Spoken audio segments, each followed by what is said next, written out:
You're watching Co-op for Two, broadcasting live from Champaign, Illinois, Monday, January 2nd, 2022 at around 11 p.m. And this is our 7th session playing The Queen's Park Affair, the expansion for Sherlock Holmes Consulting Detective, released in 1984, reprinted in 2017, but we're playing the original version. I can see we've got a bunch of people in the chat.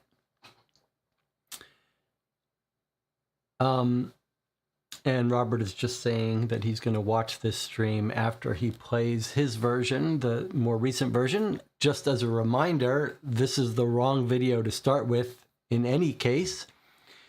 If you plan to play the game yourself, you should play it first, and then you can come back and watch the stream. These games can only be played once. If you intend to join us for the stream, you should start at session 1. Now, let's talk about where we are, what our plans are for today and tomorrow. The first thing we should say is this is our 7th session. We've played now about 35 hours. 20% of that is actually on break or so.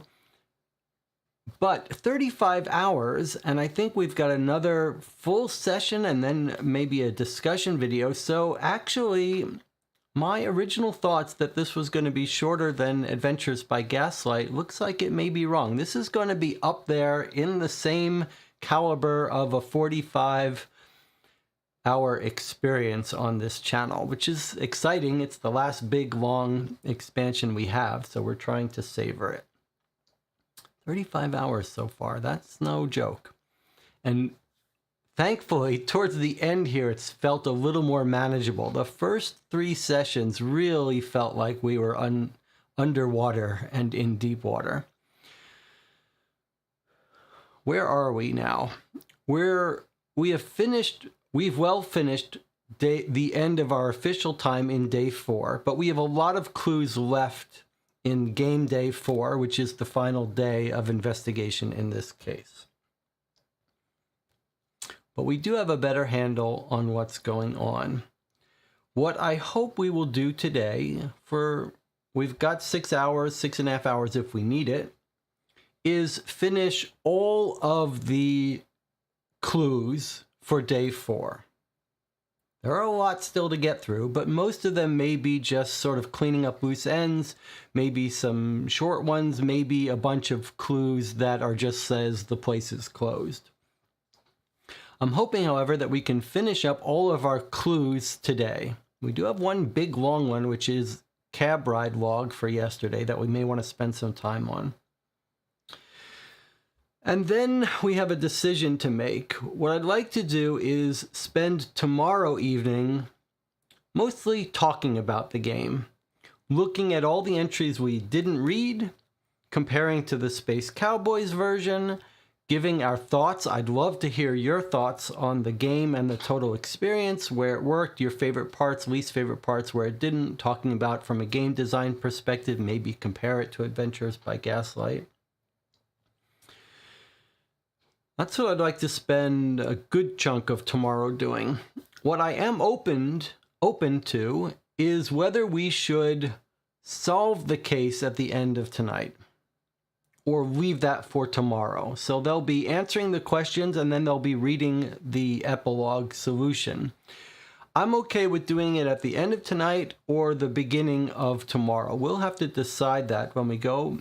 If I had to guess, I'd say it might be smarter for us to have one more night to sleep on it before we answer the questions and do that while we're fresh tomorrow. But I'm open either way. What else do we need to talk about? I did post on Board Game Geek in the Queen's Park, in the new Carlton House Queen's Park Space Cowboys reprint forum on Board Game Geek. I posted a thread saying we're going to do our wrap-up tomorrow on Tuesday, and if anyone has played the newer version, it would be great to have them stop in so that we could talk a little bit about the differences. And there's also a forum section for this YouTube channel. It's called a guild on Board Game Geek. There's a guild for the Co-op for Two YouTube channel. You can find a link in the community tab of YouTube where there's a dedicated Queen's Park discussion thread about this playthrough and our experiences. So if you're watching this after we recorded it, or you want some comments in there before we get to our review and conclusion, feel free to stop by and post there. Please do think about your final thoughts for tomorrow. I'd want to hear what you thought of the game, and what your favorite parts are, etc. And then we also had a little assignment during the course of the week or so that we've been playing this. A couple movies have come up that I hope that some of you will get a chance to watch, one or two of them, and we can talk about them at some point. That was The Big Short, which is from 2015, To Live and Die in L.A., 1985, and Before the Devil Knows You're Dead, which was 2007, my notes say. All right. So before we jump back in, I did want to mention one other thing. Now, I have described this channel as potentially useful for falling to sleep to. And I have a bit of insomnia, and I listen to audiobooks to fall asleep. And last night, I tried an interesting experiment. I actually listened to our first playthrough of the Queen's Park Affair, the first session from a week ago, instead of an audiobook to get to sleep. And it wasn't bad. Like, it was not terrible. Like, my memory of it was that it was whole hectic and crazy, but it's actually slow enough. You're reading the occasional clue point. It's sort of good for falling asleep. It did make me fall asleep. I don't think I got a restful sleep, though. I feel like I didn't actually sleep, but maybe that's because my brain was hearing my own voice. But it's not bad, and it made me think, maybe that's the direction this channel should lean into. Maybe I should be talking more slowly and help you get to sleep. Like, lean right into that. Maybe we'll have an end of year thing at some point where we talk about plans for the channel. Catching up here, though, there's some question about the cipher that we did solve, and Tina solved it before all of us. I did manage to solve it right at the end, right in the nick of time, though. And Tina watched Kaleidoscope. That's the Netflix series where you can watch it in any order about a heist. So I'm quite curious to try that. And Tina, what did you think of Kaleidoscope?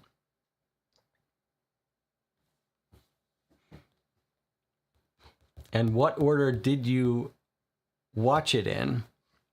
And Tina says, hearing one's own voice is a nightmare. It is pretty bad. But I have some of those narcissistic tendencies. I don't like listening to myself, but like if I write a paper, if I write an academic paper or something, or an article, I'll reread it over and over again. Like I'll read it and say, that's good. That was a well-written paragraph. So I am not immune to reading and appreciating my own writing. And Tina says it was better than I expected. Okay. All right, so I hope everyone can join us for tomorrow for our wrap-up. Keep your own notes. All right, so let's look at what we've got for today. You'll remember we've got this nice printout I did of all the locations and what we think they are.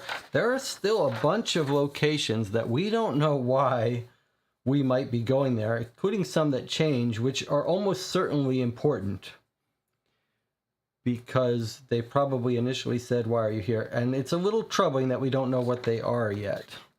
Like, we're going to get to the end of the game and have missed important stuff. But that's all right. We still discovered a bunch. So we still have a bunch of these to go to. Some of these we know are just sort of ticking off boxes, but some might be important.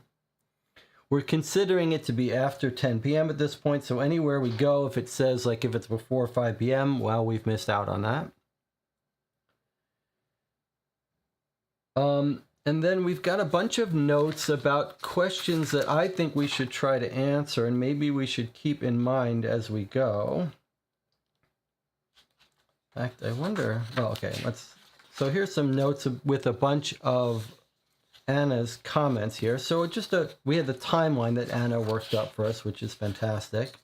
And then I wrote some general questions about where are they, why are they missing? Franklin Kearney, which started our case, and Roger Ormond, and then who killed Sir Henry Cole, Vincent Derrick, Peter Northup. I think we know the answer to a bunch of these. Lloyd Perkins, we finally solved his message, which would suggest that it's the Balfour group that killed him. We have a theory about who killed him and when, but we don't have proof on it. There's a question about whether there's another explosion coming. And then I just tried to summarize a bunch of questions, and I added a couple at the last minute that I almost forgot. We've got a whole side case about a drowned woman in the newspaper that I suspect we can solve, although maybe we can just solve it by reading that story again. But I put it here, a whole bunch of questions that I'd like us to have some understanding of at some point. And I forgot to add one. Maybe someone can add it to our official document. But a last one that we found out yesterday was, the last question is, who is the young woman in sealskin, frequent visitor to the Moriarty house that we've discovered? We discovered her riding in as a frequent visitor, but we don't know who she is, and I wonder if we can't figure that out. And I did have a question for Anna and Jonathan. We discovered the cabs going in to the Moriarty house had this yellow and red pinstriping. And at the time, it was suggested that that's exactly the cabs that we know those cabs are at Moriarty's house. But at the time we read that, it was suggested that that's also Balfour's cab. Looks like that. And I couldn't find that. So what is your current thinking, Anna, Jonathan? Do you think you know where you remember that cab being described as part of Balfour's cabs? Or can we find that we just took that note as a mistake? Or was it Moriarty's cab hanging out near Balfour?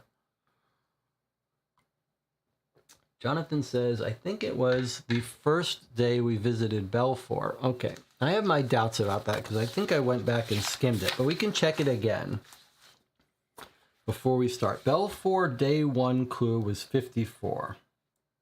So let's look at it. It's a long entry, but maybe we can skim it. First day Balfour house when we talk to the coachman, we see his carriage, says Anna. Okay, let's do it. All right, we go to the Balfour mansion, imposing Georgian structure. We talk at first to the butler, who is Ralph. Okay. And Mrs. Balfour.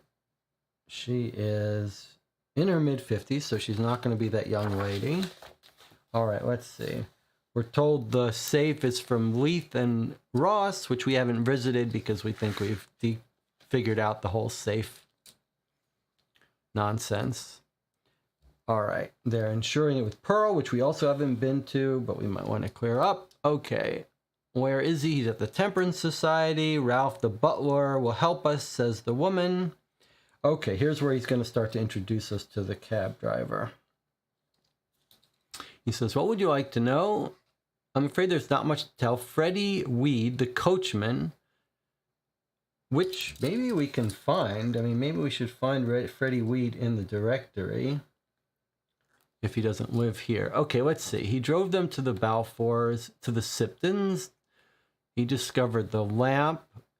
Then he heard the carriage. He ran down. He told them what happened. They searched for the person. Okay. Now we're actually talking. Oh, now he says, do you want to talk to Freddie or Elna? Elna's sick. We haven't found Elna in case she wants to admit that there was an inside job. Okay, but now he introduces us to the coachman. And the coachman says, I'm glad to answer, but I was with the master and mistress. What could I know? All right, so not that I've noticed. I'm often out driving. Okay, so I don't see any mention of what the Belfour cab looks like. Looks like that's the paragraph that says Ralph leads us. Okay, I see. Oh, you are right. You're right. Ralph leads us outside to where a yellow and red decorated Browning sits. You are right. Wow, you guys are good. Yellow and red decorated. Doesn't say pinstripes, but you are absolutely right. Yellow and red.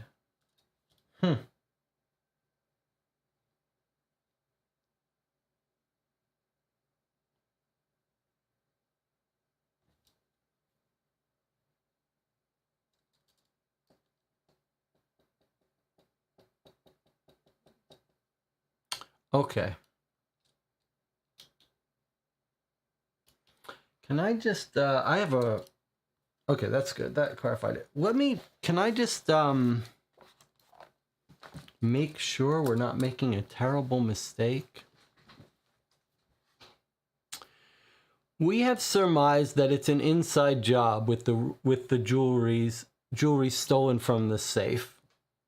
It doesn't look like the safe was actually blown up. We think Balfour stole his own jewels and then pawned them.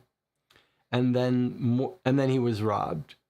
Yeah, that's right. I just wanted to make sure. I was just thinking in my head, if the cab is actually Moriarty's cab and Moriarty has the driver in his back pocket, could Moriarty have actually stolen the jewels? And maybe we had the roles reversed, like maybe Belfour was trying to rob the jewels back.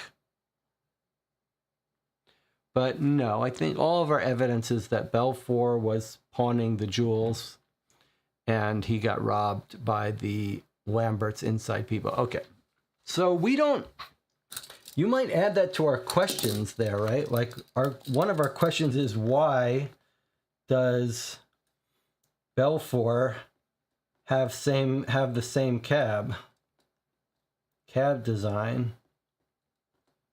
as Moriarty? That's pretty weird. Pretty weird. Well, we went to the cab manufacturers yesterday. We didn't learn too much. We learned some interesting stuff about the wood that's used. Okay, and it says we could go to the safe company and the insurance company to confirm it was an inside job. Well, we are going to go to all these places, so why not? Let's start there. Okay, why not?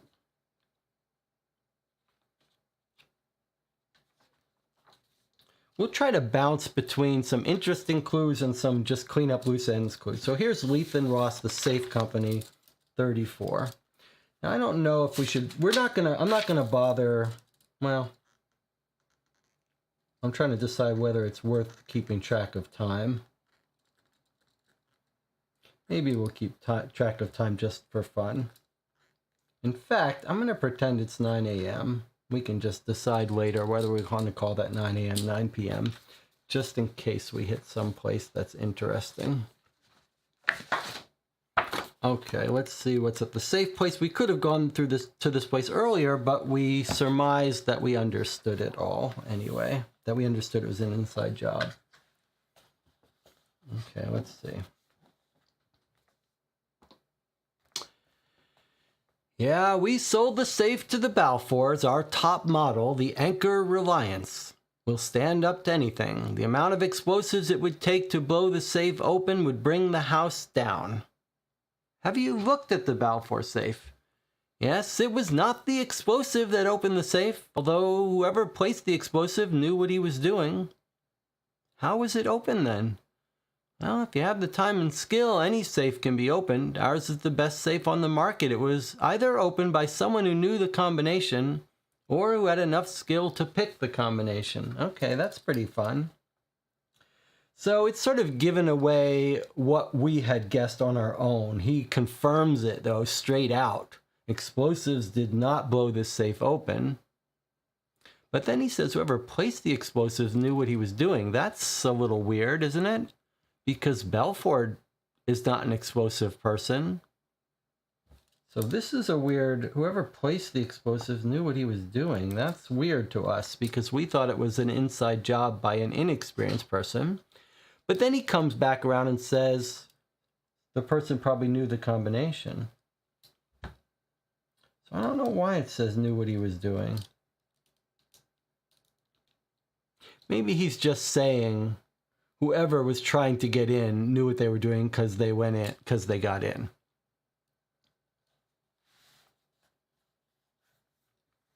What do you think? Well, that's a matter for the police, not me. He said it could either be someone who knew the combination or who picked it. And we say, what do you think? And he said, that's not for me to decide.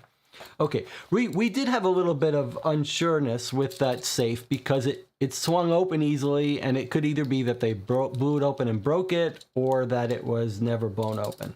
All right, so we got that confirmed. How much time was that supposed to keep track? The only reason it's interesting to keep track of time, even though we're considering this our sort of bonus time, is so we can estimate at the end of the game how many more clues we saw than a normal person would see if they played according to the real rules. All right, what was the other place related to the safe that we were thinking of going?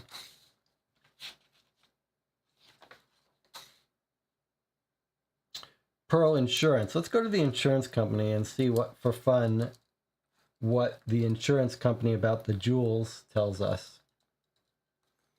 See if Mr. Balfour came in. Oh, Anna says it was probably one of Balfour's men who's in the underworld that did it rather than Balfour. That makes sense. I wonder if we could figure out which one. I guess it doesn't matter. Yes, we carry insurance on the Balfour jewels. And how much are they insured for? £250,000. For how long has the policy been in force? Well, for 6 years, ever since the Balfours have been married. And have you paid out the insurance? Oh, no, not yet. We talked about this. It's going to take them some time. We have our investigation underway now. This is normal when sums of this size are involved. Mr. Balfour has requested that we handle it as fast as we can. He seems anxious to get the claim settled. And who is handling your investigation? Francis Baird. Has anyone approached you with an offer to sell the jewels back? No. So that's interesting. We've got the name of an investigator for the insurance. Francis Baird. We might be able to talk to him, see what he thinks. But we talked about this. Very common. You can't get the insurance money right away. They want to investigate it. And it's not that uncommon for a robber to sell it back to the person they stole it from or the insurance company. It's a way to get back some of your money. I'll recommend another movie for you here, Double Indemnity, with an insurance investigator that is Edward G. Robinson. Double Indemnity. Double Indemnity? Yeah, Double Indemnity. With Fred Murray, and the woman's quite famous too, but I don't remember her name. Let's see if we can find Francis Baird. Plus 30. Kind of fun if we can talk to Francis Baird and get his theories. Let's see what we got here. I don't think I see a Francis Baird. Oh yeah, Jane Baird, his wife, maybe.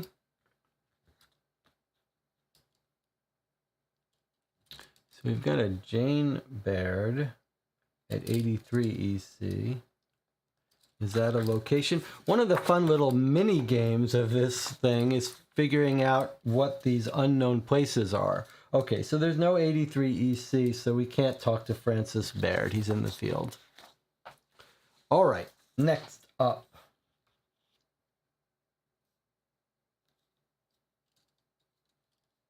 I thought there was another safe-related place, but maybe I'm wrong. There are people we do want to talk to, Marleybone people, that we are remiss in not talking to sooner. So why don't we go to one of them? How about Sir Vincent Needham? I've seen some cab rides near his house that I'm awfully curious about. So 9:45, we're going to pretend 10 EC Vincent Needham. I hope that none of these people says they're unavailable, because these are people, these are Belfour's group, Marylebone people, that we should have spoken to. So I'm really hoping that we didn't miss our chance with any of these people.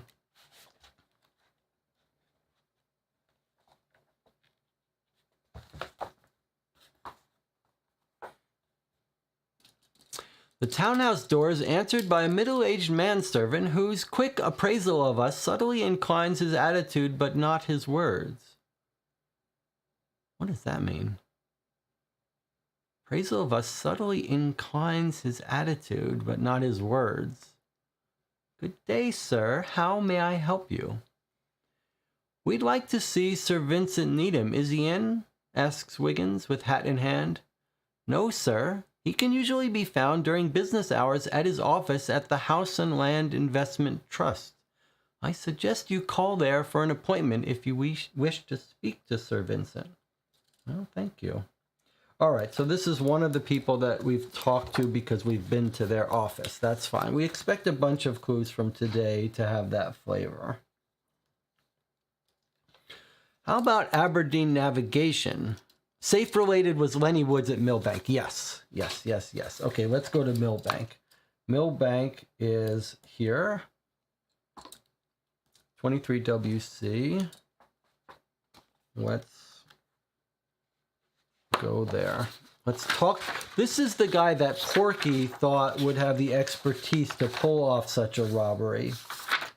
Now, we think it's an inside job, but let's just talk to him. And we may find someone else at Millbank as well. Jonathan says, quick appraisal of subtly inclines his attitude, but not his words. He talked to us politely, but didn't really want anything to do with us. And Anna's guessing, Jonathan says, didn't we learn the last time that Balfour had started to need to rent carriages? Could the Moriarty vehicle actually be acting as a cab rental front and using cab rentals to infiltrate the Balfour group? That's an interesting idea. We were told that Balfour has been renting cabs. That is interesting. You could imagine that Moriarty was in the cab rental business as a good way to keep tabs on people. I like that idea. Okay, Millbank Prison 23. Let's do it.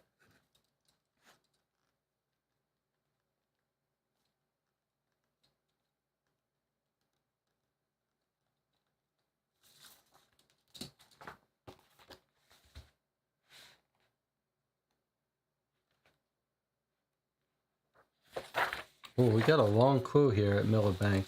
This is one of these flavor clues that have been kind of fun to do as finales.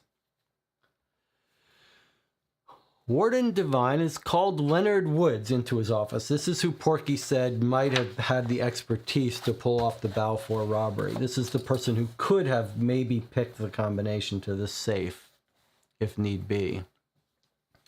Woods is a small man in his late 40s. He has thinning gray hair that matches the color of his skin. These people are here to ask you a few questions, Woods. Devine addresses Woods as he stands before us, cap in hand and eyes fixed on the floor. They work for Mr. Sherlock Holmes and are interested in gaining some information on jewel thieves. I've been locked up here for the last 2 years. What could I know? Come now, Woods. Things have not changed that much on the outside. I'm sure you can give these people some help if you want to. Yeah, why would I want to? Well, you should be getting out of here in a few months, unless you break some rules that might add some more time onto your sentence. It's happened to you before. You can't... what do you want to know? Well, there was £200,000 jewel theft from the Balfour Mansion Tuesday night, answers Wiggins. The Warwick jewels. Wood's eyes leave the floor for the first time to look at us directly. You know, we read a clue about Warwick jewels, and we thought it was a joke. The Warwick jewels. Wood's eyes leave the floor for the very first time to look at us directly. His eyes are steel gray and shine with intelligence. Many a night I dreamed of those beauties. Any idea who pulled the job? Nope, we were hoping you could help us. I have no idea who could have pulled this off. It was a cracker box job, right? Cracker box? Yeah, safe. Yes, it was.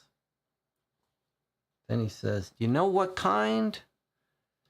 Yes, I do. Wiggins takes out his notebook, looks for the page he wants. Here it is. Here it is, a Leith and Ross Model Anchor Reliance, which we just found out.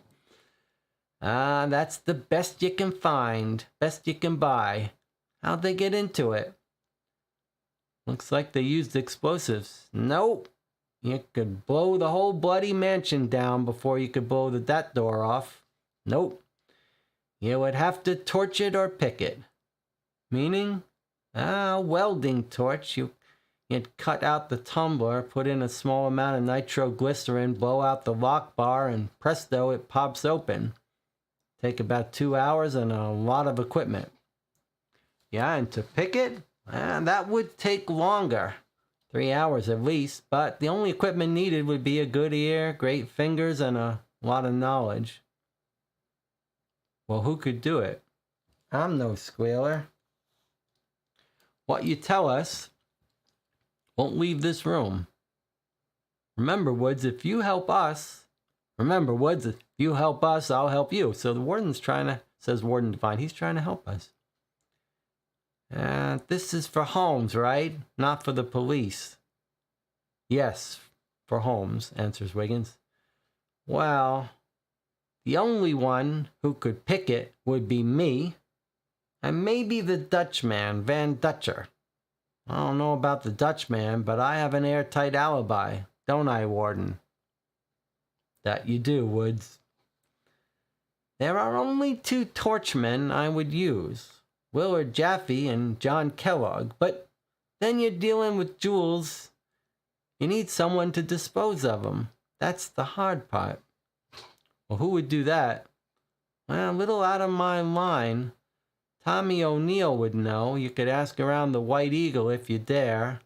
That's the social club for most of the crackmen and other riff-raff in Greater London. Anything else you can tell us? Only that this is a big job and gonna cause a lot of heat. Whoever has those jewels is only gonna get a fraction of their value. If I had pulled the job, I would try to sell them back to the insurer.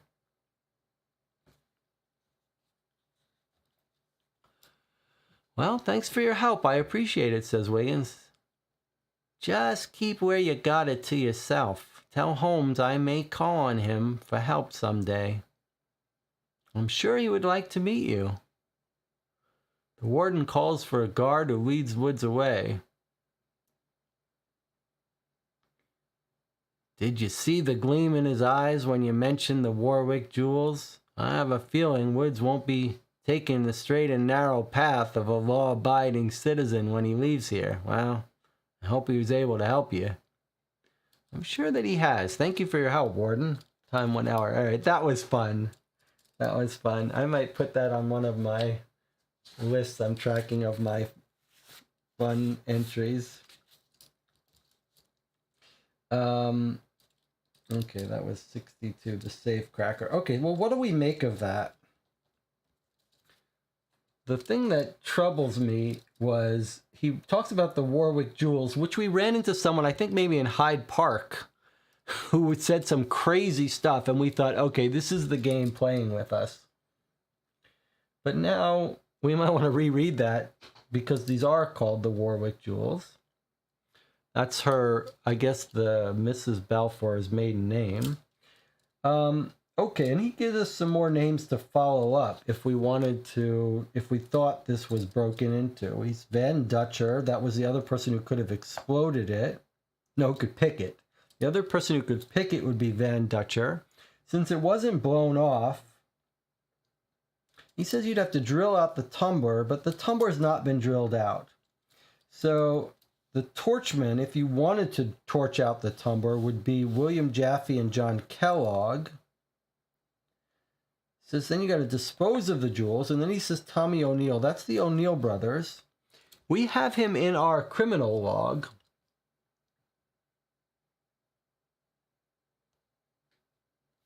And they're at the White Eagle. So he's actually told us a bunch of names. Now, we still think it's an inside job, and these are all useless leads to track down. But they might explain some of our empty clue locations that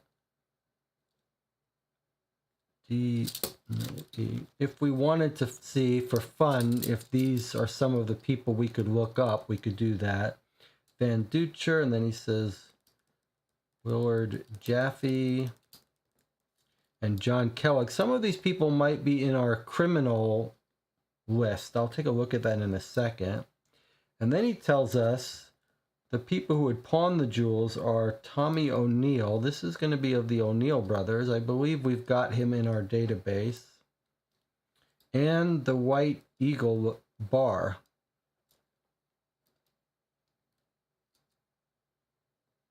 Is it a bar? The White Eagle, that's the social club.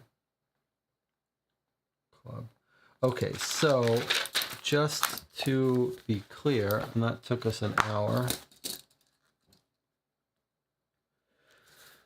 Where are our notes about those places, the criminals? I thought just for fun, let's see if our notes are useful for us. Anna says, well, Balfour needed 50,000, which was a quarter of it. But then he said if you stole it, you'd try to sell it back to the insurance company. Okay, so here are our criminal robbers. Let's see how many of these people we care about are on this list. None of them. Dutcher, Jaffe, Kellogg. I thought the O'Neills were here. Well, we must have heard the O'Neills from somewhere, but it looks like none of the people mentioned are on our robberies. I guess these are jewel thieves, not robbers. Okay, so that doesn't help us. But in the directory, we might be able to look up these places. It might be, let's just look them up for the sake of identifying locations on our list. Whether we want to visit them or not, we can decide that later.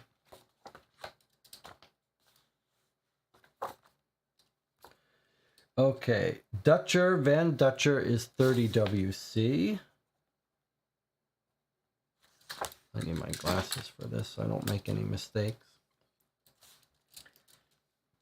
Okay, so Van Dutcher 30 WC. Then we've got Willard Jaffe. I think these are all just red herrings. He's 26 Southeast. Then John Kellogg, 29 EC. Then Tommy O'Neill. These are the people that I believe we've seen in other cases. We know they're involved in robberies, so we might want to visit them just for the fun of it. Let's see, O'Neill. I've got a Philip and a Carol, but I don't see a Tommy. Maybe that's because they hang out at the Eagle Bar. But which one is the brother? I don't remember if one of those is the brother. Let's just write down their addresses. 14 Northwest and 9 WC. And where's the White Eagle Bar? The White Eagle is 50 Southeast, the social club. All right, let's see if any of these places on our list, just so we can play this little mini game of finding locations. So we've got 26 is a location where Aberdeen Navigation is. So this is now going to be Aberdeen Navigation, but also Oh, I'm sorry, it wasn't 27, wasn't 26 EC.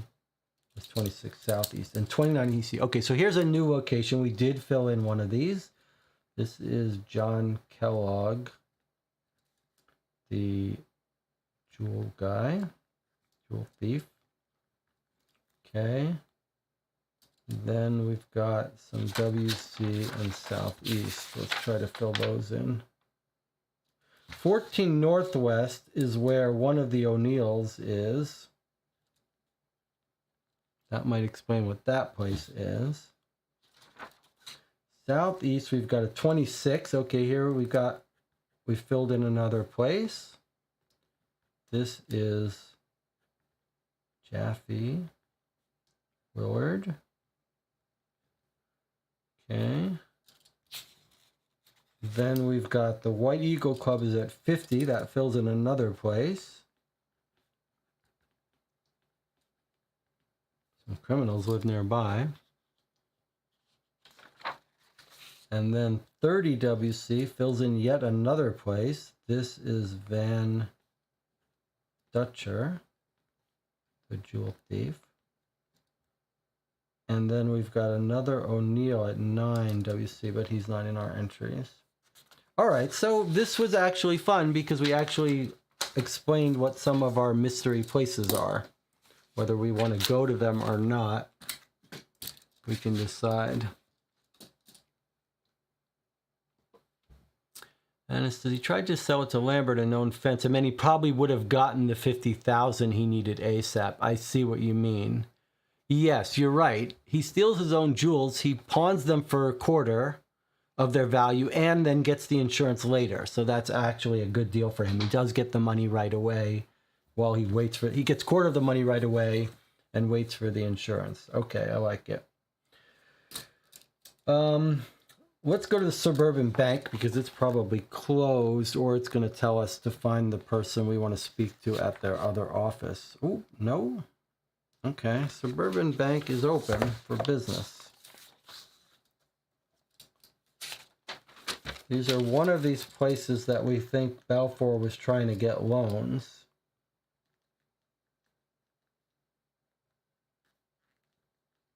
Let's read what this says.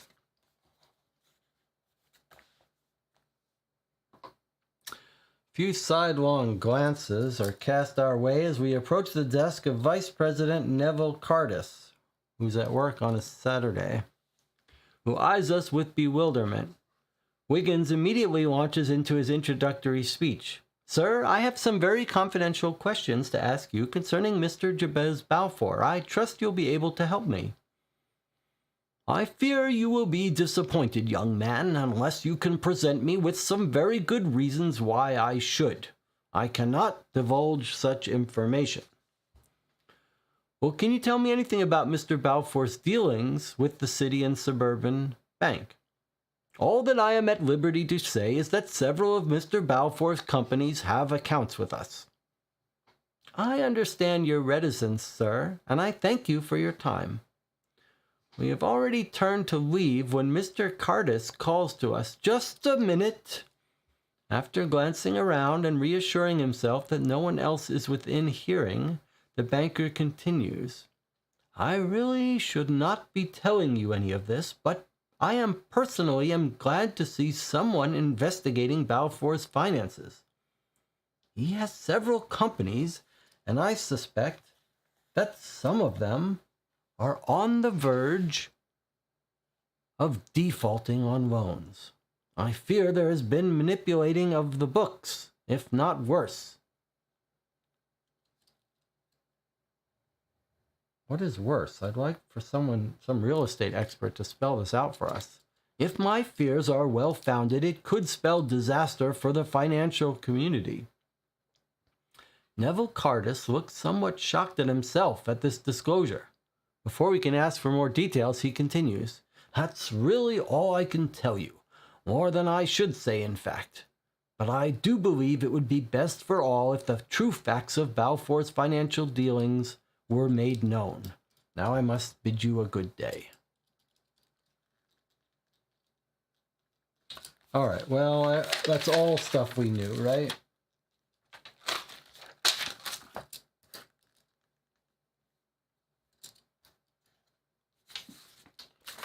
All right, that was Suburban Bank. We went to Pearl Insurance. We don't know what 96 EC is, so we can't go there.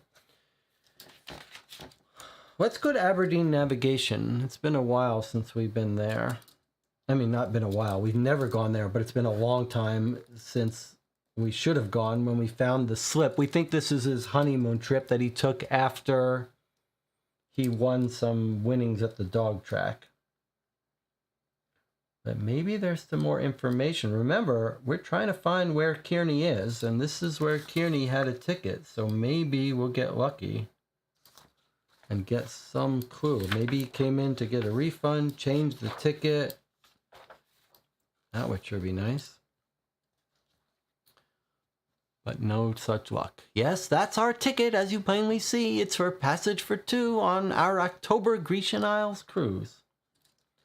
Well, just confirms the evidence we already knew, that he was going to take his fiancée there, but it's useless to us. All right.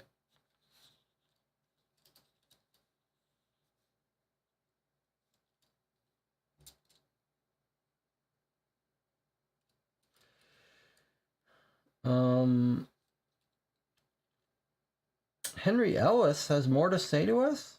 Foreign Affairs guy? Let's see if we can talk to him. 28, Henry Ellis, or if we've already read that one. Okay, that's new. Okay, Henry Ellis.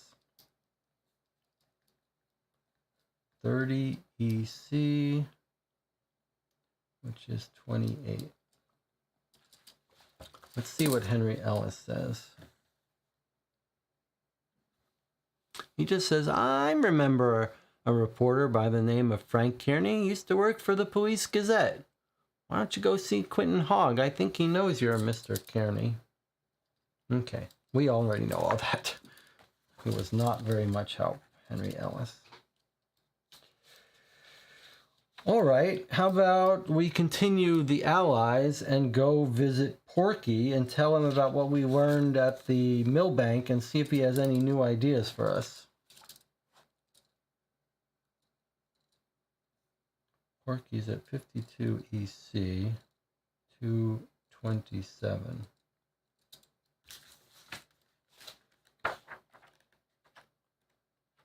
Porky has not been very much help in this case. Let's see if he can redeem himself. Hi, Porky, greets Wiggins as we enter the Raven and Rat. How are things going? Fine, what can I get you? Porky's tone seems distant and cool. Pint of stout. Anything wrong? No. Porky moves to the far end of the bar to draw our drinks. After a minute, he brings us our pints and leaves to talk to some other customers. Wiggins picks up his glass and notices a small folded piece of paper. He surreptitiously slides it off the bar and places it in his pocket.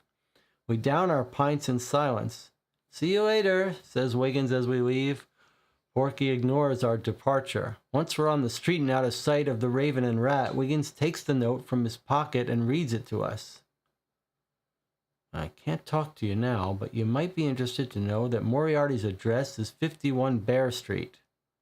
Talk to you later. So actually, he's given us a huge clue. If you had visited that early, that would have been a pretty big clue. I don't know if that's new for today. We already discovered this information. And this is one of these phenomena where some people will say, oh, it gave away this information that we worked hard to figure out. But the satisfaction is that we solved it before Porky told us. And in fact, we wouldn't have gone to Porky if we were short on time anyway. Okay. Let's see. Anyone have any places they'd like to go next? Otherwise, we'll just bounce around here till we find interesting places. Looks like we can go back to the prison and the cricket yard. Let's save QP for a little bit. All right. Let's go visit Don Mills in Middlesex Hospital. Remember, he got beat up and almost killed by Colin Kennedy. 10 Northwest. Middlesex. We were thinking of visiting him earlier, but then we said, let him stew. He was one of the robbers. Let's see if he's got a story to tell, or if he's comatose or what.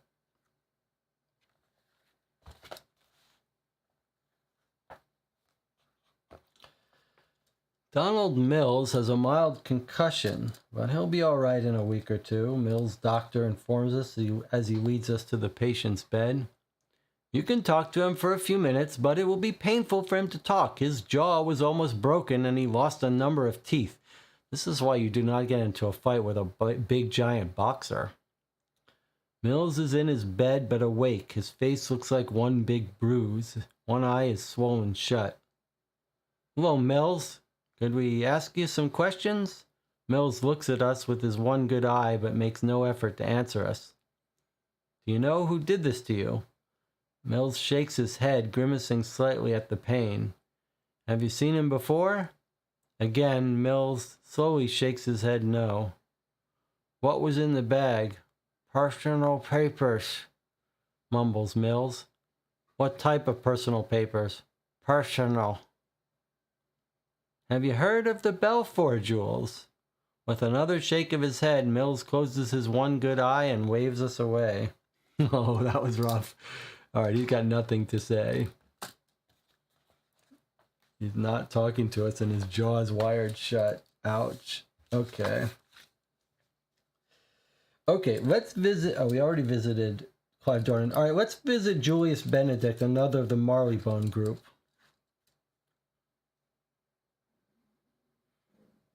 (27 Northwest, 247). We're just cleaning up loose ends of the Marleybone group.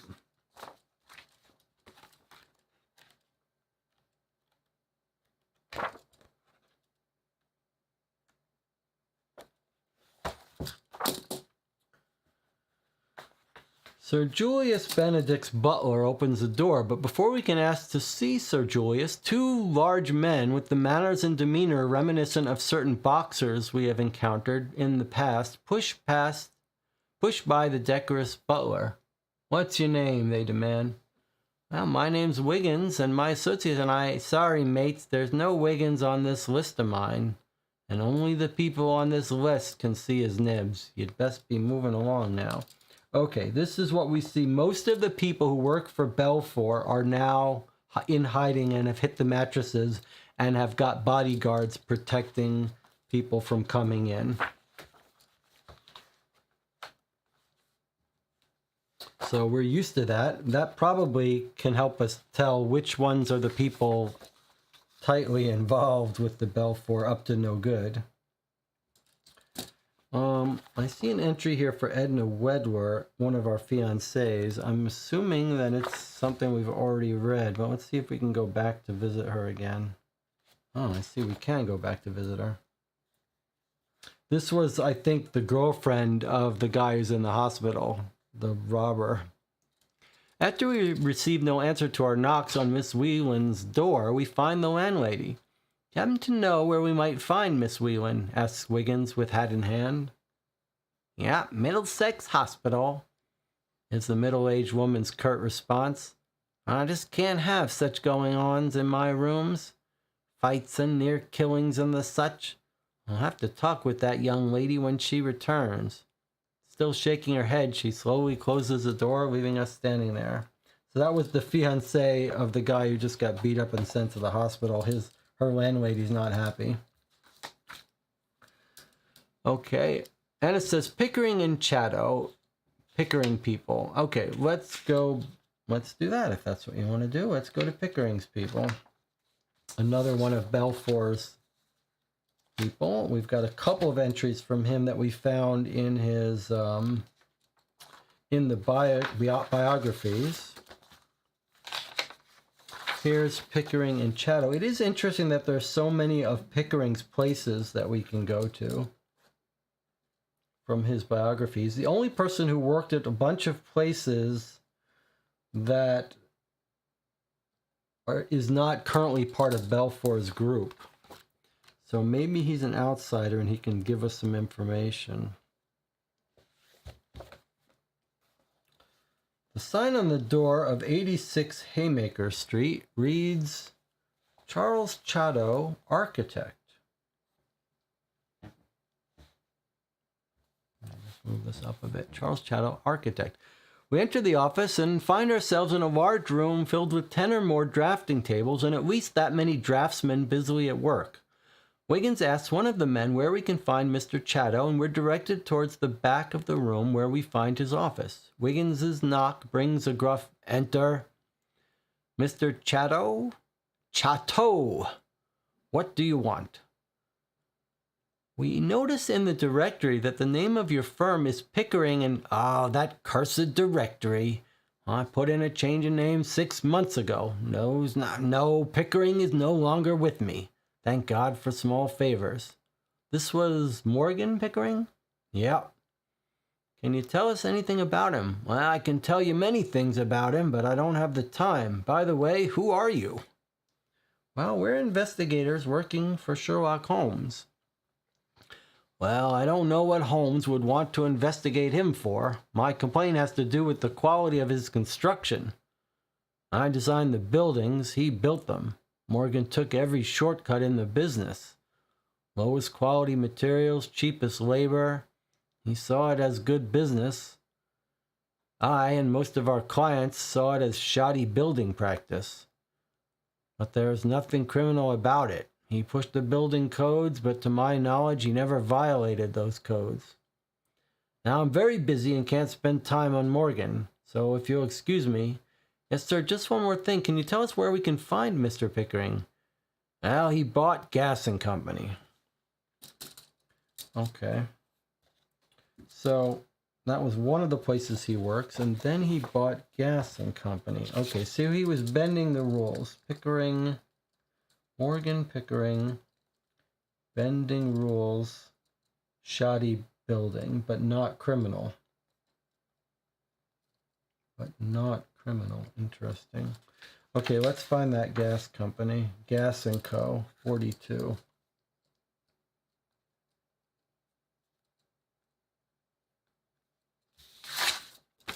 What's up with Pickering? What's his role in all this?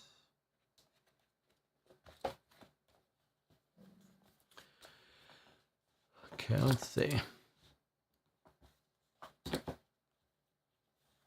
Gas and Company consists of a large lot filled with lumber, bricks, and other building supplies, and a small wooden building that's badly in need of repair.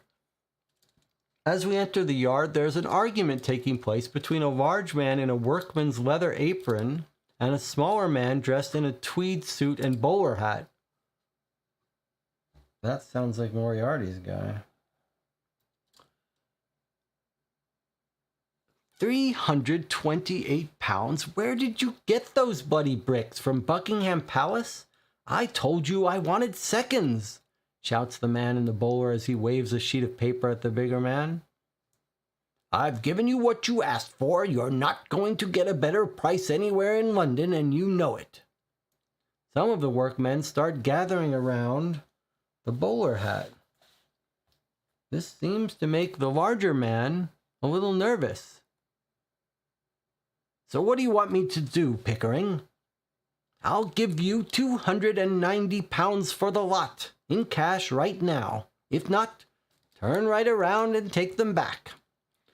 The large man climbs up the wagon and sits for a moment.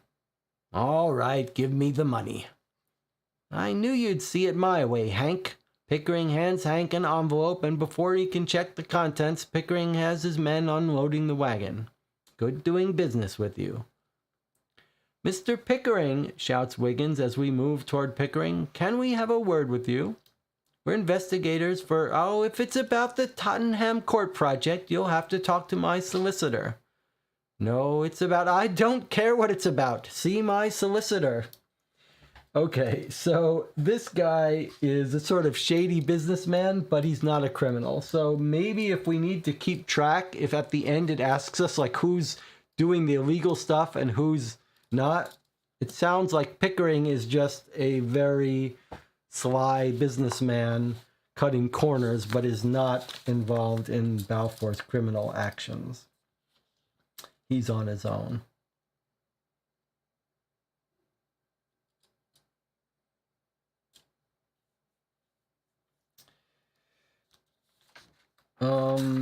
I think maybe it's time to drop by the brewery again. That's EC. I don't know if the brewery has brewery doesn't have a new entry. Okay, so we can't go back to the brewery, but we can go to Shank's houses. I can't remember if we've been to those recently. Martin Shank. Let's go to his... Oh, it looks like we've already been to that one. Martin Shank is at the brewery. Okay, so that's done. All right. What about the other Shank? Arthur Shank. I'm trying to remember if we went to his house.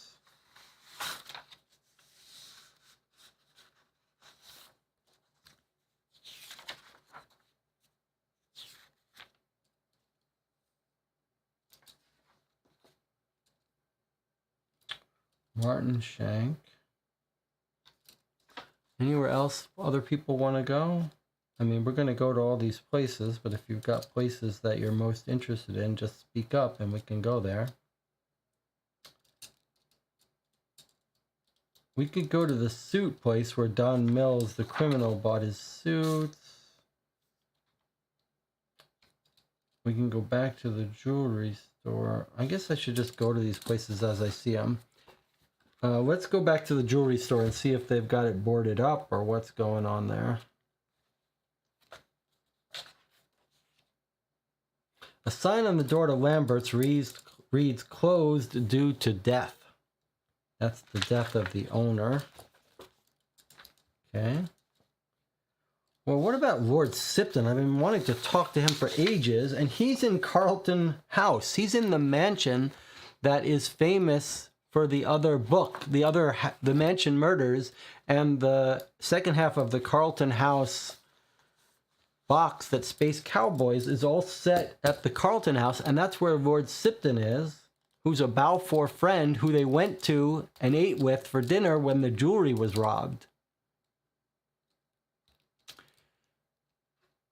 John says the main road between Northwest and Worth Street. Any known addresses near there? Do we reread the Hyde Park clue? Yeah, we should reread the Hyde Park clue, but first we should take a break.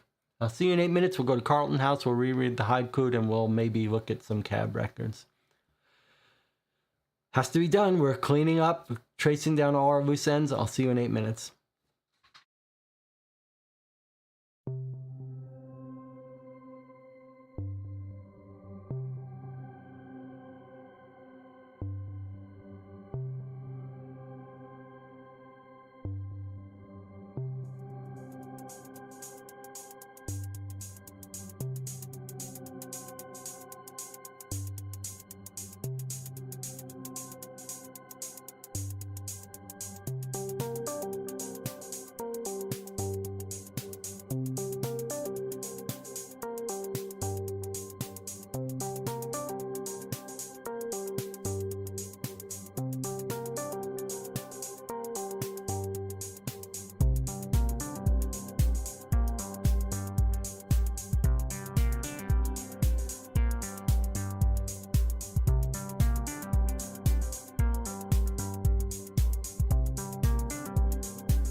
Okay, we're back. We were talking that this is where we just were to visit Pickering. He's actually quite near where we saw a bunch of cabs stop off from the Moriarty house and stuff, so that's a little bit suspicious, but actually he's a little further away. He doesn't seem like he's doing anything criminal, like those bricks. He's just sort of very stingy and getting everything done as cheaply as possible. So the channel was saying, okay, it sounds like Belfour is using him to do cheap labor. I still don't fully, doesn't sit too well with me, this fraud that Belfour is doing real estate. We don't really understand the financial setup of it. You're buying land, leasing it, fixing it up, selling it. I don't see how that's fraud. But they're selling it to each other's companies. They're like leasing it between them. It just still does not feel like it's fraud. Let me point out one thing, however, that I'm not sure has really settled home with us. Maybe we can chew on this a little bit. See what you make of this. We find at some point the land records, right? Here they are. Leased from Lord Goodwin, who owns them in his estate. Leased to Marion Balfour next year from Balfour to land's allotment, which I think he owns. He owns some of these. Then from land's allotment to Liberator, that's the one he definitely is president of. Then from Liberator to House and Land Investment, Temperance Society.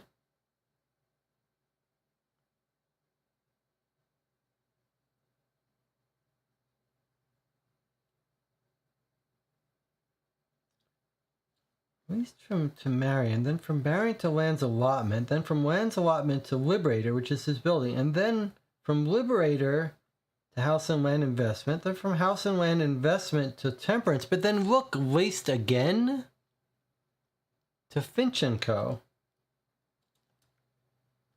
Leased twice?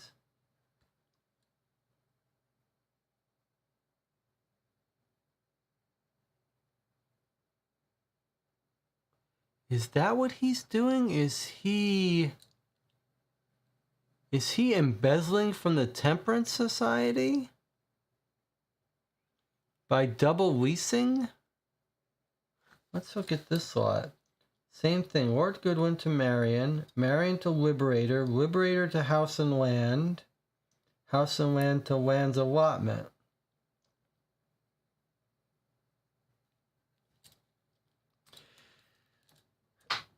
The other thing to note here is that we're told that this is very strange. He says it's unusual to have the the land change hands so often.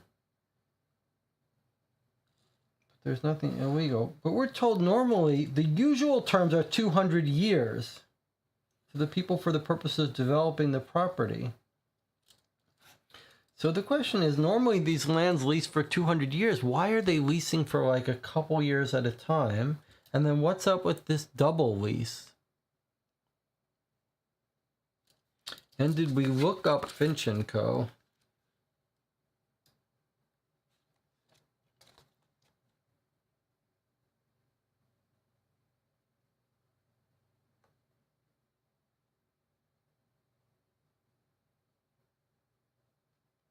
There is no entry for Finch & Co. That's too bad.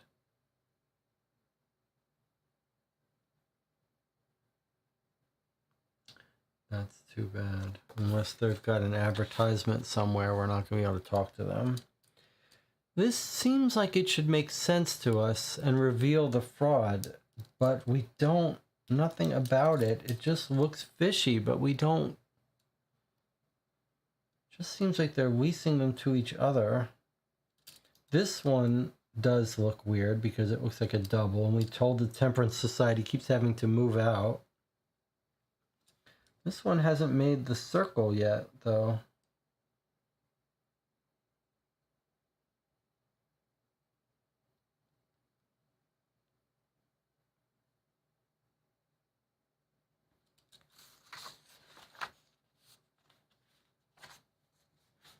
And this has all last happened several years ago because we're in 1888 now.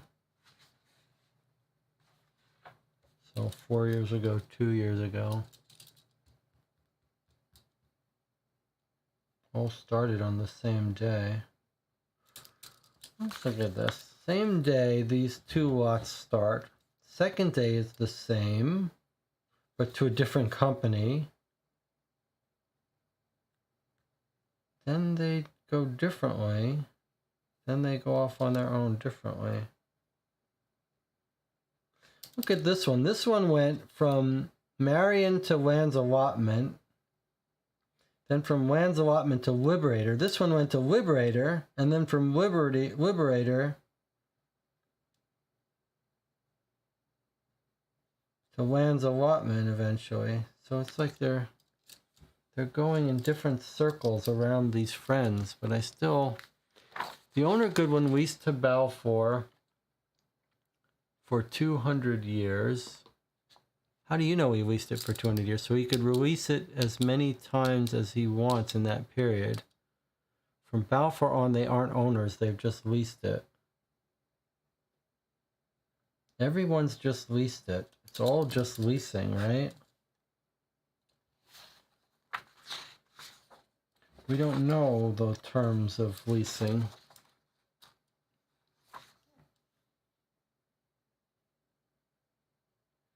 Balfour leased them from Lord Goodwin. He then developed them and re-leased them. Or he leased them to be developed.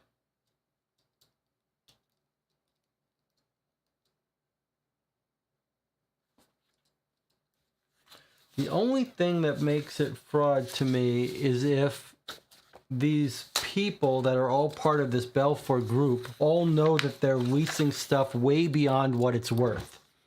If they're all purposely overpaying on behalf of their companies and don't care that they're bleeding their companies dry by releasing it, that would make financial sense as a fraud, right?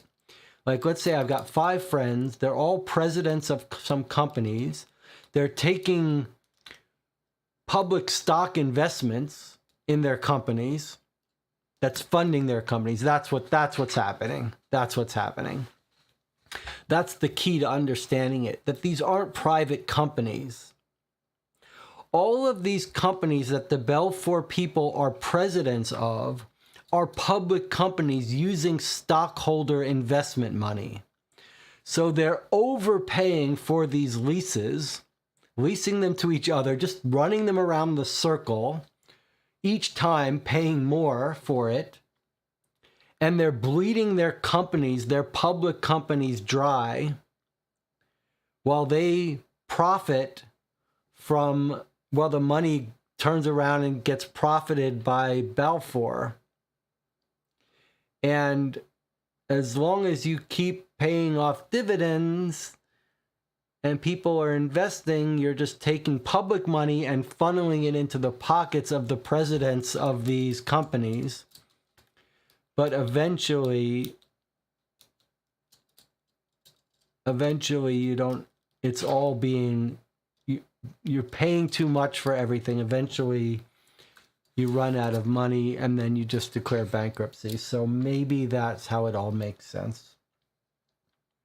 The leases are exorbitant cost leases and they're not worth it. But as long as you're using public money and not your own to finance it, it's a great way of defrauding your investors.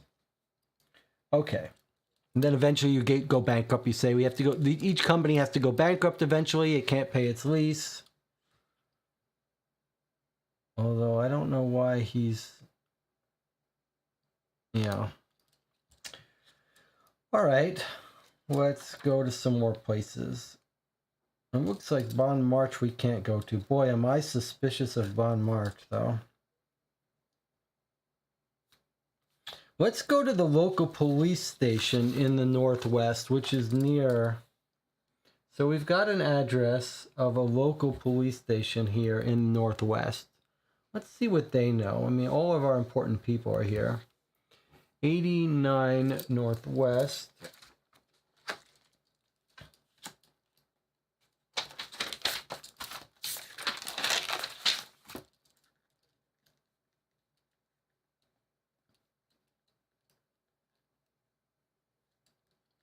38. Let's see if they've seen anything or know anything. Or maybe it's not going to be a police station. Okay, interesting. Actually, it looks like we've been here already. It's just them talking about how they're searching. They asked people to search for it. To search for Kearney, who we still haven't found. Okay, so this local police station, which we haven't been to before, but they say the same thing as the other local police station. Okay, we were saying we might want to reread the Hyde Park entry. Here's the Hyde Park entry that we thought was fake. Let's see if we still think it's fake. Park is bustling. We approach the tree. There's a monkey. We drop into Bob and say the serpentine looks like a monkey's tail. It's some code word. Apparently this guy knows the code word. Maybe they know some. This is one of our informants. He hands us an envelope.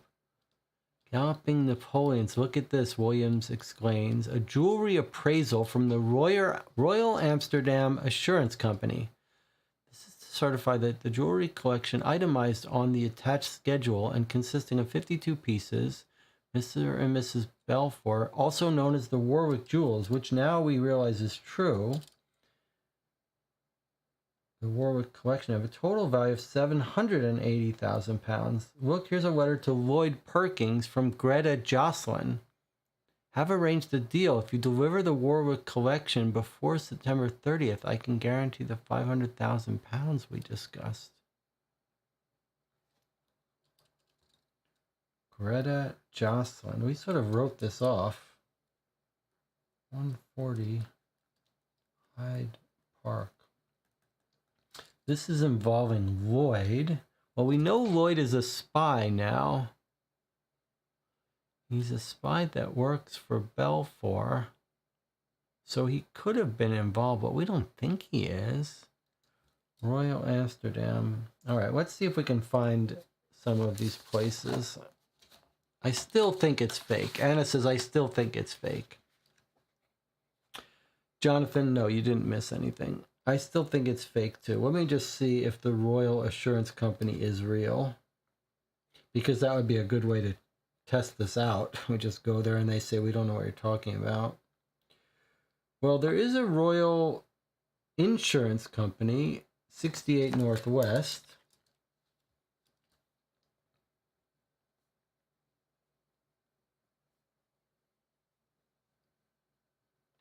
Northwest. And then Greta Jocelyn. Well, we do want to visit this Jocelyn who owned Lambert's. So it's not so crazy that Greta Jocelyn would be...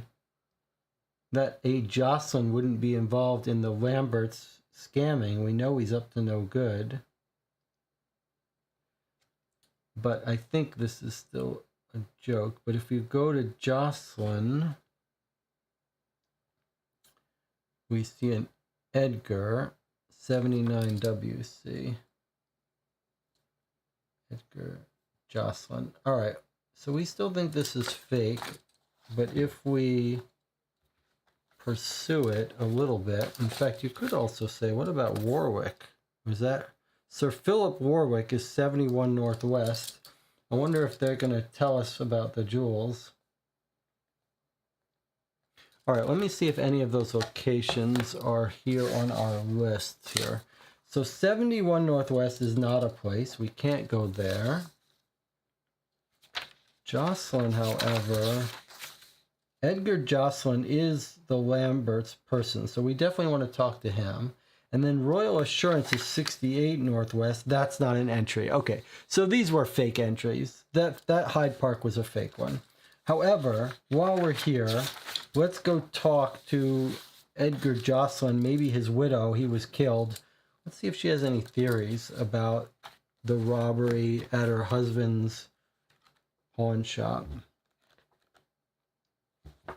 Jewelry shop, which we know he was involved in illegal stuff. Oh, it's just terrible, it is. A soul's not safe in London anymore. Did Mr. Jocelyn live alone or was he married? Well, a bit of both, you might say. We wait in vain for further explanation before asking, what do you mean? Well, now, he is married, but he lives here, and Miss Jocelyn, well, she's been living in Amsterdam these past 2 years now.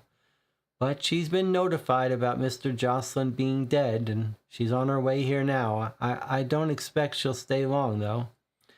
Could we have a quick look around Mr. Jocelyn's rooms? We won't disturb anything. But even Wiggins' estimable charm proves inadequate in this case. Young man, how can you even suggest such a thing? She gives us one last slightly withering look before closing the door. Okay, so as we expected, nothing there. So we just went to his house and his landlady talked to us. Okay.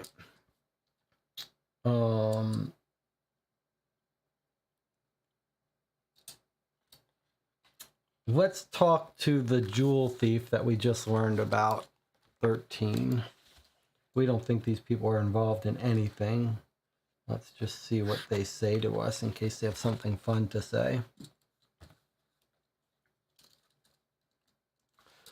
Van Dutcher is a tall man, over 6 feet 3 inches, and very thin, which makes him look even taller. He's a very light complexion and blonde, almost white hair. The impression of fragility conveyed by his appearance is dispelled by his powerful handshake. Dutcher shows us into his well-appointed flat. The walls are covered with paintings and drawings. All the furnishings are oriental, and the tables are covered with Chinese and Japanese ceramics. Dutcher's dressed in a flowing black silk kimono. Given his height, we assume that it is custom made. Wiggins spends a few minutes looking at some of the paintings. That is French, a Cézanne, and a true source of pride and joy. As you can see, I have a number of paintings by him. That's a Monet, painted last year. He gave it to me personally. Oh, very interesting, replies Wiggins. A bit too modern for me.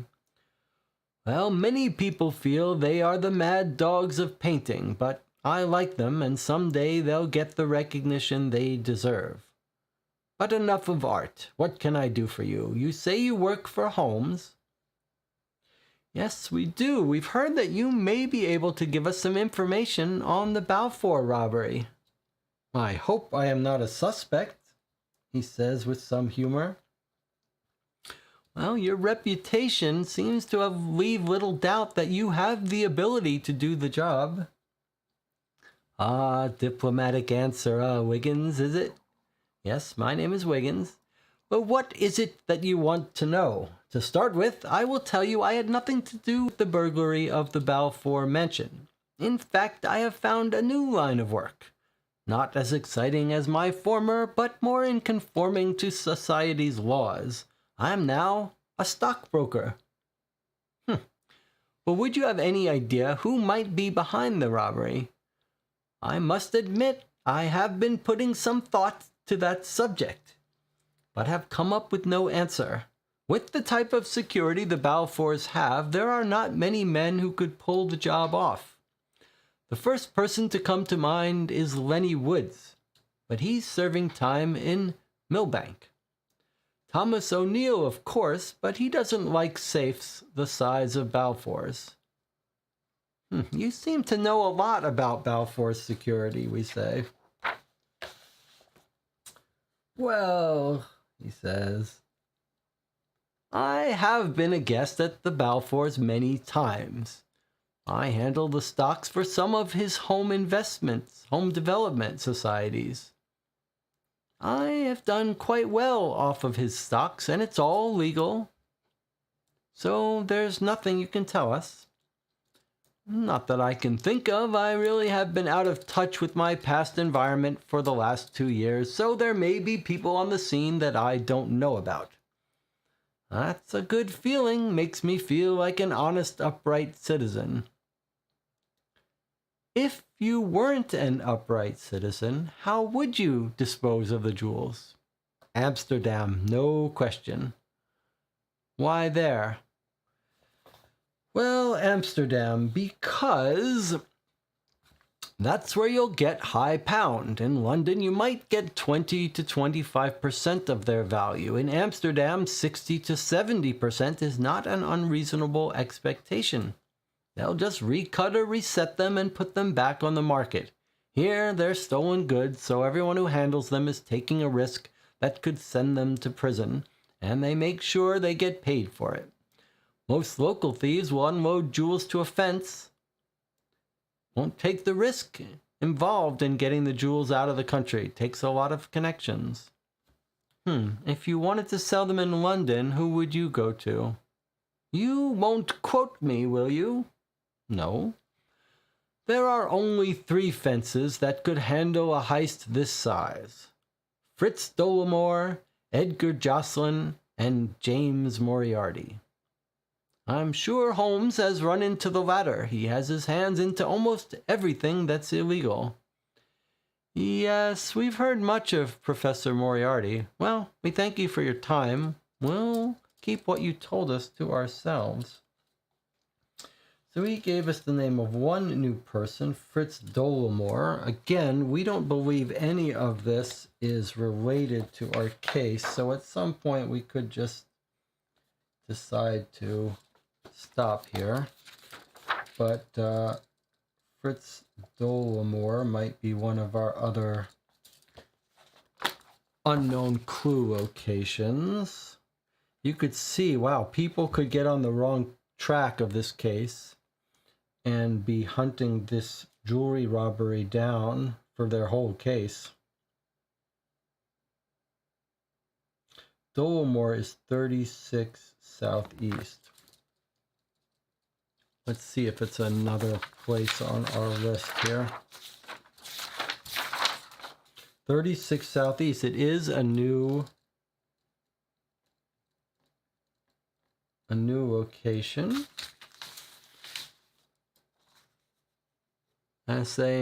He's saying I'm not a thief, I'm a broker. There's a joke in there somewhere. Yes, there is. He's saying I'm not a criminal anymore. I'm gone into stockbroker. It's a little joke, yes. I'm going to go to Dollimore just for the fun of it. See what he says. 141 while we're on this chain of thought. He says, yes, I'm Fritz Dollimore. What can I do for you?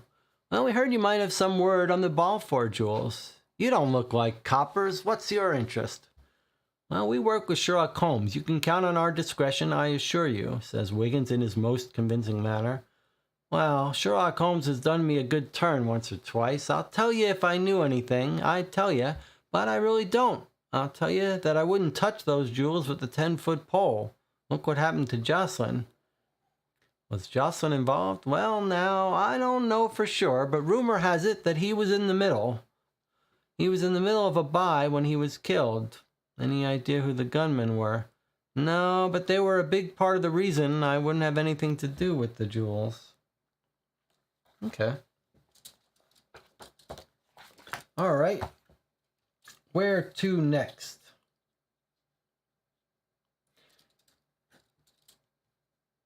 Who's got a place they want to go to?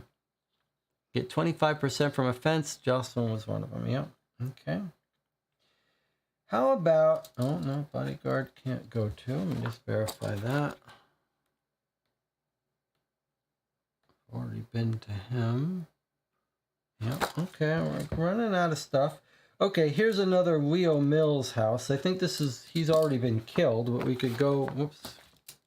He's already been killed, but we could stop off at his house to make sure the police have sealed it up.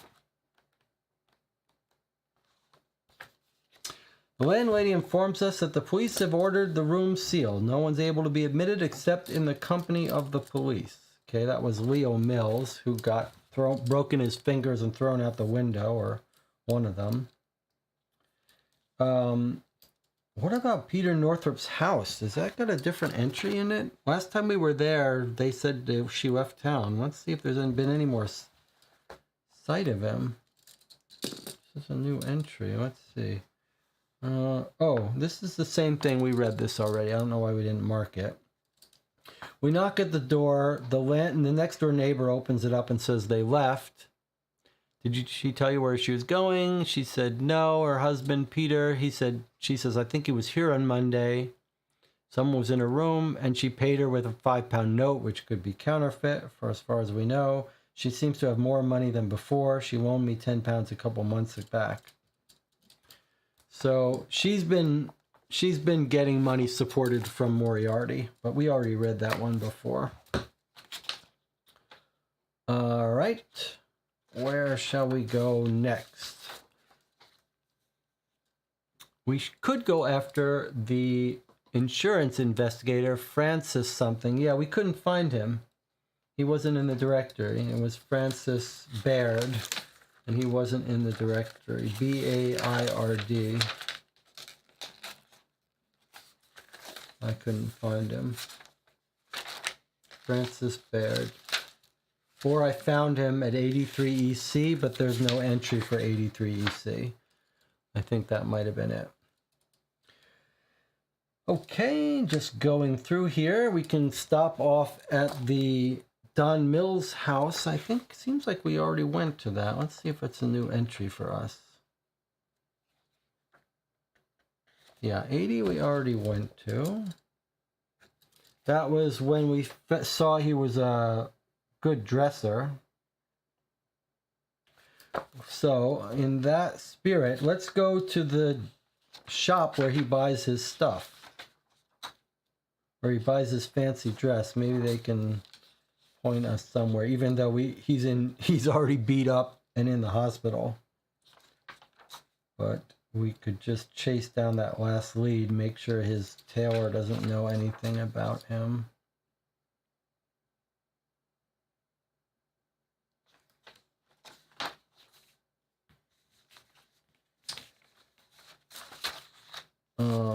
Jones and Radford suits 23.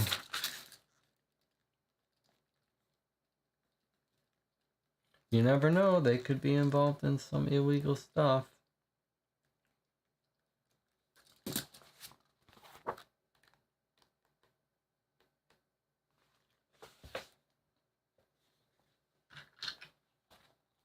Oops, that's not the right ones.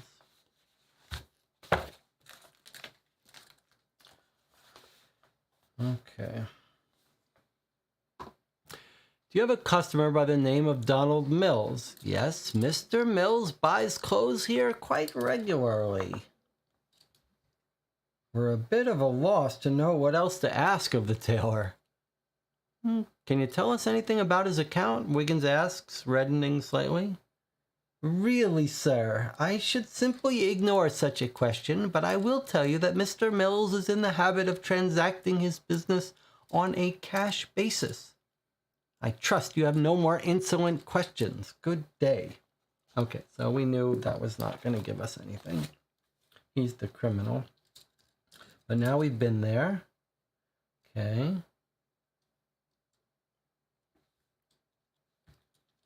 Let's go to Queen's Park. Megan says, any more Queen's Park entries? Let's go to Queen's Park. Yes, there is. Okay, so we can return to the prison, perhaps. Let's go back to the prison. It's been there since we haven't been back there in a while. QP 71 prison. Let's see if there's a new entry for us or if it's going to be the same. 213.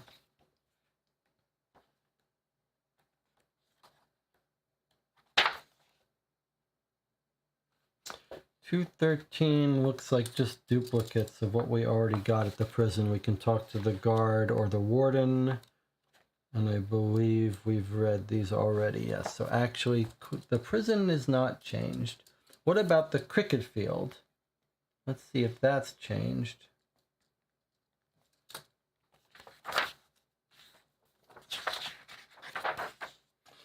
Cricket field says, the Wormwood Scrubs cricket ground shows signs of regular use, but it's empty of players at the moment. Chalk lines indicate where the stumps and various creases were drawn for a recent match. You can find no evidence of remains of Sunday bombing. Directly, the prisons across the street. Gangs of convicts are apparently working on the construction of a new addition to the prison. That's it. Okay, so that hasn't changed. Well, okay, so the only places we haven't been to in Queen's Park that we've got left are Julius Bonowitz. We don't know who he is, why he's relevant. Just another Julius, so maybe a false lead. And then we've got this place, 81 Queen's Park, that we don't know what it is. It doesn't seem to be on the legend. It's over here. I don't know. We have no business going there.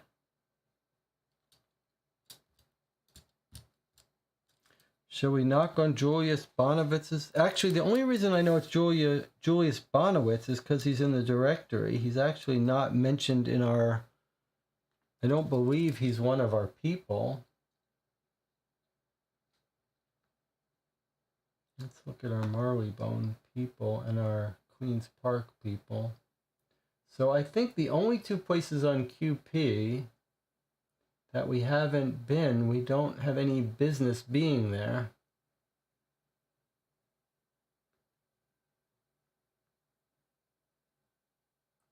We've got Julius Benedict was on the Marleybone Club. And then we've got, is he one of the Queen's Park players? No.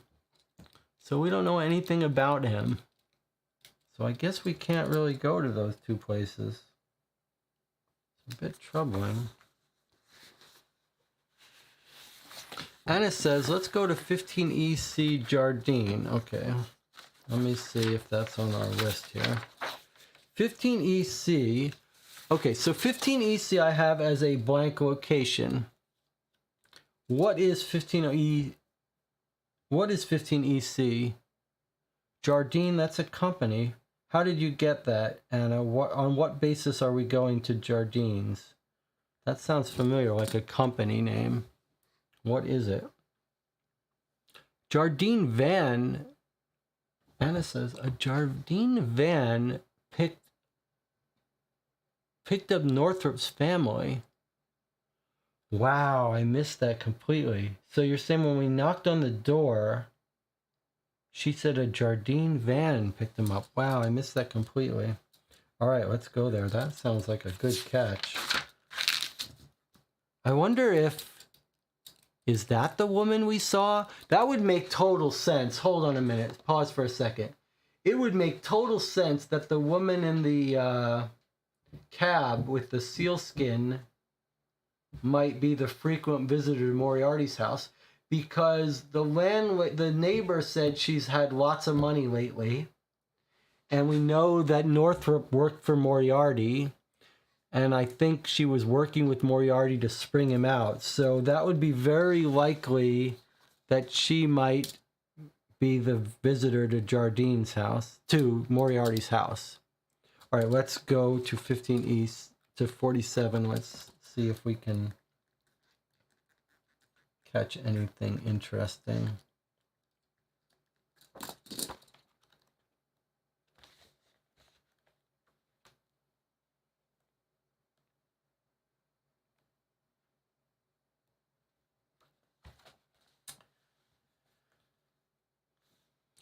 Okay, he says, I don't have a Mrs. Northrop listed on any of our ships. Oh, you picked up her bags this morning at 47 Albin. Let me check. Yeah, that was a Mrs. Smith-Jones and her children. So, fake name.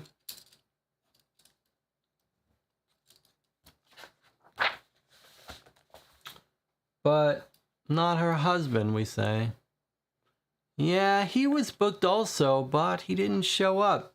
He sent a telegram for her to go along and that he would join her. I was here when the telegram arrived. Where'd she go? New York. I see. So we know he's been killed. We think Moriarty sent this fake telegram. Is that what we think?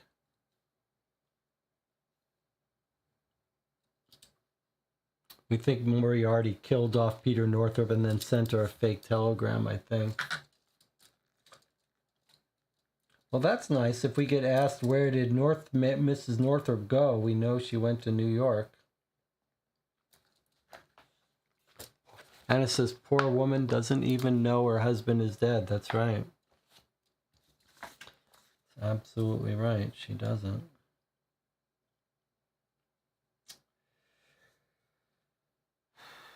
Okay, let's visit Arthur Shank from the brewery at 159. I'm not sure if we've been to this place yet. Okay, so 159, if we wanted to go to Vincent Derrick's house or Arnold Shank's, I believe these are going to be all places we've been. Let's see, if we try to go to Vincent Derrick, we're just going to be told it's his old house. Yes. And if we try to go to Arnold Shank, we get something new. Okay, so I think this is the first time we're able to talk to Arnold Shank, actually. The brewery guy. He says, yes, I'm Arnold Shank. Come in. What can I do for you? We understand that one of your employees has been arrested in the murder of Peter Northrop. What can you tell us about this man O'Rourke? As I have already told the police, there's little that I can tell you about the man. They seem already to know quite a bit more about him than I. For instance, I had no idea that he had a criminal record. Caliber of workers these days. Shank shakes his head at the sad plight of employers. I really don't know what else I can tell you. He was simply another big, dumb Irishman who could hoist beer casks and handle a wagon. That was all I was concerned with, and that's all I know. I'm sorry I can't be of more assistance. Actually, sir, we do have a couple of other questions, says Wiggins. We understand you're on the Parliamentary Commission appointed to make recommendations for the new Beer Act along with Sir Henry Cole and Mr. Reginald Ormond. Can you shed any light on Sir Henry's murder? I know nothing about the murder, shouts a suddenly impatient Arnold Shank. Now look here, young man, I've tried to be helpful in answering your questions about this Northrop murder.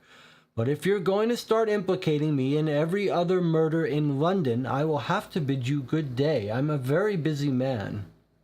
And with that, we're quickly ushered out. So Arnold Shank doesn't want to talk to us too much.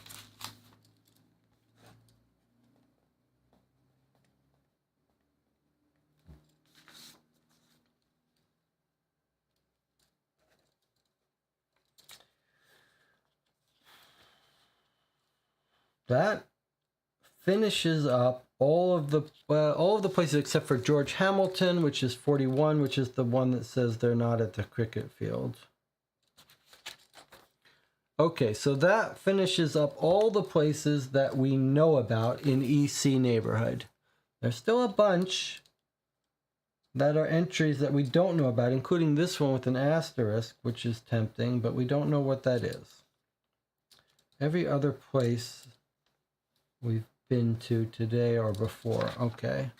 Next up, Queen's Park. We've been to every area that we know about, except two that we don't know why we would go there, so we can't. Northwest. We've got Leland Johnson's house. He was killed. We've got O'Neill's house near the Bagatelle Club where we see cabs. So let's go to these places. Let's start out with Leland Johnson's house. I believe we've been here and seen it. This is just going to be his house's. Yeah, police ordered it closed. Okay, so it's closed by the police. The Amateur Athletic Association, which I've been meaning to go to for a while to see if we can't find boxers, is 88. Let's see if that's a reasonable place to go. Okay, so here we are at the athletics club. Sure, I know Franklin Kearney. He gives us good coverage in the Sporting Gazette, says the young assistant to the secretary. I haven't seen him since I ran into him at last month's tourney at Wimbledon. He wrote a fine article on the founding of the Lawn Tennis Association. Do you have any idea where we might find him? No, I really don't. I understand he's active in the temperance movement, Balfour's Band of Hope, if I remember correctly. Balfour is really into everything. What do you mean? Well, he's involved in the business community, of course, but he's quite active in athletics and the temperance movement. He's one busy man. Well, what can you tell me about Balfour's involvement in athletics? I gather he was very influential in the boxing community, but that was before my time, and now he's a big supporter of the Marylebone Cricket Club. Of course, he doesn't participate in the sporting events themselves. Some of the men laugh at him behind his back, and now that he's apparently developing the Queen's Park Heath, some of the men feel that his vocal support of athletics is not supported by his actions. But I've gone astray. What could this possibly have to do with Frank Kearney? Yeah, that's a good question. Pardon? Oh, nothing. Thanks for your time. All right, well, athletics, 88, nothing. We're really scraping the bottom of the barrel here. All right, let's go to this place, the Bagatelle Card Club, which is also one of the O'Neill's house. Now, this is actually 14 Northwest. Where is that? I thought that was near the Pall Mall, but that's Southwest. Where is 14? Here. Well, I don't really have a... Well, O'Neill, one of the criminals, was mentioned. Let's see if he's hanging out at the Bagatelle Card Club, or if that's a lead that we shouldn't be on to. 108. Let's see if we ask about O'Neill or not.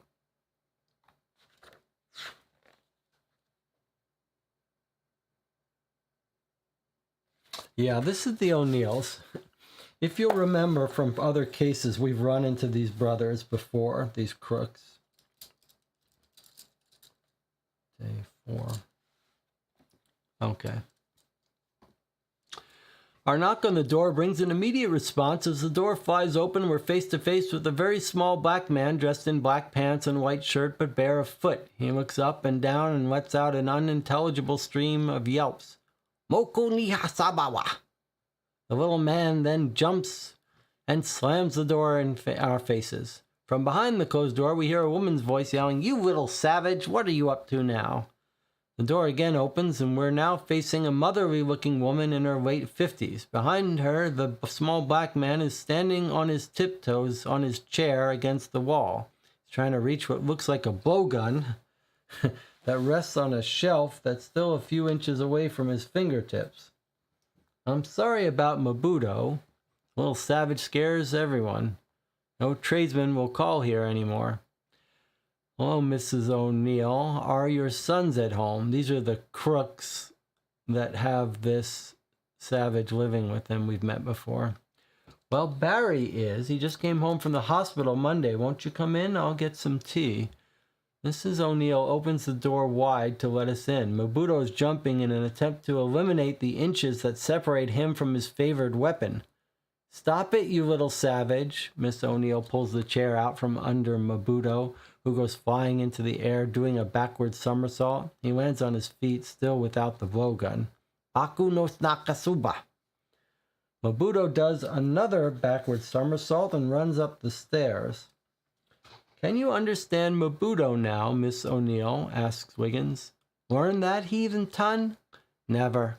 Barry's the only one who can understand that savage. If only we could train him to do something useful, like clean the house or do the shopping, but no, the only thing he will do is the cooking. You should see what that little savage will cook. No Christian would touch it. Mrs. O'Neill leads us into her drawing room and offers us seats. She disappears briefly into the rear of the house. Upon her return, she informs us Barry will be out soon. He manages quite well on the crutches, but he's impatient to be on the road again, I fear. Moments later, the lion tamer appears and Mrs. O'Neill excuses herself to make tea. "Oh, Barry," says Wiggins. "Wiggins, isn't it? You work for Holmes, right?" "Yes. What do you want?" "I'd like to ask you some questions about the Balfour robbery." Mabuto has crept back down the stairs and joins his master, who's remained standing despite some apparent discomfort. I'm reading these paragraphs with a little bit of cringiness about the insensitivity of this 1888-1984 writing. You would not get away with this today. "Masaga no ito maso takaku nanu sawada mafakaduna. Wahido gasur moda mamodo ito masaka." "Modu, snaps Barry. He reaches behind him and picks the blowgun off the shelf. He hands it to Mabuto. He's giving him the blowgun. "Don't worry, he doesn't have any darts," reassures Barry. "At least, I don't think he does." "Anyway, what do you want to know?" he asks as he eases his body into an overstuffed chair. "You should know by now that the robbery doesn't fit my brother's style." "Speaking of your brother, where is he?" "I haven't seen Tommy in a couple weeks. I don't know where he is." "Do you have any idea who might have done the job?" "No, I was thinking about it and couldn't come up with anyone. It could be someone from the continent, I suppose. I just don't know, Wiggins." "Well, how would you get rid of the jewels if you did have them?" "Oh, that's simple. Thief would steal them for one of only two reasons. Either he already has a buyer, collector or buyer who contracted the job, or he did the job on his own to sell them for his own gain. Then he has only three real options that make any sense. One is to get them out of the country, preferably to Amsterdam. That's where you'll get the best price. Or two, sell them to the insurance company. You'll get the money with no questions asked, and the police will close the case. Or three, sell them to a fence." "Yeah, and which fence would you suggest for jewels of this type?" "Well, a law-abiding citizen like myself doesn't know much about fences, of course, but I've heard Edgar Jocelyn at Lambert's is an honest businessman."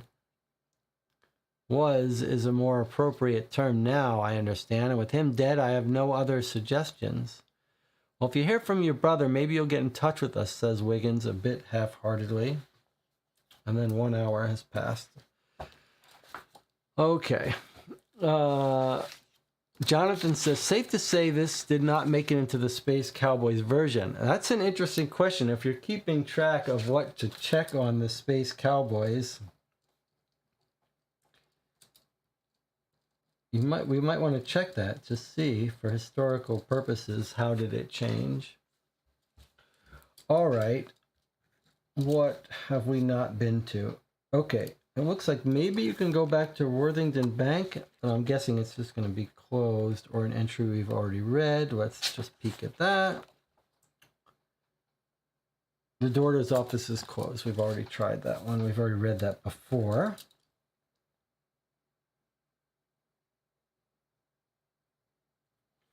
All right. So now 84 Northwest. I've got marked 84 Northwest is a place near Oxford Circus where they're all arriving.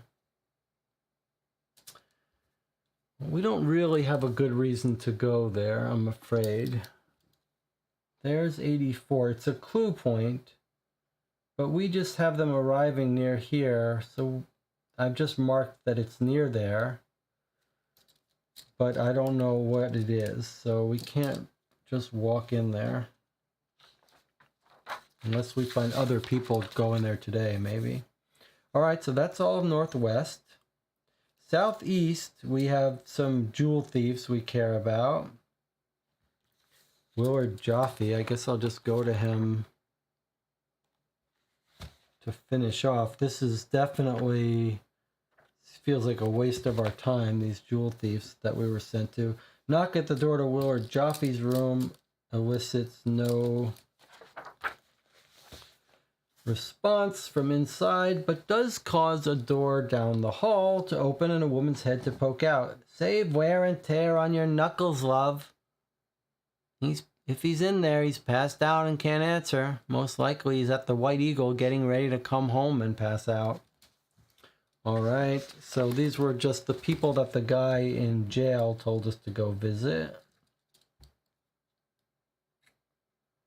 Peter Northrop's house we went to.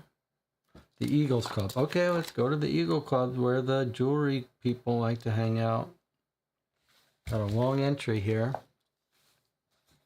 Maybe we'll take a break after this.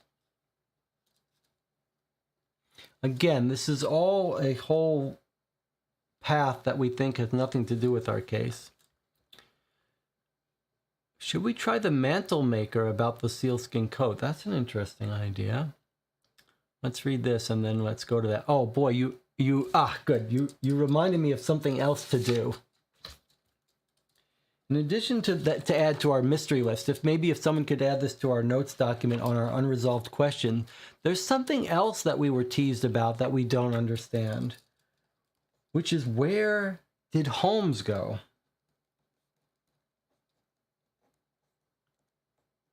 We're told at the beginning of today that Holmes went undercover as a horse workman or something somewhere. We don't know where he went. That might be another unresolved question to answer. I'm a little nervous that there's so many questions we haven't answered, and it feels like we're just about done looking at clues. Okay, as we enter the public bar of the White Eagle, we get the impression that all heads turn towards us and that the level of conversation drops to a whisper. Most of the patrons look like they would feel at home on a pirate ship or in a London prison. We muster as much self-confidence as we can and move towards the bar. Our presence does not arouse any movement from the barman. After a minute or two, Wiggins addresses the publican. Could we get some bitters here, mate? This at last causes the barman to laugh, and after a moment he moves slowly towards us, his pace demonstrating to us that he's still master of the house and serves us at his pleasure. He draws us the requested bitters and sets them before us. You blokes lost? Not if this is the White Eagle. That it is. How'd you hear of it? Oh, here and there. One of our good friends is Porky Shinwell, runs the Raven and Rat. Oh, I know Porky well. We were in prison together. We both decided it was safer to supply the devil's brew than to do the devil's work. Some would say that's also the devil's work. Ha! That they do, laddie, that they do. Well, if you're friends of Porky's, you're welcome here. Thanks, Hank. My friends call me Hank. Thanks, Hank. Wiggins lays a pound note on the bar. I'll get your change. No need, Hank.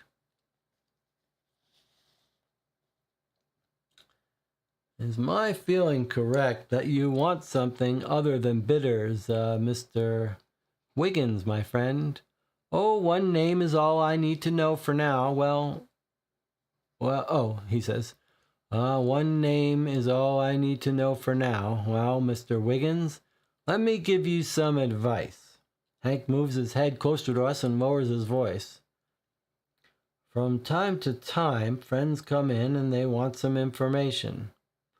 Sometimes I have an answer, sometimes I don't.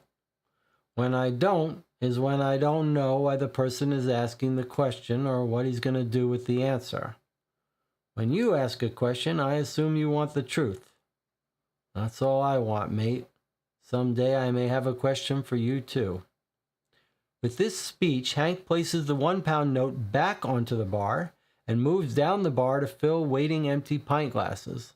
After the rest of his customers are happy, or at least holding filled glasses, he moves back down to us. Well now, Wiggins, you were going to ask me something. Wiggins picks up the glass and drains it before putting it down. He says, well now, Hank, I do have a question for you. We're friends of Porky Shinwell's, but we're also friends of Sherlock Holmes.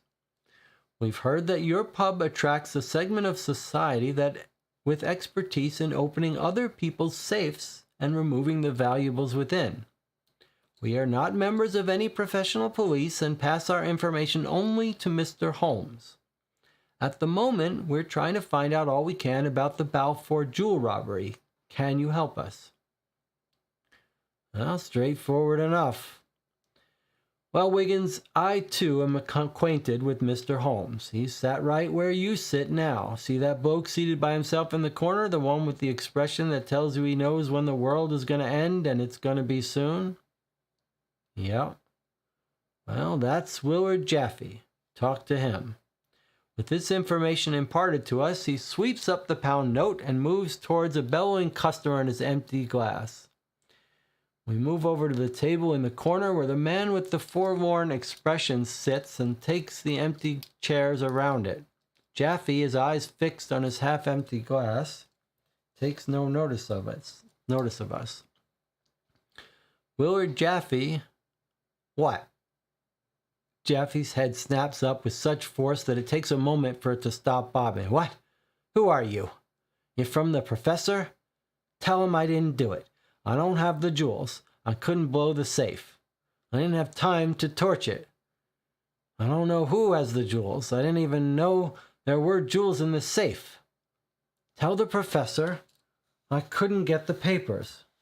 I couldn't get it open.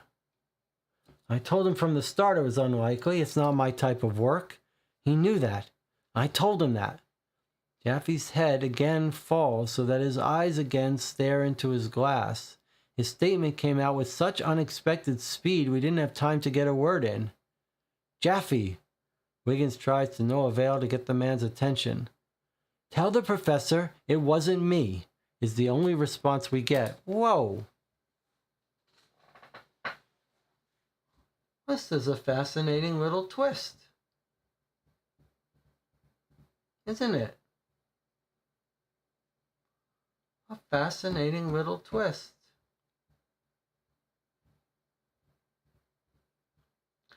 Chasing down all these burglary leads seemed like a total waste of time, but it has given us some new insight.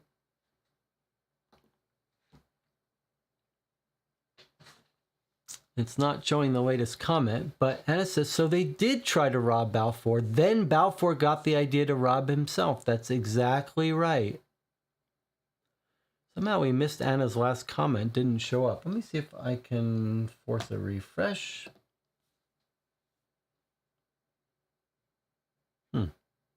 For some reason, we lost Anna's last comment in the chat, but she just said what we were thinking, which is that it was an inside job. Balfour did rob himself, but it looks like first the actual case was Moriarty sent this guy to get into the safe, and he couldn't get in, and then he was interrupted, ran out.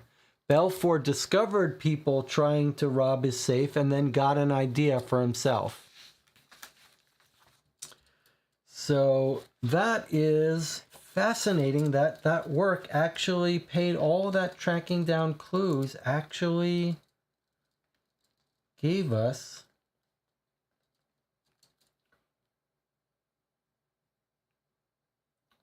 Willard Jaffe, hired by Moriarty to steal Balfour's papers,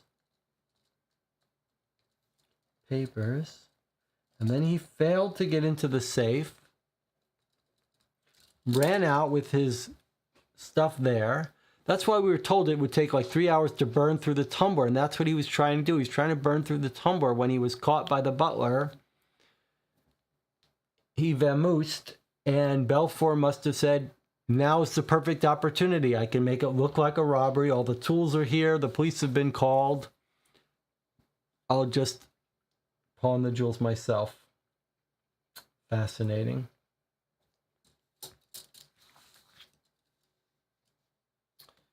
Absolutely fascinating. Okay.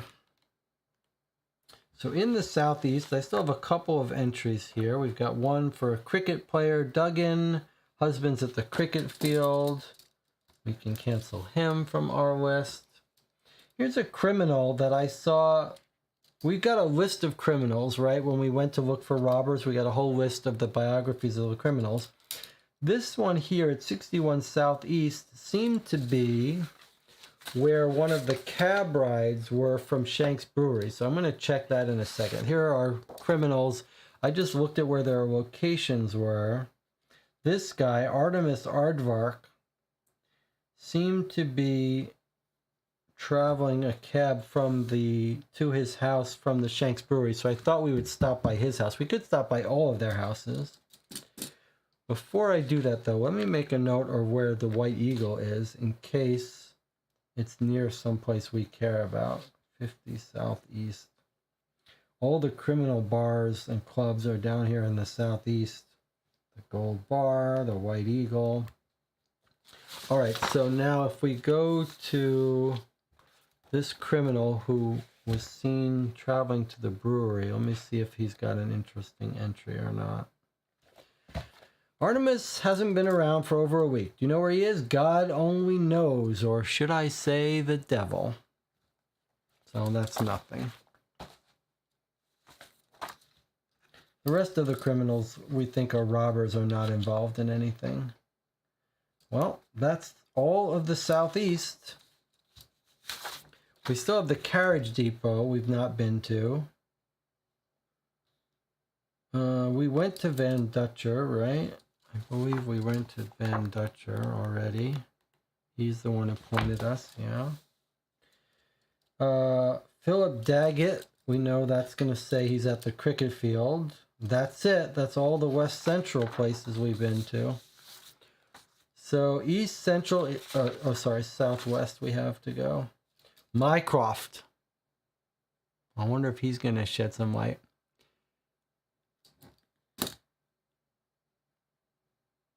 The chat is saying, why did Moriarty want to get Balfour's papers? It could be anything. It could be his papers. Lloyd's message said papers, or I think that's right. He just wanted proof to feed to the journalist, or it could be lots of things. He could have just been wanting proof that he was doing bad stuff to reveal the papers. He could have hoped he would steal his money. Seems like it could be a bunch of stuff. All right, let's take another break here. We'll come back. I think we're almost done with all of the clues. I'll see you in 8 minutes.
Okay, we're back. You're watching Call for Two.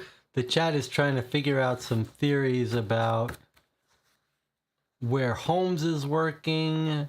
John says, here's a theory. If Kearney's kidnapped by Moriarty, could they plan on using him to sneak a bomb into the temperance meeting with Balfour? That just seems It reminds me of, I know, I shouldn't say. There was a show on Showtime that was pretty good.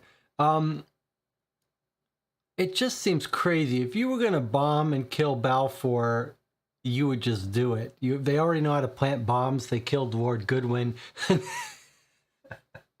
And Tina says, Jonathan really wants another explosion. It's true. I don't see any signs of another explosion. It seems like he was trying to ruin Balfour financially, not with bombs. Although they are all in hiding now. Maybe Balfour is not so easy to get to. All right, let's see. So QP, we've been to every place that we know about. Northwest, we've been to every place we know about except 84 Northwest near Oxford Cab, but that seems like we don't know about that. Southeast, there are a couple criminals that we haven't been to that we could go to. 3 criminals on this page, but that's it. West Central, we still have the carriage depot log that we'll want to get to maybe as the last thing we do when we ran out of other things. Euston Station, we don't know why we would go to there. That's every place we know about. Okay, Southwest, we've got a couple places, including Mycroft Holmes and Lord Sipton, who's at the mansion. So Anna actually agrees with Jonathan about there being an explosion at the end. All right. Well, let's do our Southwest places. Let's see. Does Langdale Pike have more to say to us after that outburst in the Galahad? Sir Galahad's Club? Is that what it was? Galahad? Okay, let's see if this is new or if we've seen this one before. 274. Clue 274. Oh. So if you visit Langdale Pike, look what we get. He's got some timed items to talk to us about. Well, I'm afraid it's after 5 o'clock. I think he's just going to be in the club. Here it is. Mr. Pike's not in at present, much to the disappointment of several young men, I'm sure. Do you know where we might find him? He often spends his evening at the Sir Galahad's if he's not at the theater. Okay, well, we've been there. We've talked to him already. All right. Now Mycroft Holmes. Let's see if he can blow this case open for us.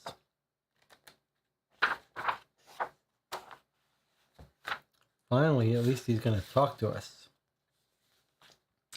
Ah, Mr. Wiggins. Mr. Holmes mentioned that you might be dropping by. If you will step this way into the stranger's room, I will let him know you've arrived. We're at the Diogenes Club in the stranger's room. A slyly grinning Mycroft Holmes soon joins us. Wiggins, what brings you and your friends here on such a fine autumn day? He asks with a twinkle in his eye, because he knows all about this, presumably. Everywhere we turn, we seem to run into Jabez Balfour and his financial empire. As you are so knowledgeable concerning the affairs of London's business community, we thought you might be able to enlighten us. Wiggins, I do believe we could make a diplomat of you yet. Yes, there have been strange and quite disturbing rumblings in recent months. As I'm sure you're aware, the economics of the country, of the world even, are all dependent upon a certain degree of mutual trust. The whole system is like a house of cards.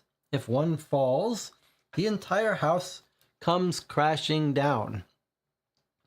There have been recent rumors of serious structural weaknesses in our financial house. Responsible members of the business and government communities have wisely chosen to keep those rumors from the public as much as possible. A panic could prove the downfall of much more than the government. Millions would suffer. We're trying to discover if the rumors are well founded. If they prove to be, we hope to find the weakness and shore up the walls before they fall. What does that have to do with Balfour? Are his companies the weak links? That does seem to be one of the questions, doesn't it?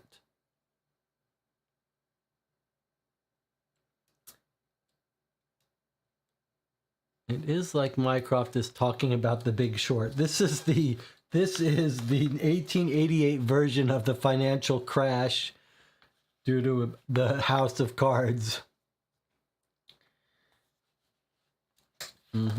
So he's got his Ponzi scheme. But Mycroft, as usual, does not like to give us actual actionable information. He's always circling around the truth, making little hints, wanting us to solve it ourselves. He doesn't like to give too much away. Scotland Yard. Is that a new entry for Scotland Yard we haven't read? That would be nice. Oh, it is. All right, time to go to Scotland Yard.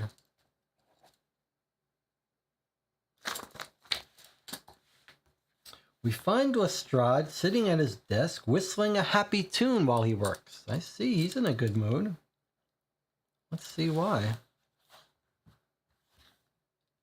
You seem to be in a good mood, Inspector, says Wiggins as we enter the office. I'm always in a good mood when I can close a case. Oh yeah, which one? The murder of Peter Northrop. You caught the murderer? Yes, Wiggins, no need to sound so surprised. Just good, solid police work. Oh yeah, who did it? Josh O'Rourke, a teamster for Shanks Brewery. A watchman at the gasworks saw him drop the body in the canal. A positive identification from a reliable witness, and O'Rourke has a prison record. He's now safely locked up at Old Bailey. Case closed. Yeah, why did he do it? I don't know. There are many reasons. The plates that Northrop was accused of forging were never found. That's reason enough. Of course, Rourke denies having committed the murder. Yeah, did you find the counterfeit plates? No. Well, won't it be more difficult to find the plates now that Northrop is dead? We weren't having much success when he was alive.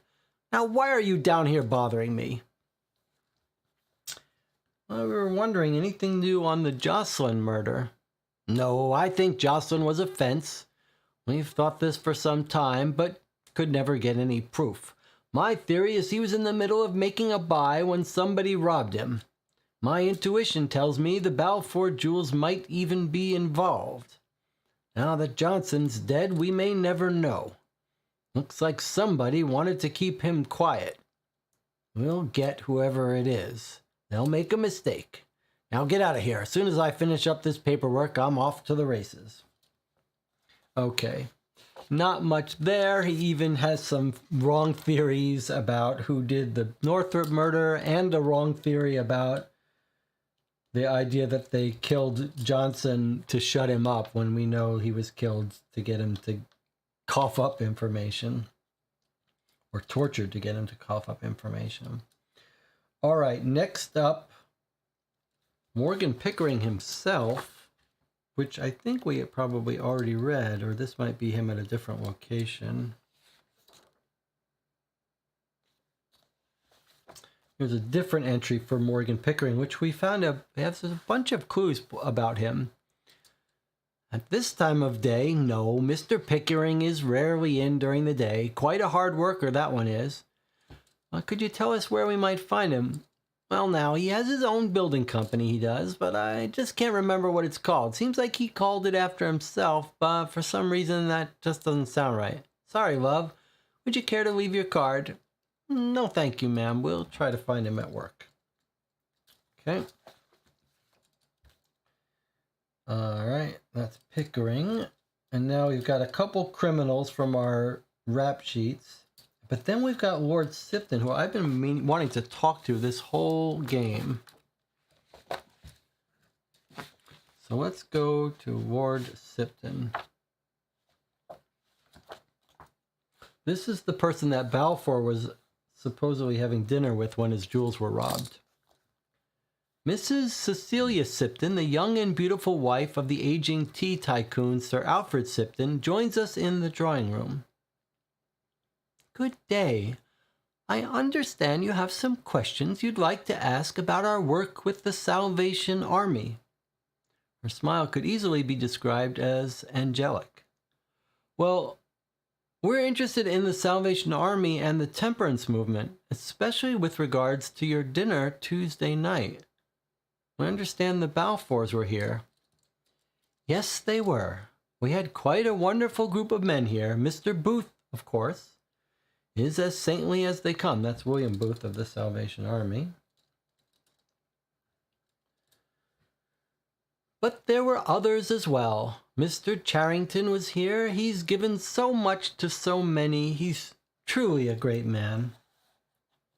Cecilia, where's... Oh, I'm sorry. I didn't realize you were entertaining guests. Excuse me. Oh, that's quite all right, Roger. Why don't you come in and join us? This is Mr. Wiggins and some friends of his. They were just asking about Tuesday night's dinner. This is Roger Thompson, Sir Alfred's nephew. Mr. Wiggins, I don't understand why exactly you're interested in the dinner. Well, we're investigating the theft of Mrs. Balfour's jewelry. Wiggins hopes his explanation is satisfactory. The religious fervor in the young lady's eyes when she speaks of Booth and Charrington prompt him to add, we're also interested in the temperance movement. Oh, they all get too carried away, if you ask me, says Thompson. They spend hours arguing about whether they should feed the poor starving unfortunates after praying or before the praying. I'm sure all those unfortunates care about is getting fed. Roger, how can you dismiss those poor people's souls just because their bellies are empty? Excuse me, I have better things to do than continue these idle debates. You must forgive Roger. He has so many business concerns these days. My husband has not been in very good health of late, and Roger has taken over the running of the company. Actually, we were wondering if we might speak with Sir Alfred. I'm afraid that's quite impossible. He's with his doctor right now, Dr. Agar. Perhaps some other time. Okay, well, thank you for your time, Miss Sipton. I just have one further question. Can you tell me at what time the Balfours left your home? Yes, they left shortly after 11. Thank you. Good day. Shortly after 11, basically after the cab rides, logs stop, for what it's worth. So that gives us some time frame when the jewelry must have been stolen a little bit before then, or interrupted then. And we're told that Dr. Agar is Sir Sipton's doctor, and he's not well. And we're told about Roger Thomas. Roger Thomas is the nephew running the businesses.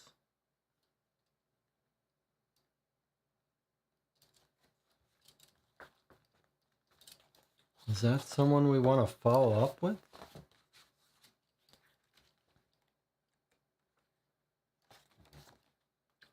Where does Roger Thomas live? I don't see an entry for him. I see George Thomas, Anna and Claire, 4 Northwest and 57 Northwest. Nope, not relevant for us. Okay, and what about Dr. Agar? Could we talk to him about Sir Sipton?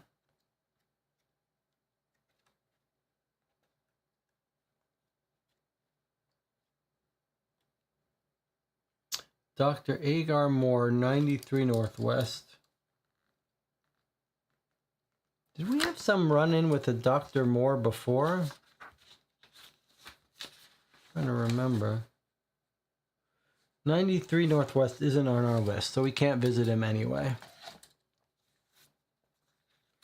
All right, let's see. The only thing left here are some criminals. Here's our last page of clues.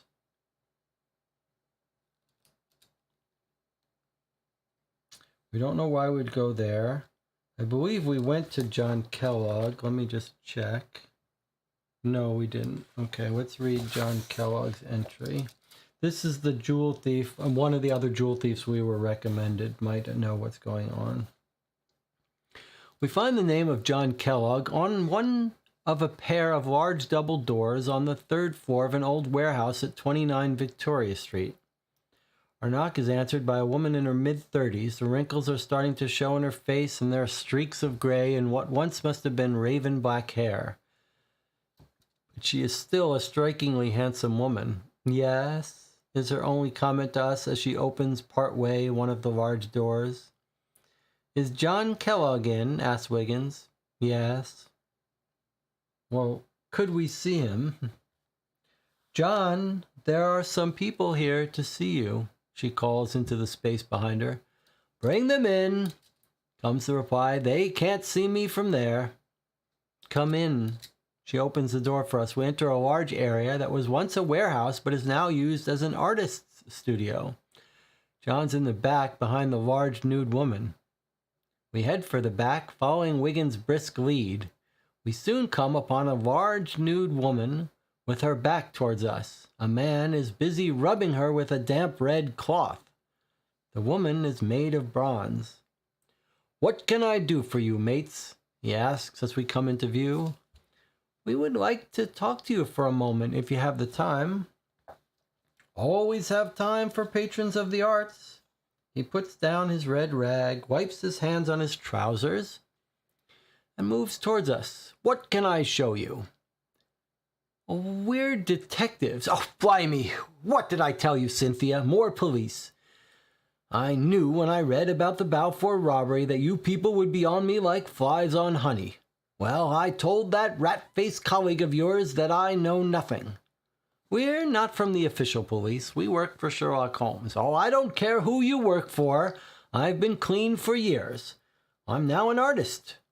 I know nothing about any robberies and don't care who's doing them. So unless you want to talk about my sculptures, get out before I call the official police. Kellogg brandishes a large wooden mallet to add emphasis to his request. Cynthia makes no effort to hide her disgust as she holds open the door for our exit, and she slams it as soon as we're back in the hall. I sure would like to know who the model was for that sculpture, sighs Wiggins, as we leave the warehouse.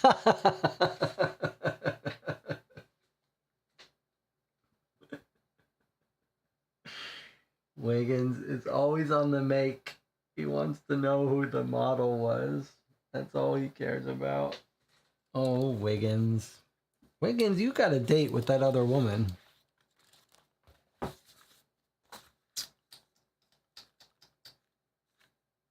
He wants to know who the model was. He's just like reflecting to his friends. I sure wish I knew who the model was. Does anyone happen to know? Did anyone recognize her? Well, we have now finished all of our official clues.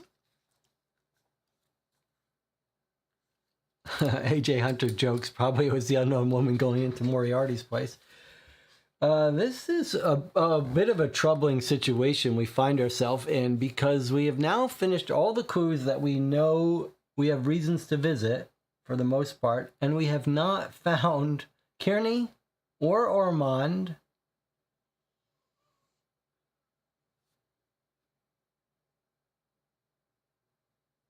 Of course, we don't know what the questions are going to be, but that is really troubling.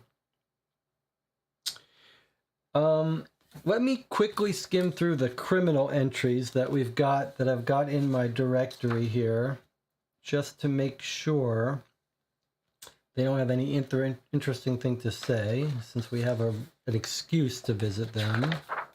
These are people that were on our criminal rap sheets. Okay, so one of them is Terrence is sick. Can we see him? The doctor says he's been bedridden. Okay, that's one of the criminals that's Terrence, who's on our rap sheets. Then we've got another one at 269.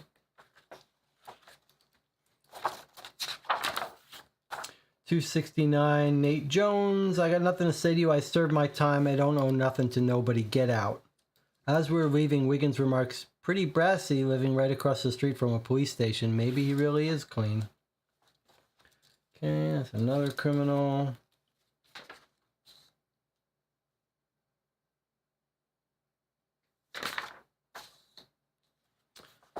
$261, another criminal on our rap sheets. We stop by the concierge as we enter. You're strangers around here. Who are you looking for? Theodore Simmons, replies Wiggins. Could you tell us what room he's in?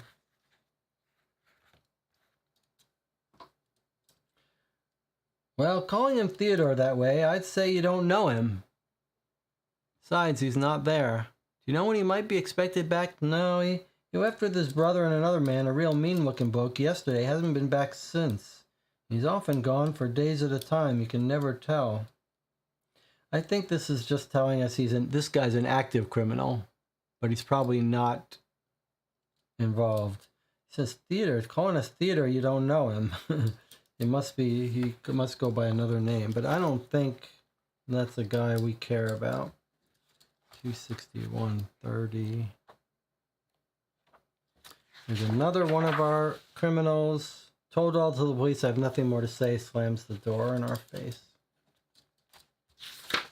Okay, anyone else?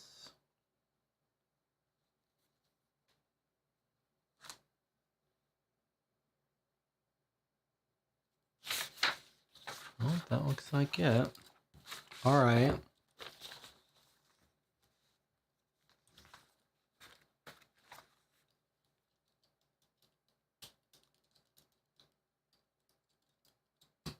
That says the mean-looking one could be our jackal.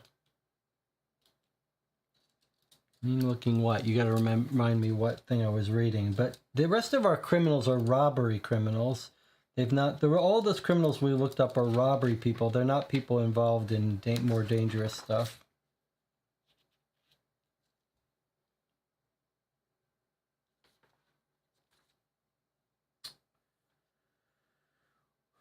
Here's another criminal 90. Let me see what that is. If I read that yet.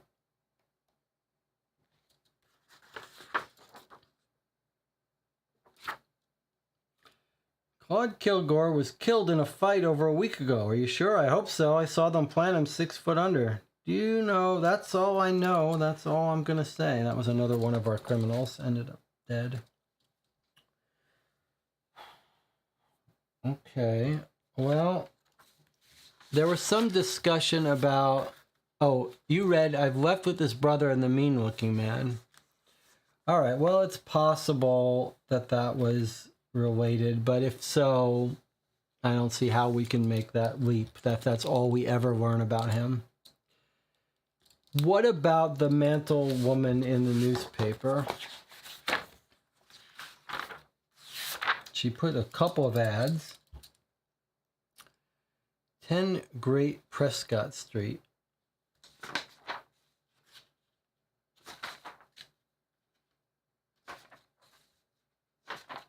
Well, if it's an address, it's a place we've already been because we've been to 10s, all the 10s.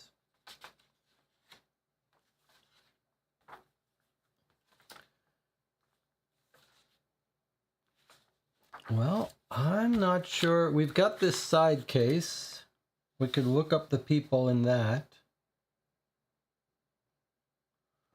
But otherwise, we're in a bit of trouble in terms of...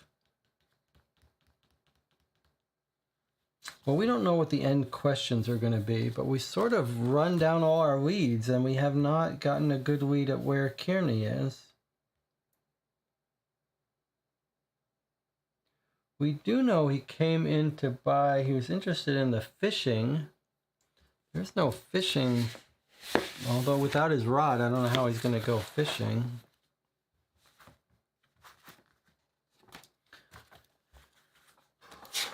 That's weird, huh?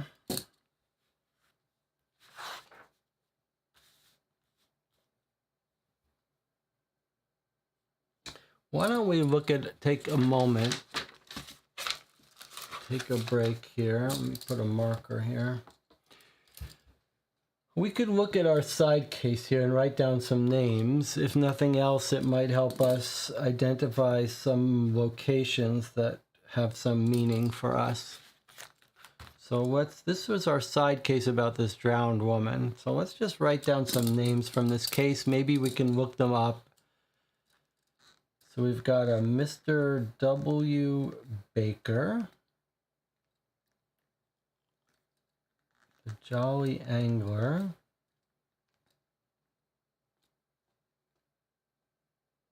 Ann Sayer, niece of Mrs. Bull of the Cat and Mutton Tavern. Mrs. Bull, the Cat and Mutton Tavern, but that sounds like that's outside of London, doesn't it? Hackney. Thomas Taylor of the Jolly Anglers, waterman. Is this all taking place outside of London and is not something we can try to solve? 5 o'clock, Edwin Newman hired a boat.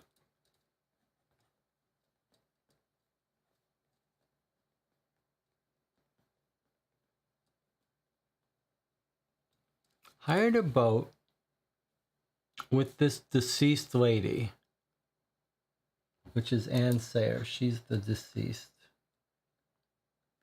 Hired boat with Ann. All right. They rowed the boat themselves. They went up rivers towards Tottenham Mills. Wait a minute. Tottenham Mills? Is this our place? Is this tied into our builder?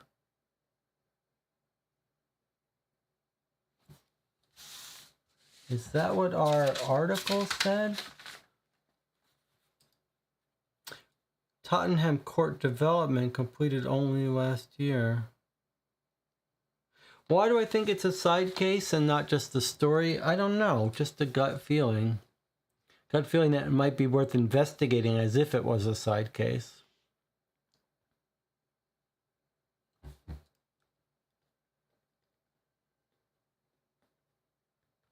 Let's just try to understand it. It feels like it's like a little, supposed to be a little puzzle for us. So 5 o'clock he hired the boat.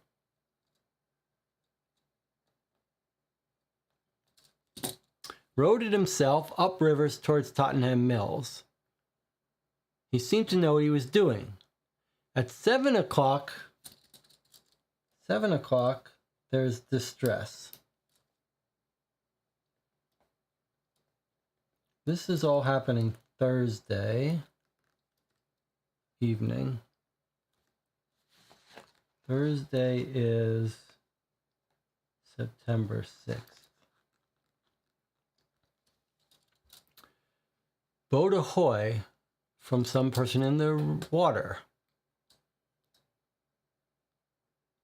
They jumped into a boat, they rowed out, they discovered Edward Newman in the water holding onto the bottom of the boat, which he hired.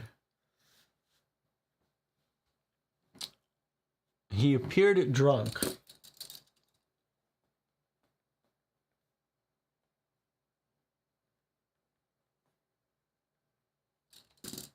Maybe the woman and the man just went out and got drunk. He was drunk, but he knew what he was about. They asked him where the woman was. He says, I left her behind, all right? Where are my clothes? Drunk and naked, left her behind. They saw a coat and waistcoat floating in the water, which he told them to pick up. Where's my hat? Mr. Green will bring you your hat, he replied. Witness replied, Mr. Green will bring you your hat. Sounds like he's just delirious. Go and fetch my hat. I'm not going to pay half a dozen people to pick up my clothes. And he's acting weird. God's sake, go back and get the woman.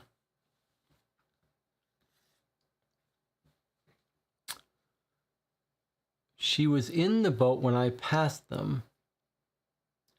He asked Newman where she was. He said he left her in the water. They dragged it. They couldn't find it. They go back to him. They ask him, where did your boat turn over? He said, near the point, and said that 3 gentlemen in a boat had run over and swamped them. But there was no evidence of the boat being swamped. He says 3 men in boat swamped them. There's no evidence of that. They drag the river again, and they find the dead body near the point. Near the point. She was very dead. Night was foggy and dark. Mr. Green of Leabridge, a boat builder, who he said Mr. Green... What was his comment about Mr. Green? He said, Mr. Green will bring you your hat. Okay. Mr. Green of Leabridge, the boat builder, deposed to seeing Newman rescued. He then asked Newman if there had been anyone else on the boat. He replied, it's all right. There was no one but myself. She was in the water. He did not appear to witness to be in liquor. Well, didn't seem to be drunk. Did not observe his manner, anything unusual. Miss Anne Lewis, Brunswick Street, Hackney Road, said the deceased was her daughter. Okay. Anne Lewis, Brunswick, and Hackney Road. Brunswick Street and Hackney Road. I wonder if we can find this, if this is London. She was a barmaid. I can't tell if this is in London yet. Cat and Mutton. I guess we'll know when we look up these places. Hackney. That sounds like it's not in London. In which case, this is not a case for us to solve. Mrs. Bull is witness's sister.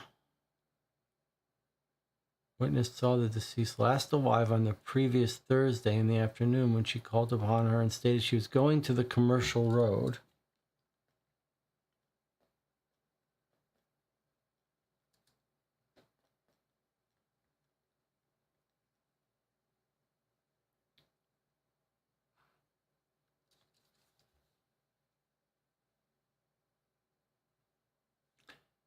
She was under engagement to be married, and before parting she observed, I think, Mother, all will be settled by Christmas next. She also expressed a wish to see her father's portrait.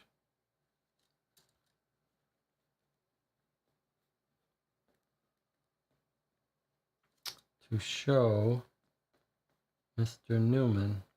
I suppose we would have seen him in jail if he was arrested, or talked to the coroner. 3 gentlemen who had hired a boat from the Jolly Anglers, and also the gentleman who, it was said, stated he had passed Mr. Newman at the time the deceased was in the boat. He accordingly directed Running, the summoning officer, Running, to use every exertion to find out those persons, and observed that he was not aware of the nature of the investigation, or he would not have appointed the inquiry so late a period. They adjourned. Boat accident. Okay. So you guys think this is not a case it's not something for us. It's just a fun story, huh? It sounds like he drowned her, but it sounds like she showed him a picture of her father and then he drowned her. So it sounds like something went wrong with that picture. But let me just see if anyone can be found here in the directory, if any of these people can be found. So we have the Jolly Angler.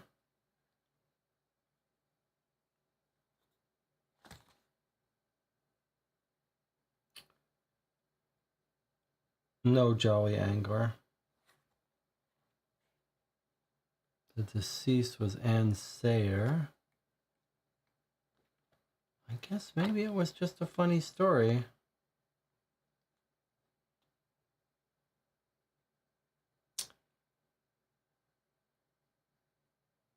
Yeah, I don't see her. Thomas Taylor. All right, I just thought it might be a little story. Just felt like it was a little mystery to unravel. But none of these people are in the directory.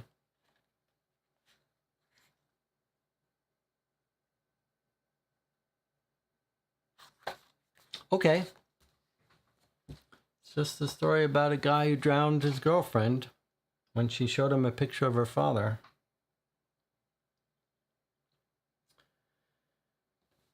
But now what do we do? Okay, well, let's look at the cab record. I actually Xeroxed it earlier, but let's go to it. Jonathan, you can take a look. 181. I'm not aware of anything that we're particularly interested in finding from yesterday, from Friday. So here's our day 4 look. Let's take a look at this.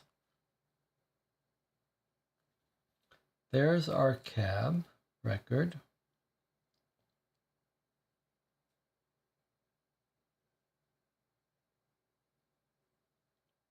For yesterday, September 7th.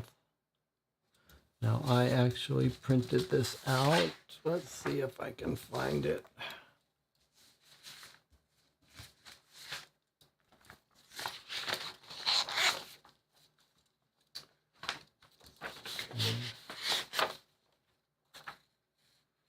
So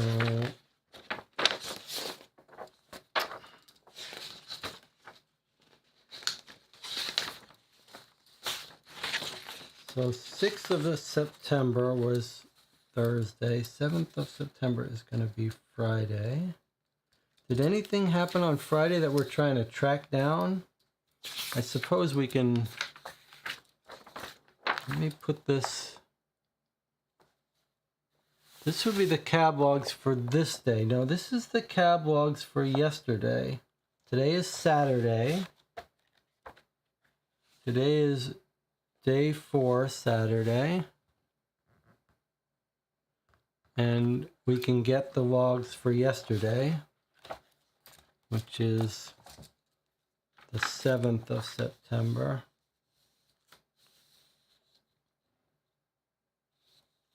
We can identify some places we know. There's Oxford Circus again.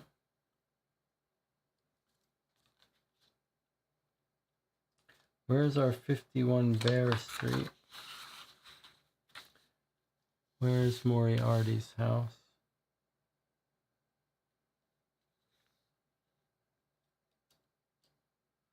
Don't see much traveling into Moriarty's house.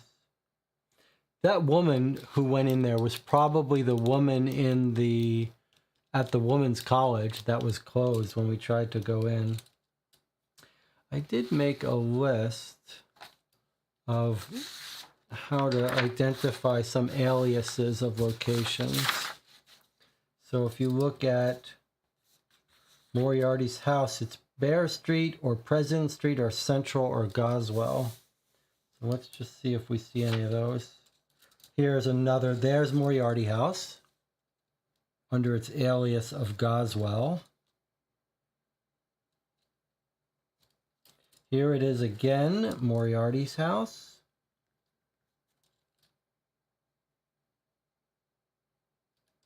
So we got 3 entries coming and going. Then Oxford Circus, that's the place near Bon March. Let's see if we have any other entries to our President Street. There it is again. There's another alias to Moriarty's house. Hey, there's your Mincing Lane that Jonathan found. What was Mincing Lane that they were going to? Trying to remember what we said was Mincing Lane that we found a whole bunch of entries to.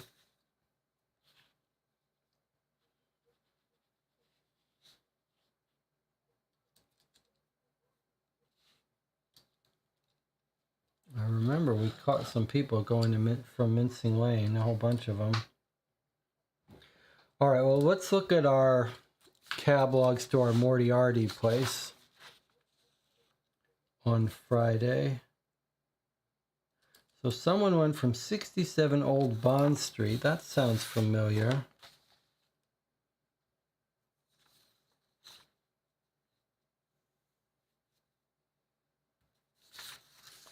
Let's see where 67 Old Bond Street is.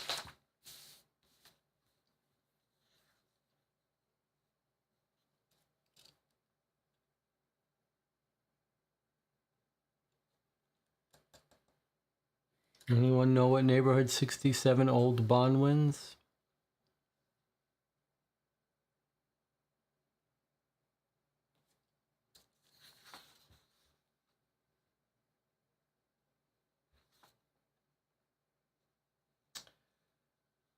'67, nope. Find what neighborhood it is, then maybe we can look it up and see if it's an entry.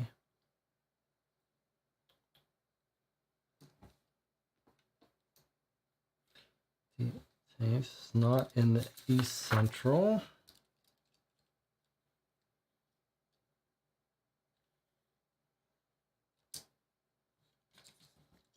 Here, West Central, doesn't look like it's Old Bonds here. It's an Indian restaurant in West Central.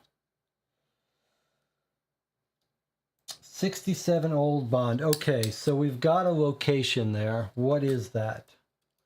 Who is going to Moriarty's house from this known location? What known location is that?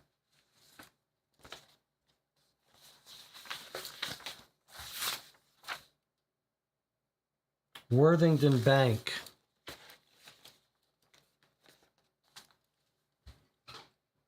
Someone from Worthington Bank traveled to Moriarty's house at 9:55 Friday morning. Who would that be?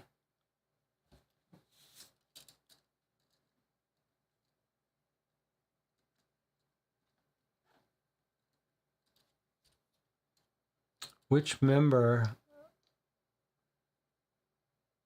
Is that Knox? Do we think Knox might be traveling?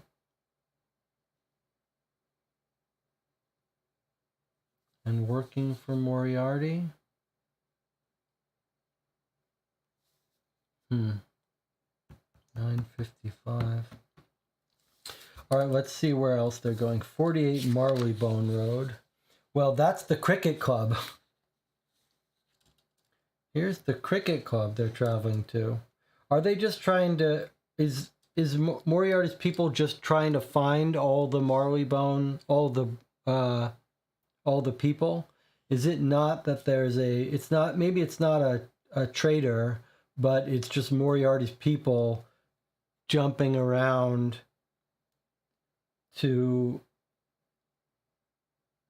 try to find the Belfour people. And here is the Oxford Circus place that's so suspicious. Where are they going? 2 Swinton Street. Where the heck is that? That address does not sound familiar.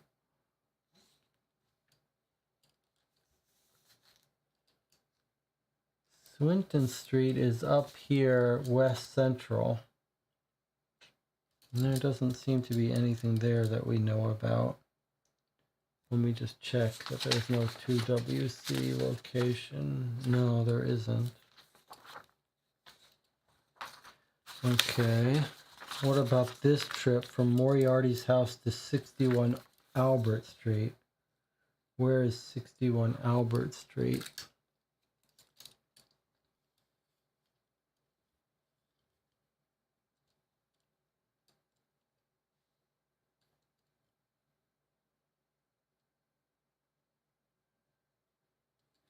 Not in the northwest.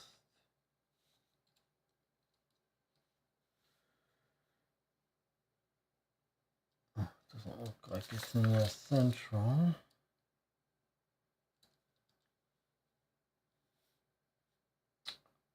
Not in East Central.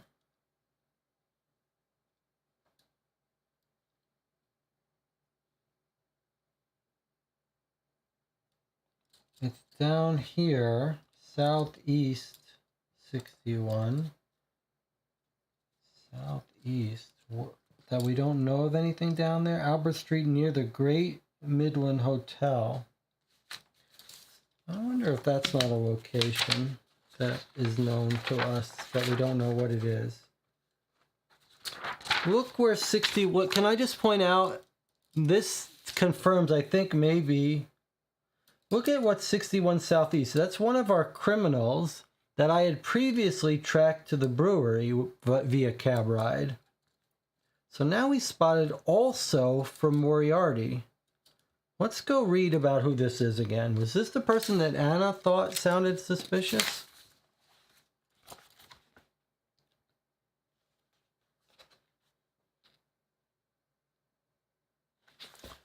Look at what 57 is. Artemis hasn't been around all week. Do you know where he is? God only knows, or should I say the devil? This is Artemis Aardvark. Criminal.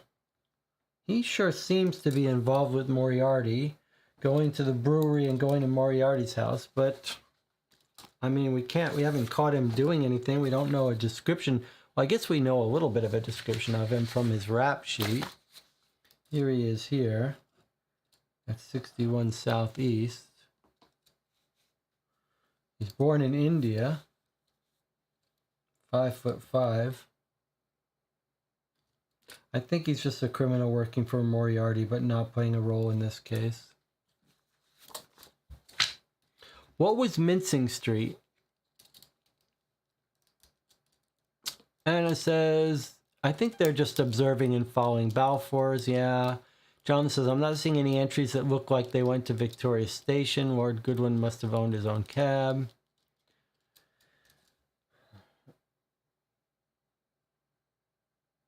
What was the...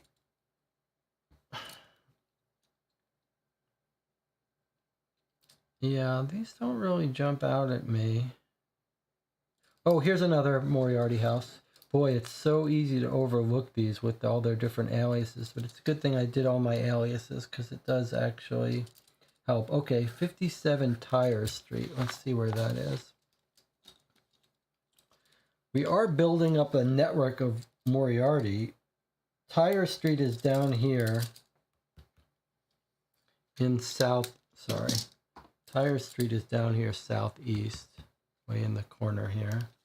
So someone from Tyre Street is going to Moriarty's house, but that's not a place we can go.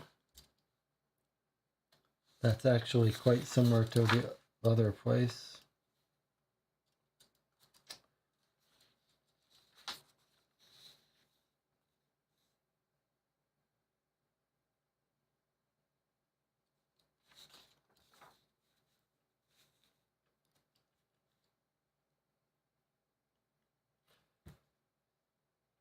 There was a story about our dead woman went to Commercial Street and meet on Commercial Street.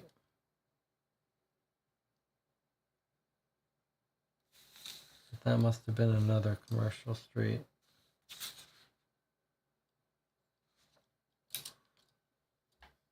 Let me just make sure there's no 8 on any of our unknowns.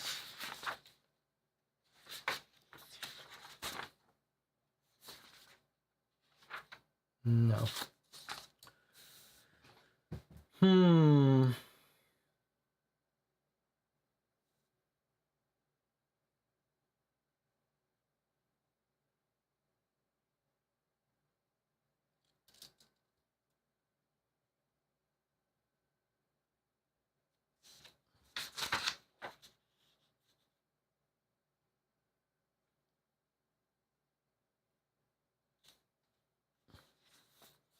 89 Mincing Lane. Where was that? Didn't we have a bunch of trips from Mincing Lane, Jonathan, that you found to the Cheshire Cheese or something?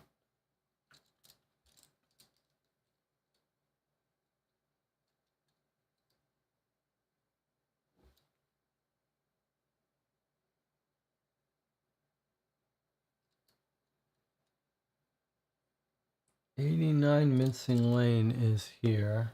Doesn't look like there's anything near it. I guess these are more people checking out the Tower of London, perhaps. We got a bunch of cabs coming down here. Maybe checking out the Tower of London. Maiden Lane, Tower Street, Mark Lane.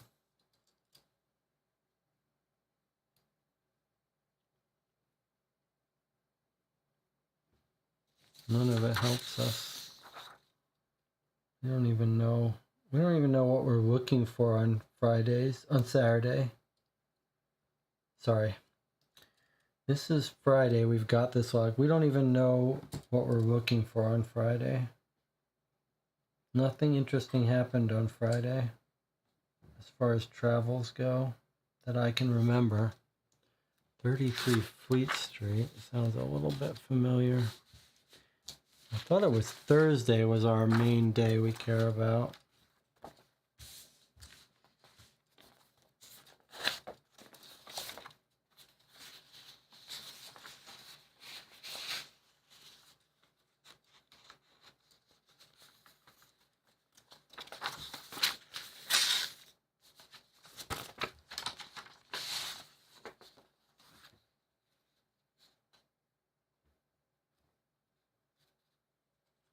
Parliament, Pall Mall. No one's going to any of those places on Friday. Rivington, that's the brewery. No one seems to be traveling there. No one's going to Sherlock Holmes's house.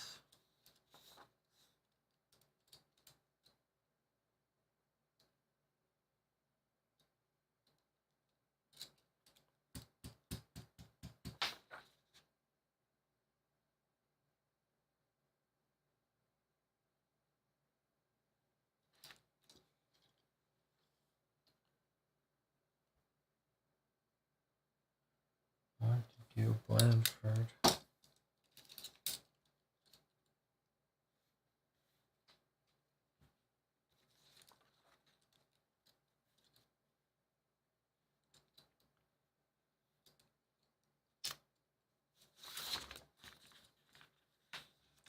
Lord Goodwin blew up on Friday. Is that right? Where's Anna's timeline? Let me see what happened when. Friday, Northrop's body is dumped. Goodwin carriage blown up at Victoria Station. Sir Miller, everyone's at an important meeting. Okay. All right, so Jonathan was right. The carriage was blown up near Victoria Station. Let's all then work together and take a little closer look. Victoria Station is, that's Charrington Cross. Victoria Station is here. So if we look at this, what we would be looking for Victoria Station cab would be Buckingham Palace Road, Vauxhall, or maybe even Gillingham. Buckingham Palace Road. Here is Victoria Station, Jonathan. Right there.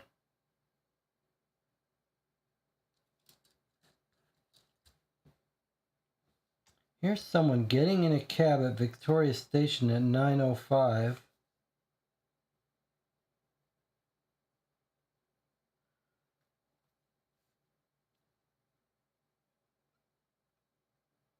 Buckingham Palace Road, Exelston.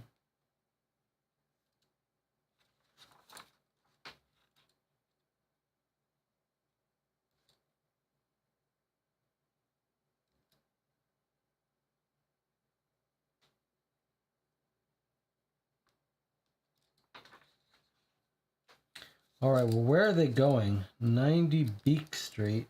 I mean, it would make sense you'd have people getting off cabs going there. Were we told at what time it blew up? I'm not sure we were. Let's see if we can find where 90 Beak Street is, though.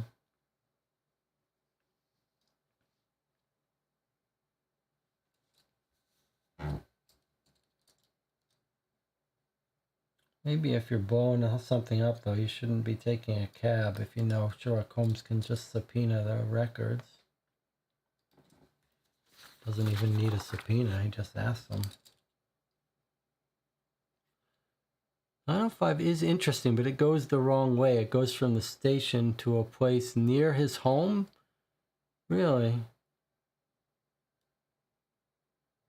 It is going the wrong way.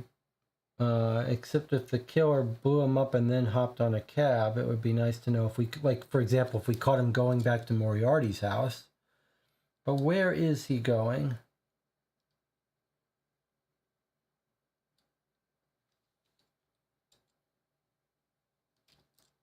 Where is Beak Street?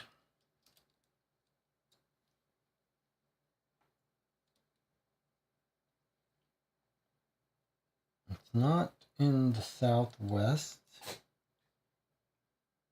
What is it, Sarah? You're sneezing?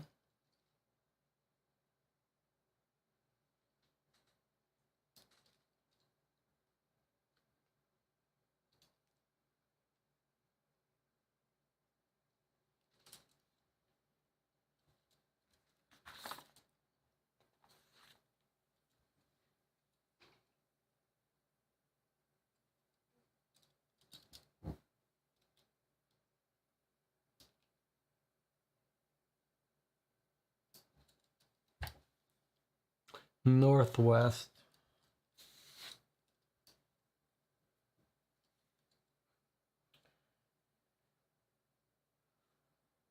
Beak Street, I see it. Okay. Oh, boy. It doesn't seem like it's not right next door to anywhere that we know of. And normally they take them at least next door. And we don't have a 90 Northwest. So, yeah, I think that's a mess. That's unfortunate. Shouldn't they have closed down Victoria Station?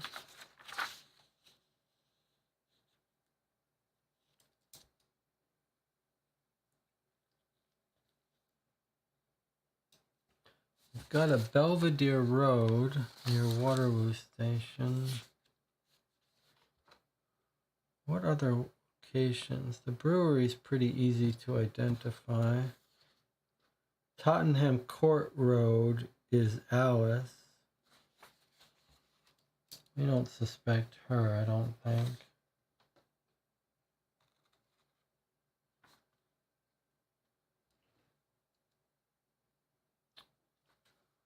You're all done, huh, Sarah? Well, I mean, maybe we didn't expect anything to come up on Friday's logs other than the bombing would be nice.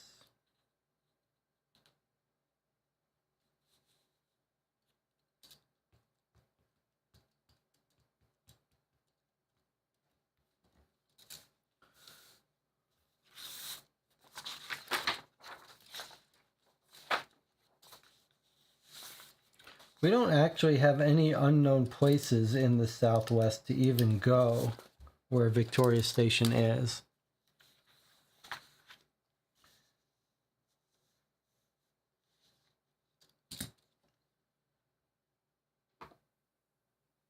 It just says blown up, doesn't say when. Driver unharmed, was buying ticket.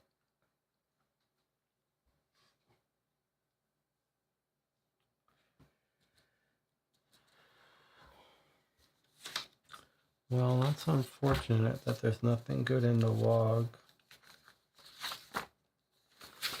So we have some choices. We're going to take a break. We've gone to all the places we know. We have some choices to make. Here are our options. we can read the questions. We can, and or before or after, we could then actually peek at all of the unknown clues if we wanted to, where we have a blank and we don't know what it is.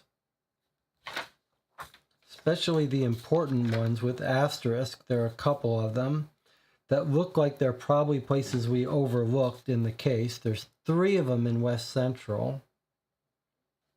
Or we could at least look at where they are and see if they make sense to us. Or we could consider these unfair leads that we should try to answer the questions without having discovered, since we haven't honestly discovered them. And then based on the questions, we could see whether we want to figure stuff out and talk more. It seems crazy to me that we haven't figured out Ormond or Kearney's situation. But maybe looking at the questions would give us some direction. So that's your choices. We can either look at the questions, we can peek at these places that we never discovered to see if they're important things that we missed. Or we could do those in either order, but I'll see you in 8 minutes.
You are watching Co-op for Two. We're back. We've reached the end of our tether here on the Queen's Park affair with all of the clues that we understand what they are, but there's so many that it's easy to see how we might have overlooked one or two.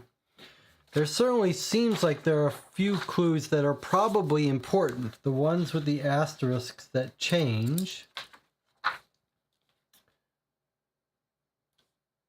So it looks like maybe 1, 2, 3, 4, 5, 6, 7, 8, 9, 10, 11, 12, 13, 14, 15, 16, 17, 18, 19. There's 19 leads that we do not know what they are, so we haven't visited them. Maybe a third of those look like they're probably important. So we have a couple options here. We could either go through our notes, try to think of who didn't we visit, who did we not look up. That's like looking for a needle in a haystack. We could also just say, well, let's see where those places are. We could double back and try to find cab routes for them. There are a couple of them that are near Oxford Circus that we've seen enough cab rides to that I wouldn't mind peeking at them. There are a couple others that might turn out to be near someplace we know once we've mapped them on the map. But what we're going to do is we're going to take a look at the questions for the game. If we don't feel super 100% confident that we can answer them, like if they ask us where Kearney is, then I think we're not going to try to answer them yet. We're going to back up and try to look at more of these clues. So we're going a little bit against the rules a bit, but that's what we're going to do now. We're in agreement that we're going to read the questions. Okay, but before we can read the questions, Jonathan reminds us that we actually have to turn to the 5th day when the case ends. And Jonathan wants to find an explosion on the 5th day. So both the 1984 original and the new Queen's Park basically have you turn to the new day to solve it, but there are no clue points for it. So it's just a little ending that tells you read the question. So here we go. Together, we are going to turn this page and see what happens on Sunday, the 9th of September. Now remember, Holmes went out dressing like horses. We don't know where he went. We think he might have gone to the brewery or Moriarty's. Okay, here we go. It's exciting. Here we go. We're turning to the finale. There's a whole thing that happens. Okay. What's wrong? Something actually happens here. Sunday, 9th of September, 1888, day 5 of the Queen's Park affair. A pensive Watson is pacing back and forth before the fireplace in the familiar sitting room of 221B Baker Street. In his hand he holds a rolled-up newspaper which he taps against his leg in time to his marching. "Good morning, Dr. Watson." Good morning, says Watson curtly. "Is Holmes about?" "No, I haven't seen him since yesterday." "Have you read this morning's paper, Wiggins?" "No, sir, not yet." "There was another murder in Whitechapel. Annie Chapman, aged 47, was found brutally murdered. If I know Holmes, he's probably in Whitechapel beginning his investigation as we speak." This is a Jack the Ripper person who was killed, Annie Chapman, a in real life person who was killed. So Watson is saying Holmes is probably in Whitechapel investigating it. "Would you care to join me for a cup of coffee?" We have no sooner settled around the familiar table with steaming cups of coffee than we hear footfalls upon the stairs. "Ah, perhaps that is Holmes now." In a moment, Watson's statement is proved incorrect as we hear a knock on the door. Come in, sighs Watson. Is this going to be Kearney?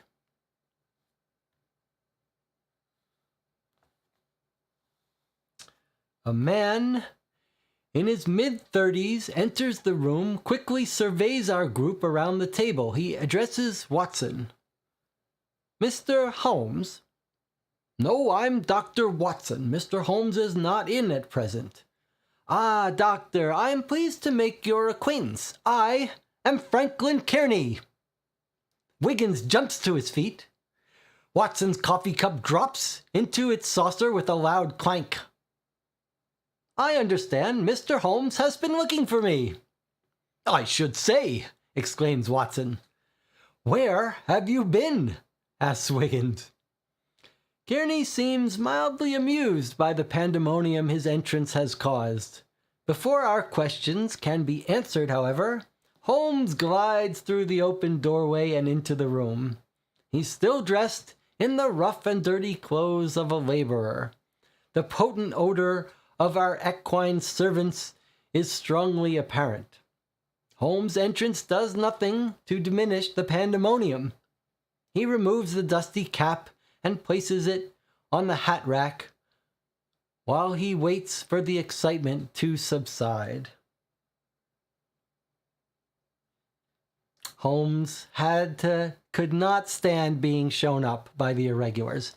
He had to solve it himself and bring Kearney in this dramatic fashion. Mr. Kearney, I presume, says Holmes to the visitor. Yes, he replies.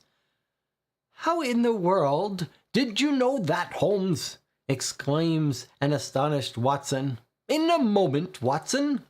To Kearney he says, I am sure you have a very interesting story to tell. Please make yourself comfortable while I wash up. Then we can all hear your story. Holmes disappears into his room. Watson pours Franklin Kearney a cup of coffee, and we all sit back in eager anticipation. That's the end of the story as we're told it. Now we have to solve it, I guess. Crazy. So Holmes is back and Kearney is back. Unrelated, Holmes did not bring in Kearney. Kearney came back and Holmes came back at just the same time.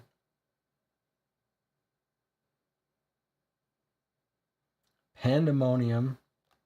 And we're about to hear the story with a nice cup of coffee poured for us. And we all sit back in eager anticipation. All right. Time for the questions. Now, that's a little weird now that we're going to go back and look at some clues now that we know he's going to waltz in. But let's look at the different forms of questions. So I have questions from Jonathan's version, which had a question sheet. My book was the contest, so it didn't have questions, but it had an official entry form which has questions. So we're going to see now if they're the same. So the version we're playing had this as its questions. Part 1. Who was responsible for Franklin Kearney's disappearance? Why? Did Ormond murder Cole? What happened to Ormond? Who stole the Balfour jewels? What happened to them? Who killed Jocelyn? Who killed Leland Johnson and why? Who killed Leo Mills and why? Lloyd Perkins was in the employ of what two people? Who killed Lloyd Perkins? Who sent Holmes the Vincent Derrick letter? Who killed Peter Northrop? Who gave the order to kill Peter Northrop? Where are the counterfeit 5-pound plates hidden? Who planned the bombing at the cricket match and why? Part 2. Write as if you were Sherlock Holmes your summation and analysis of the events which transpired in the Queen's Park affair. If additional space is required, please use any 8.5 by 11 paper. Clearly print your name, address, telephone number, and registration number on each sheet, and remember conciseness will be considered in the judging. This was describe the solution as if you were Holmes if you want to enter the contest. Now let's see Jonathan's questions. Who is responsible for Kearney's disappearance and why? Did Ormond murder Cole? What happened to Ormond?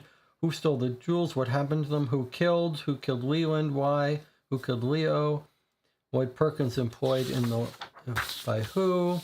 Who killed Lloyd Perkins? Who sent the Vincent Derrick letter? Oh, sorry that you can't see these. They're all the same. Exactly the same. Even the wording is the same.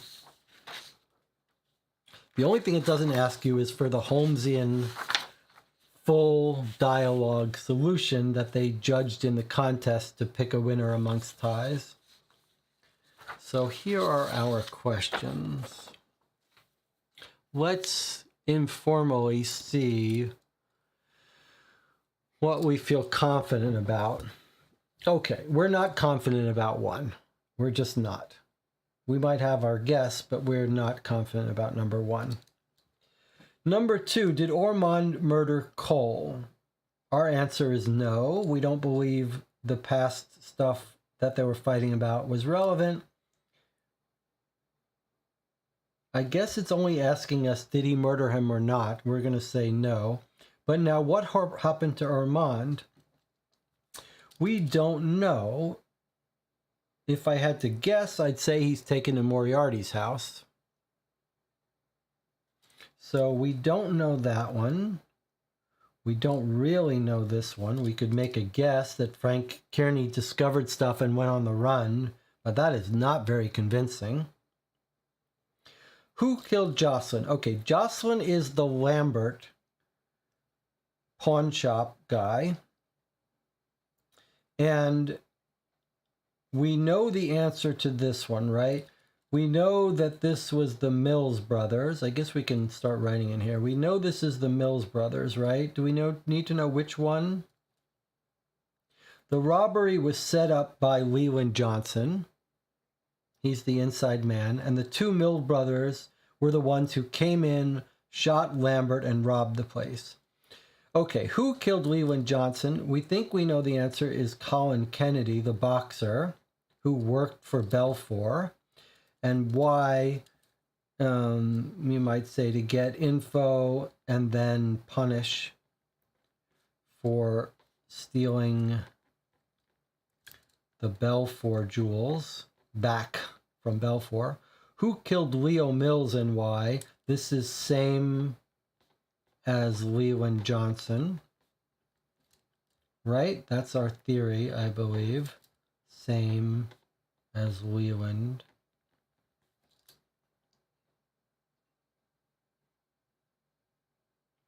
Jonathan says it was the man with the brother with the scarred hand.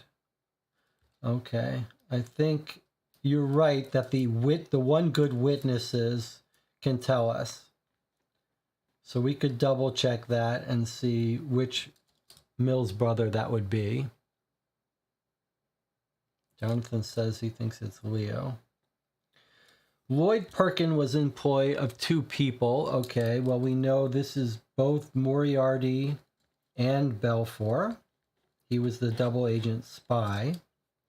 Who killed him? We're not sure about this, but we think maybe Brandon Mills.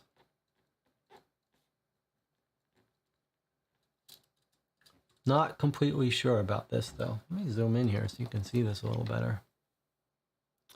Okay. Who sent Holmes the Vincent Derrick letter? We believe this is going to be Rose Derrick, his daughter. Right? Who killed Peter Northrop? Okay, we know this is Johnny the Jackal. Who gave the order to kill Peter Northrop? This is going to be Moriarty, right? Where are the counterfeit 5-pound plates hidden? We think, question mark, these are in the Royal Mace. You guys seem convinced of it. I am not. But I don't know where else they would be. So yeah, they must be in the Royal Mace. That's why they're all coming to London Tower to look at it. Seems like a bad place to hide them if you ask me. Okay, who planned the bombing of at the cricket match? I think we think this is Moriarty again. To break out Peter Northup. And this is to break as a diversion, right? That's our answer. Diversion for the Northup escape. Okay. Anna says, look at the picture of the royal mace. It's huge. You can hide the plates in it. Yes, Anna put in our notes a link to it. All right, well, I mean, Anna did the work putting it in. Let's do it. Let's look at it together.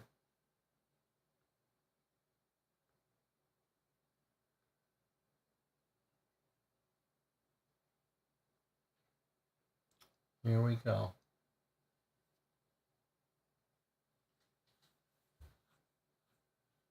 There's the royal mace. So yeah, I guess you could put a plate in there. Seems like you would look in there and see it, but maybe it gets covered. It just seems like such a terrible place to hide something that you'd have a hard time getting at. But maybe temporarily, maybe, you know, for a few weeks till things calm down, and then he was arrested before you could get at it. All right. Are we in agreement with these answers? Shall we look at the clue telling us which Mills brother, or are we happy with this answer? I think it might be kind of fun to get confirmation, because that was such a good observation, good memory that you had about how to know which brother it was. So it's Lambert's place. Now, it's a cool scene too, where we talk to the witnesses.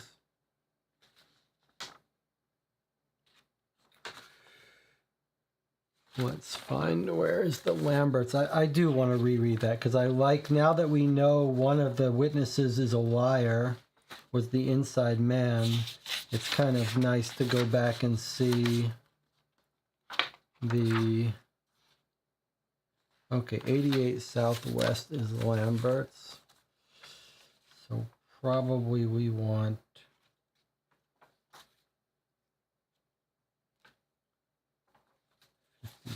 Let's take a look.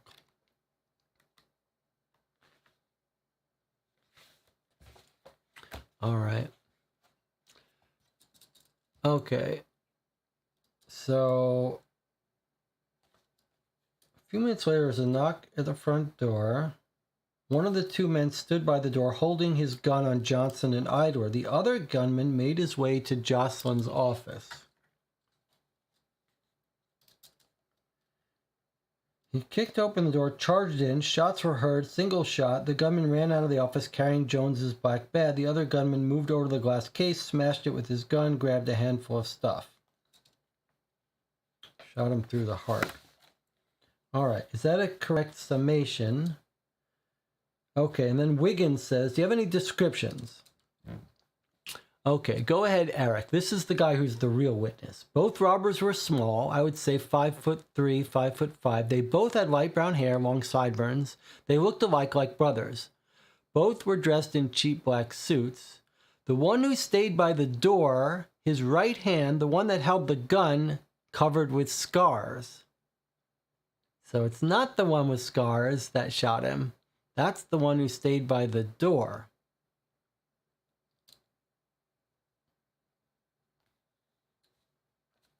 So it's not the one with scars.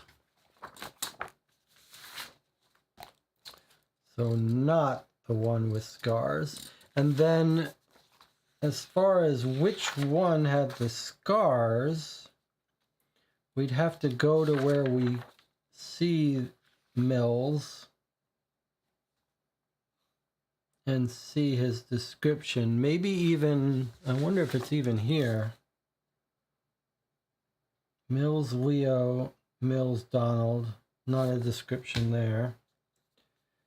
Leo Mills was 19. Let's see. He's the guy who got away from us. No, Leo Mills is dead. Body is that of a small man, light brown hair and sideburns. Picks up his right hand. It's covered with scar tissue. Okay, so Leo is the one with scar tissue. That means he's the one by the door, so it's Don Mills. So we have our definitive answer. Don Mills. Nice. All right. Let's look at the rest of our answers. Who killed Jocelyn? Don Mills. I want to know if you guys all agree with this. Everyone who's playing or watching, if you've been sitting in the background for 40 hours, now's your chance to speak up. Who killed Leland Johnson? It's Colin Kennedy, the boxer, who was robbed at Lambert's, who went seeking revenge and to get back the jewels. He tracked down Leland Johnson. He tracked down Leo Mills. He broke their fingers. He threw them out windows and killed them. I believe we believe that's true for both of them, right? Okay. I suppose we could look a little closer, but I believe they were both killed by that. All right. Lloyd Perkins, we know this answer very clear. He worked for both of them. He was a spy. Number 8, who killed Lloyd? We have no direct evidence. The alternative, well, we should talk about this because it makes sense that it was Belfour's people. But on the other hand, we've got some evidence that Moriarty was cleaning house. He killed Northrop, who worked for him. So could it be Moriarty cleaning house? I don't think so. This makes more sense to me that it's Brandon Mills, but how did he know that Lloyd Perkins was double-crossing him? We're not sure. But the fact that he had a meeting with Brandy on that very day makes us suspect Brandon Mills, but boy, that is a bit of a stretch. So I've got a question mark near 8. We're not sure.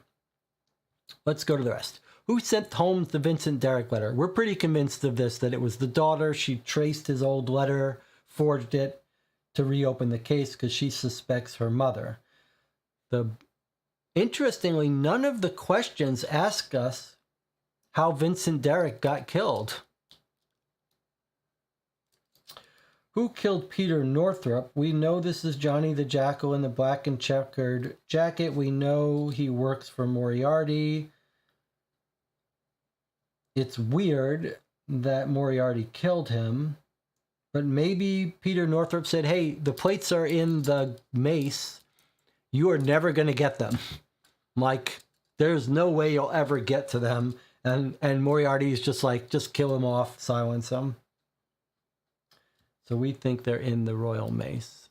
Who planned the bombing of the cricket match? We still think this is all Moriarty diversion to get Northrop to escape, right? We still think Moriarty broke him out.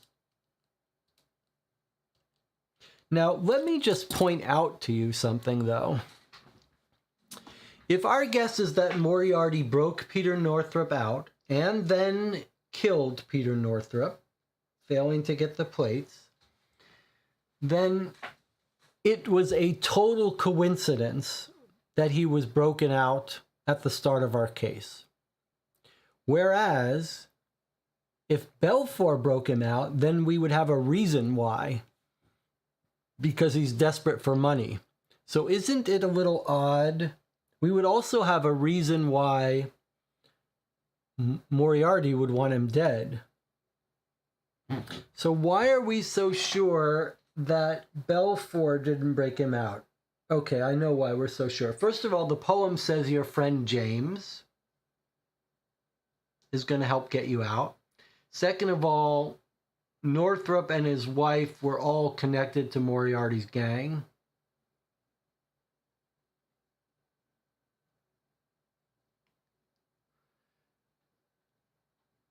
And also, Jonathan points out the explosives were the same.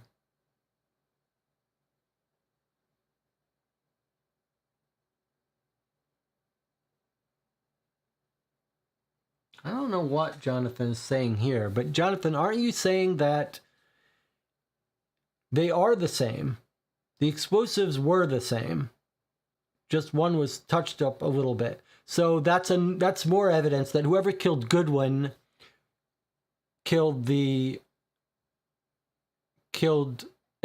planned for Northrop's escape, and the only one that makes sense to kill Goodwin would be Moriarty, since Goodwin is heavily involved with Belfour's group. Okay, so I think that clarifies that. All right, going back up to our questions. Who stole the Belfour jewels? I guess we know this is going to be Jabez Belfour. So we do know the answer to number 3. And then what happened to them? Well, we know he tried to pawn them. Then they were stolen by Mills brothers. And then recovered by Colin Kennedy. Right? That's our full picture of what happened to the Belfour jewels. The only thing you might add is we now know he stole them after they interrupted Moriarty's thief, who was Willard Jaffe.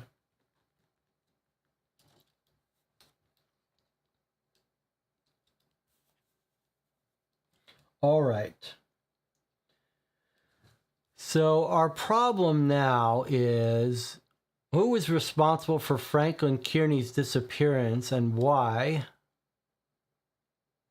With a big long line for an answer. And then did Ormond murder Cole and what happened? Okay, I guess we can say we know we're almost positive the answer to that is no. Because of the suspicious woman. I wonder if it's going to turn out that the suspicious woman is Moriarty's woman who works at the Bedford College, and she's an assassin. What do you think about that theory?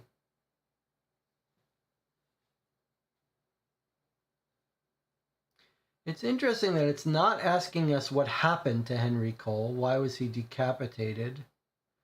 It doesn't ask for our motives. It doesn't ask for us to prove we understand what Belfour's fraud is about. So it's not asking about many questions that we're a little bit shaky on.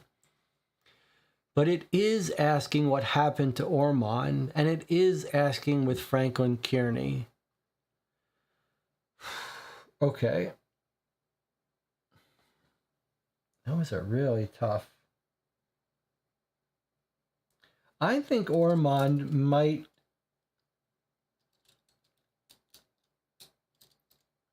If you had to guess, okay, if you had to guess on these questions, Jonathan says, you're saying that the T woman will turn out to be the woman arriving at 51 EC. Yes, I'm saying two things. The T woman would be the woman arriving at 51 EC who's also going to be living at the women's college. That those three people are going to be the same. Anna says, I don't think so. The description that the T woman was strong and that she was a man in disguise, well, that's possible too. You have a point there. You have a point there.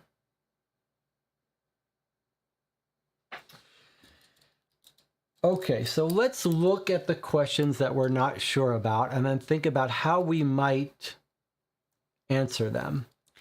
Where is the 5-pound note hidden? We've said the Royal Mace. I don't see how we can do a better guess at that. We know that Northrop only went to Hyde Park and his house. There's no way for us to search those further. So I don't see how it could be any other place. If we're to know it, must be the Royal Mace.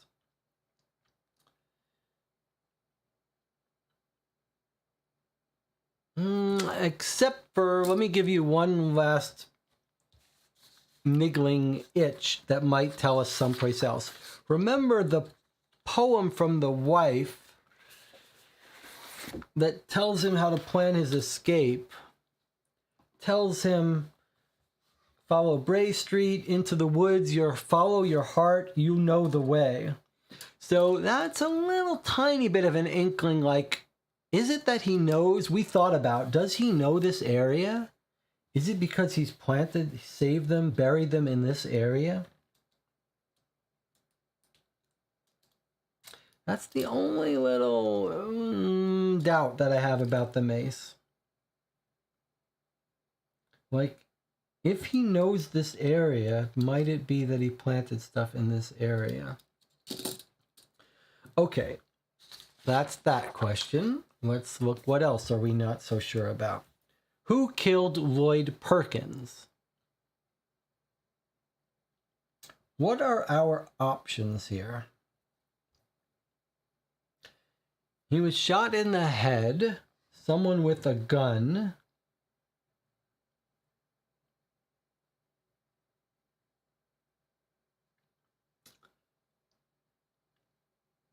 Peter Northrop was...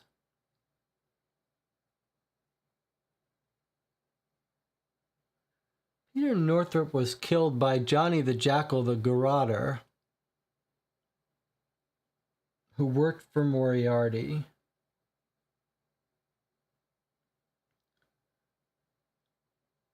Surely it can't have been Moriarty that was responsible for Lloyd Perkins' death, right? There would be no reason. Even if he was cleaning house, he would want the last report from Perkins, right?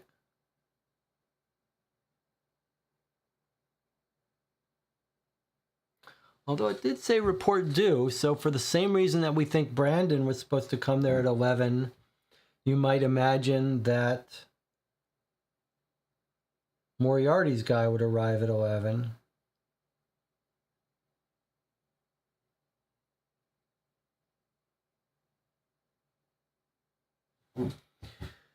So, if you were, this is one of I think the most interesting things. One of the reasons I love Crack the Case is because when people play Crack the Case is a game where you've got a mystery. The person hears a description like a woman dies on the phone. What happened?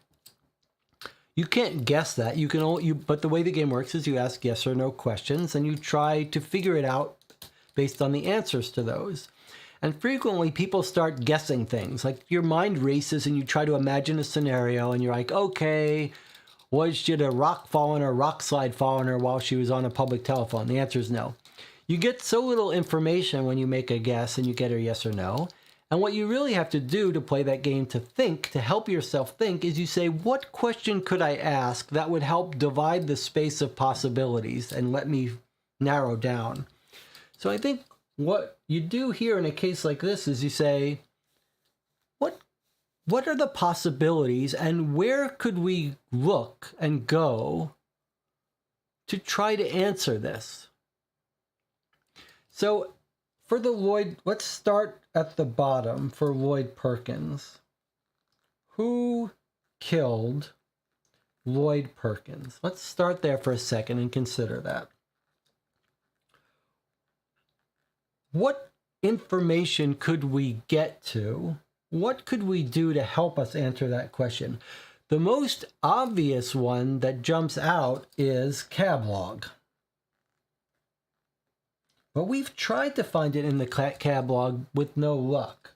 But that absolutely does seem like maybe we should be looking, if we really think it's Brandon Mills, if the game will let us clarify that, can we find Brandon Mills addresses? Can we find cab log,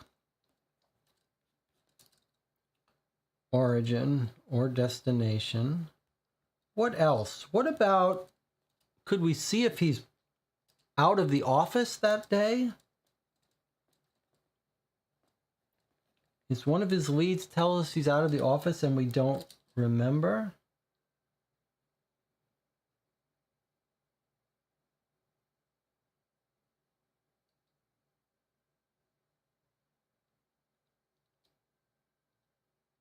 Is there any way it would be Moriarty? Probably not, right? And it says we should try more clues. We should try and find Ormond. I thought the rubbing, we went after 12, right? He was murdered right before that. So Brandy at 11 must be the killer. That is why we have fixated on Brandy. The fact that Brandy would have come by at 11. We did narrow the time frame, I think. Yeah, we did have a very narrow time frame because he said, come back before 1. And I think 11. So I think it was, or 10, sometime between 10 and 1. 10 a.m. and 1 p.m. So that really makes us think Brandy was the killer. But we're also making the leap that Brandy is Brandon.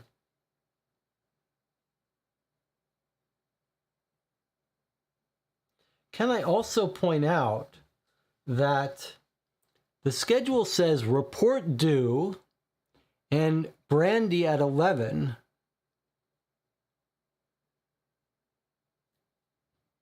Is it possible that Brandy is a woman and it's another woman killer? I mean, the reason I'm pointing this out is because if the report's due that day and Brandy at 11, is it that his secret report is for Brandy? That the Moriarty report is for Brandy? But then why wouldn't Brandy have taken the report if so? Another reason to suspect Brandon killed him, Sir Brandon, is because Sir Brandon, or Brandy, did not report finding a dead body of his friend. Right? And we find him talking in the cricket club in very weird hushed tones, like angry. So why wouldn't he tell us I discovered the body? Anna says, Meta, we need to know he's the killer's name to figure it out, and we don't know Moriarty's men's name. Anna says, no, it was Johnny Apollo that took the reports to Moriarty. That's right. Okay, I'm more convinced than ever that it's Brandon Miller, but I would still love to catch him in a cab ride. So, okay, let's table that one. I think we're pretty confident about that one. It just sounds nice. It's a nice solution, too. But now, what about what happened to Ormond? Who is responsible for Kearney's disappearance?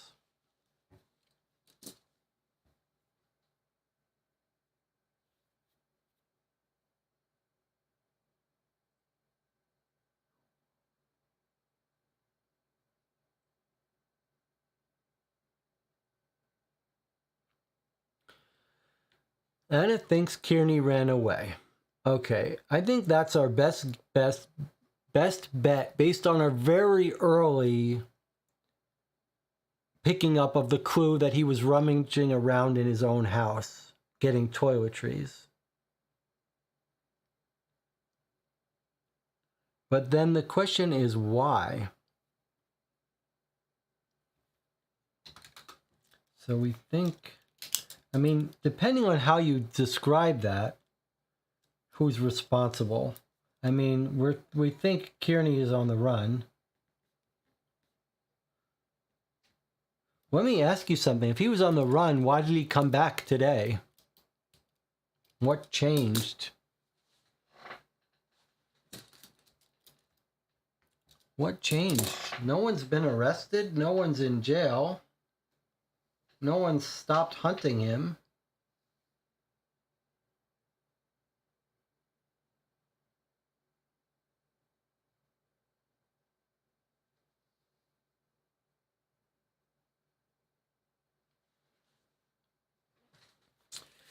Okay, so on my question 1, who responsible for Kearney? I'm going to put again, maybe check cab logs again.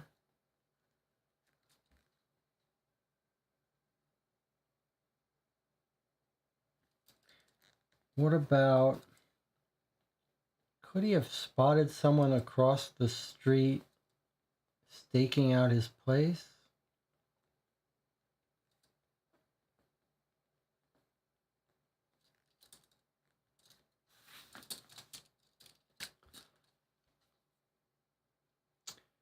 And Tina says, do we know who was the body that the young man might have seen in the day one newspaper?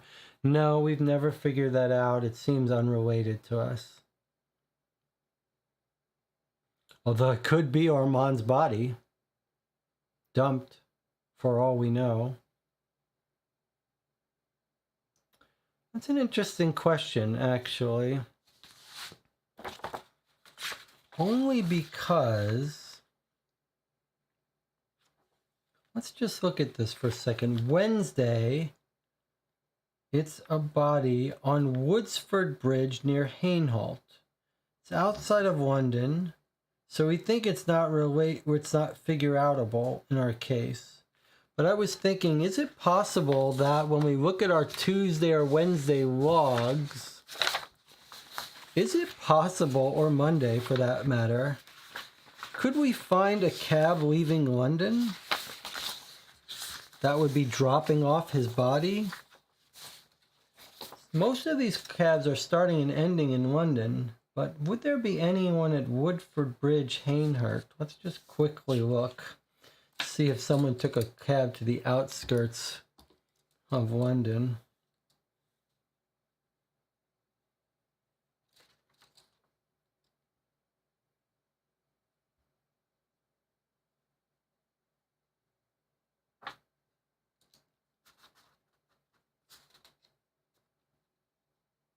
Here's Alice going to Queen's Park.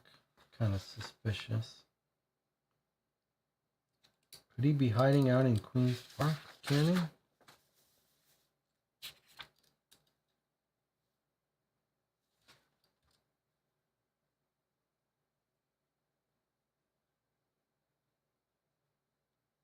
There's your mincing.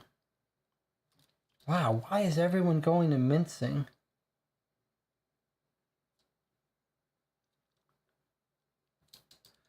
"32 Oakley, 46 Tower to mincing."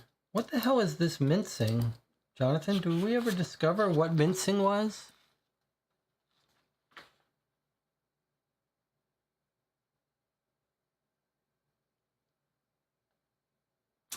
Could it be Kearney traveled to Ireland to investigate Balfour's past?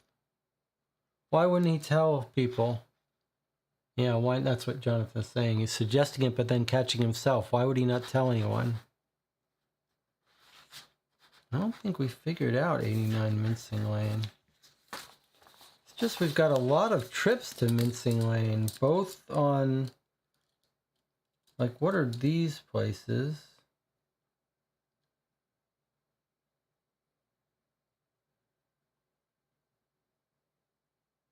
Someone took an interesting cab on 325 on Monday to London Bridge. Someone remind me when Ormond goes missing. This is where Aunt Anna's vlogs really help us.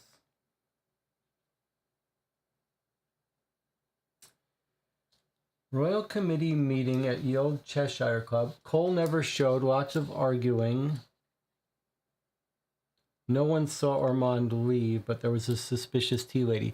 So Anna says, Ormond was at lunch till about 2 on Wednesday, then went back to the office, was seen by Bow Street constables, then vanished. Okay, but we don't know if he ever actually went back to his office. Because we do have a cab ride from the Cheshire Cheese at an approximate time that would take him to Moriarty's house. So that's our one possible guess.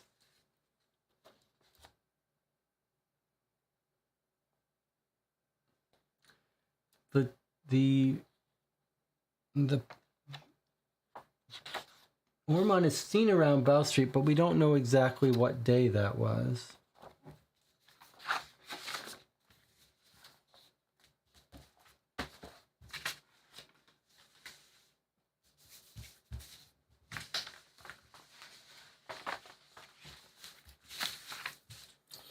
So on Wednesday,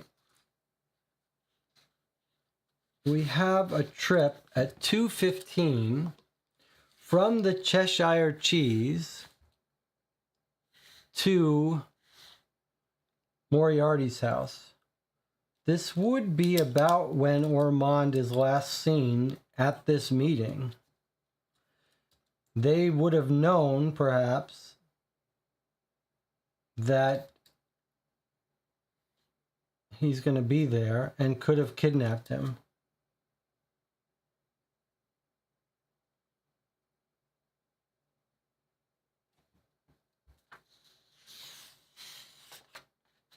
If I had to guess, that would be my guess, that he was kidnapped. If I had to guess, I would say he's kidnapped by Moriarty. But boy, that just seems pretty thin.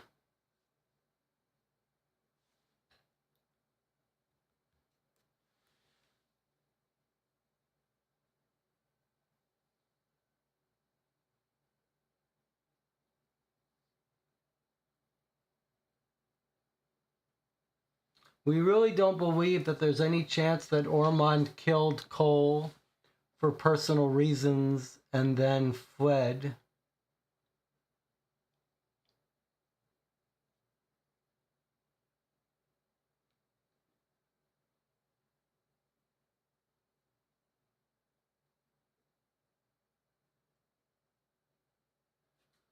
Yeah.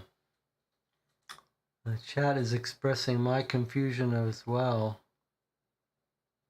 First we thought Moriarty killed Cole, framed Ormond, but if he framed him, why would he also kidnap him?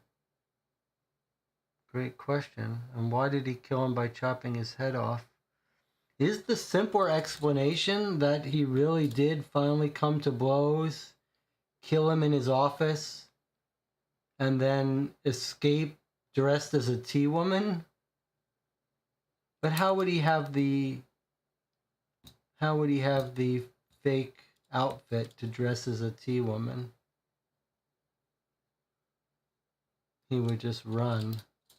So that doesn't make sense.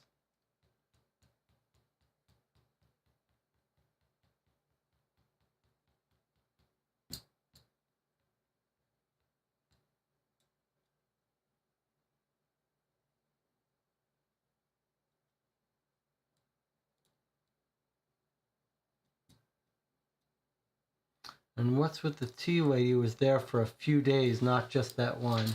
Yeah, that's got to be Moriarty. So that means Moriarty was left the body in his office.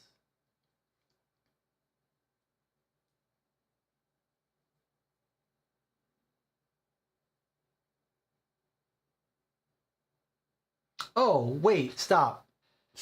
I can explain the confusion. Now I remember my original theory. Okay, so stop for a second. Anna said, our original theory was Moriarty killed Cole, framed Ormond, but if he framed him, why would he also kidnap him? That wasn't quite my theory. My theory is that Moriarty wants to get rid of both of them. So how does he get rid of both of them without arousing suspicion? He kills Cole, he makes it look like Ormond killed him, and then he disappears Ormond so that Ormond can never be found, can never be brought to trial, can never convince people that he didn't do it.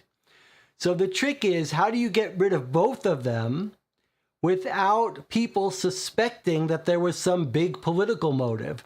You kill one, you make it look like the other one did it for personal reasons, and then you have to get rid of the other one.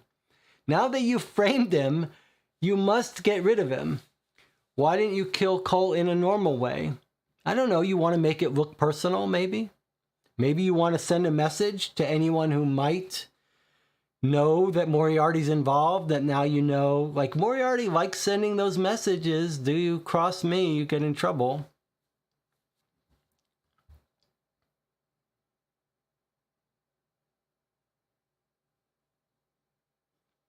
So I think Ormond is dead and buried in a deep grave somewhere where he'll never be found, and the police will think he's just on the run.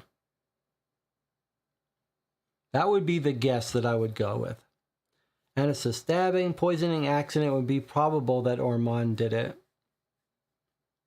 It is weird that we weren't given more information about the beheading, that's for sure.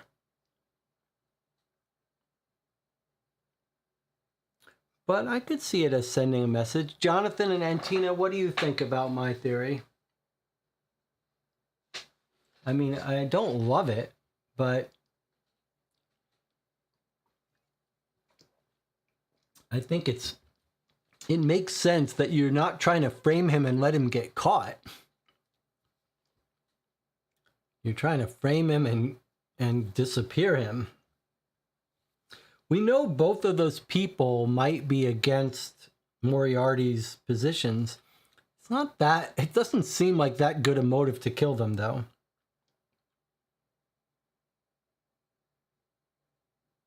Is it possible? Let's consider the possibility that Ormond really did kill Cole. Things make some sense that way, don't they? Except for the tea woman. But maybe that's just a coincidence. No, it's not a coincidence, right? She just came out of the back door, kind of in a rush. I mean, the simplest explanation is that something came to a head that made Ormond remember the past stuff, and he killed Cole, beheaded him out of anger, and then is now on the run.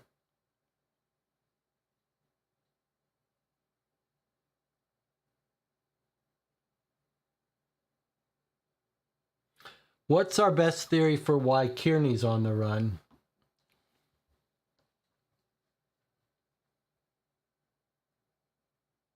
He's investigating Belfour. He bets on the horses. Is it going to be something trivial, like he lost money at the dog race and now he's ashamed to come home? And it has nothing to do with any of this?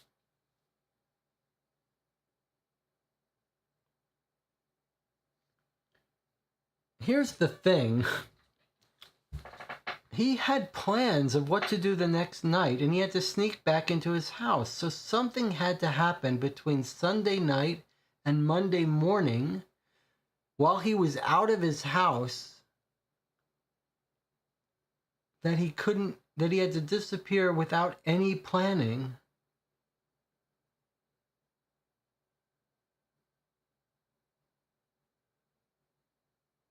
That's just bizarre.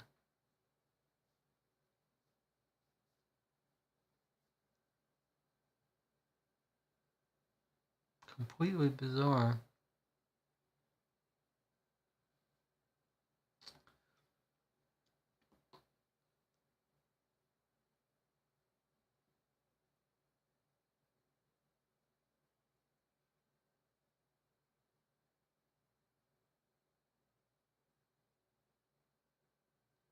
All right, well, let's just brainstorm.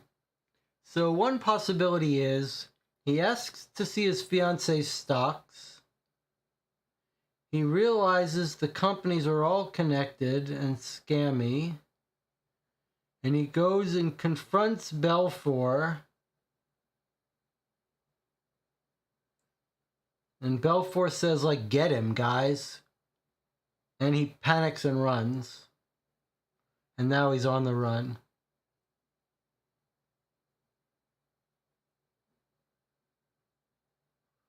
It might pay for us to look at what stock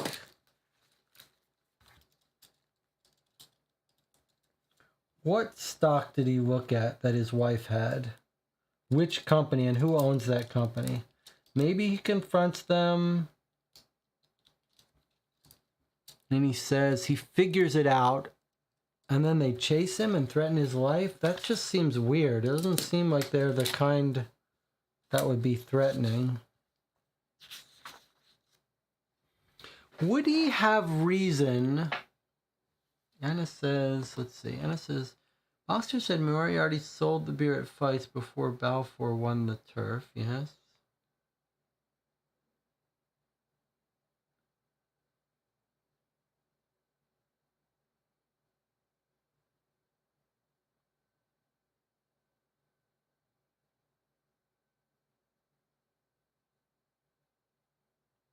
We have no use for those dog tickets, but 2 betting slips, it doesn't seem like they're that much money, right? Like, we can't see how much money he bet, but it doesn't seem like he bet so much.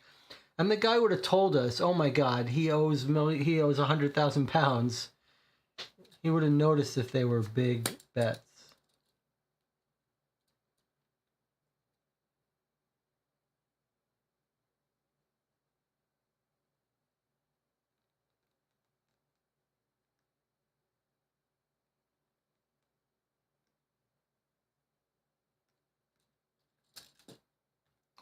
Why else would he go on the run?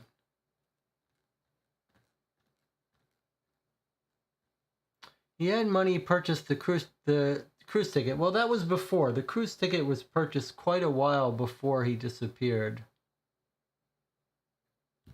It was purchased in like October, I believe. So he purchased that from previous winnings.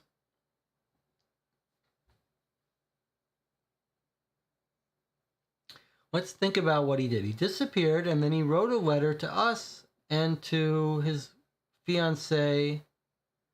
They all said, don't worry about me. I'll be back. I'll explain everything. They thought he was being held. We don't see anything that would have set him free. So that leads us to believe he really was on his own, on the run. So if you had to guess, you'd guess he wasn't being held. But then why pretend you're on the... Why not tell anyone? And why do you have to disappear? Why do you have to disappear?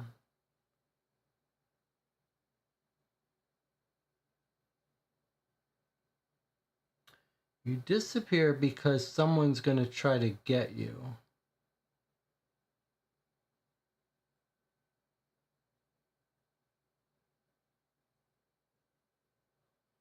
What? Maybe you stumble onto Moriarty and you're afraid you're going to get killed off for what you know. That would be your best explanation, right? And it says we're going in circles. We need new data. Okay, we're gonna look at some more clues. But what about this?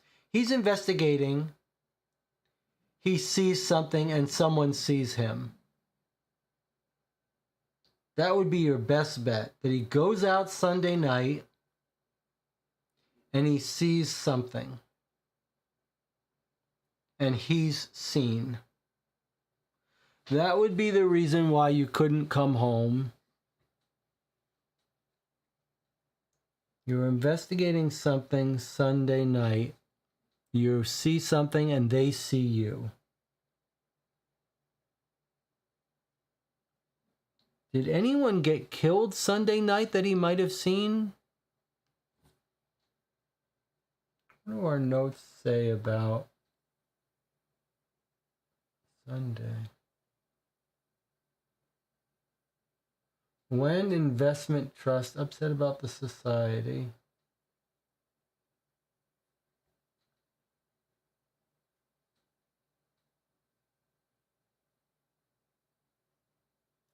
He couldn't have seen anyone get killed.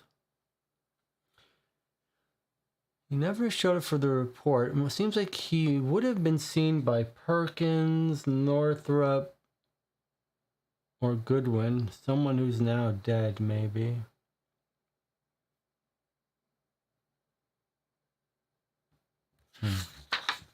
All right, let's see if we can explore some more clues. I guess we'll take a break first.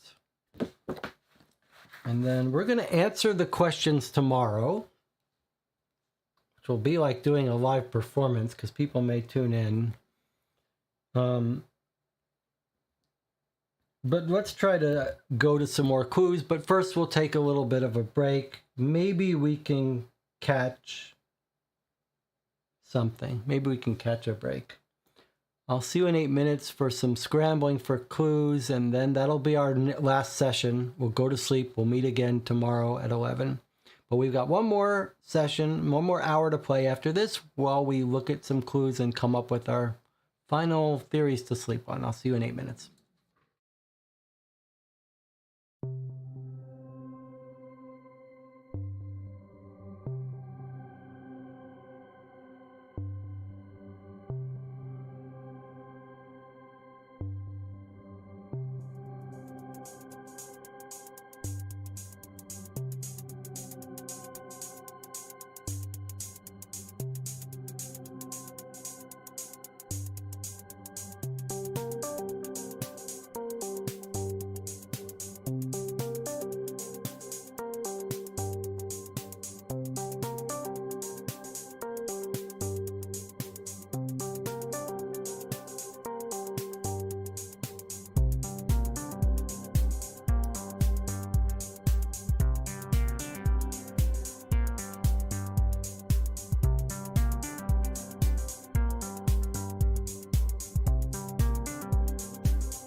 Okay, we're back. You're watching Call for Two. We're going to spend our last hour here looking at some clues before we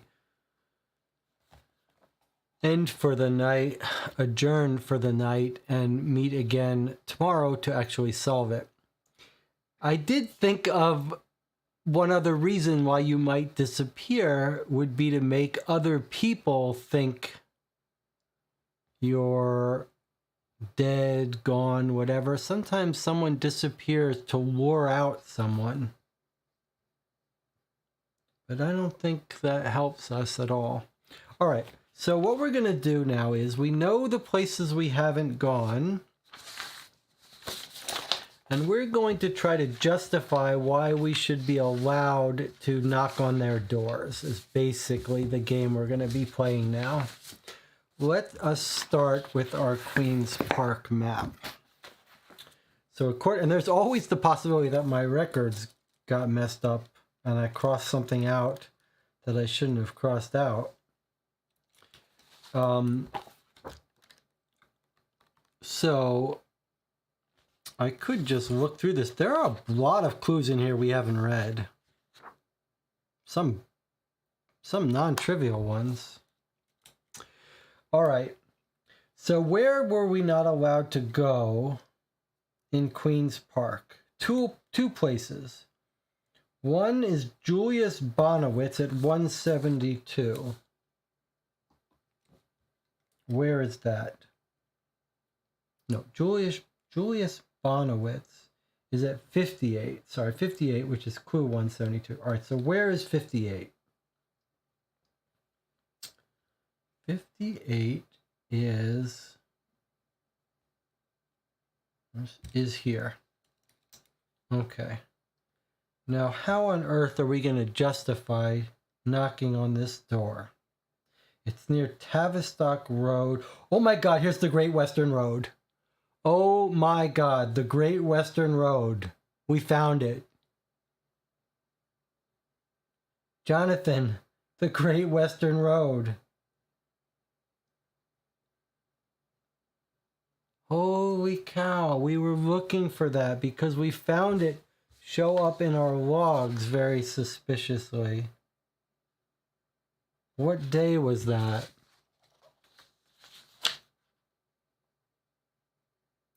These cab logs are serious.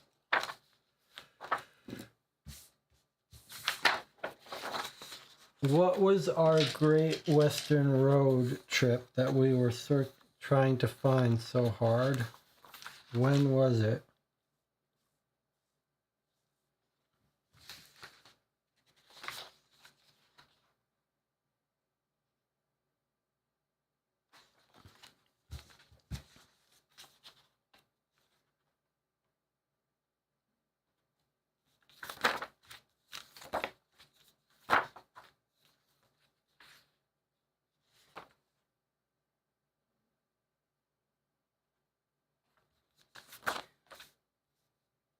Great Western Road. Okay.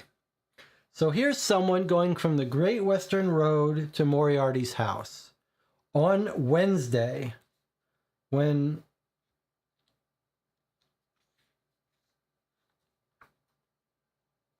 on Wednesday. Okay, so 67 though, Great Western Road. Where is 67 Great Western Road? It's not labeled, but it would be down here somewhere. There's 57, 47, so probably somewhere around here. Okay, so we're gonna knock on, So we're gonna knock on these doors near here. We're gonna knock on this door. Of Julius Bonowitz, who's at 58. It would be near where 67 Great Western Road might be expected to be. That's all we need to do. And it was near lunchtime. All right, well, let's see what happens at 58. Let's keep a special log for these rationalization visits, we're going to call them.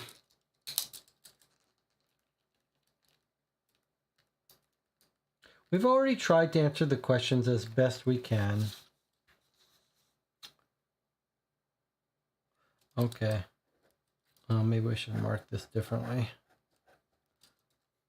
172, which is Queens Park 58. Let's see what this entry is. These could be mistakes on our part. These could be bugs. Probably mistakes on our part that we overlooked. Okay. So this entry is about O'Rourke. Miss O'Rourke is a solidly built woman with a comely face and light red hair. We're sitting in one of the small rooms the O'Rourkes rent behind the inn. Two small children sit quietly on her lap. Somebody came by for Josh early Friday morning. Someone he wasn't expecting, I know that. And someone to strike fear in that brave man's heart. That's the last I saw him until I went to Newgate this morning. I know Josh is a rough man, but he's a God-fearing man and no murderer. He's not had an easy life, but he's a good husband to me and a good father to the children. Has your husband told you who the murderer is? No, he's not told me nothing. You don't seem too upset about your husband's arrest.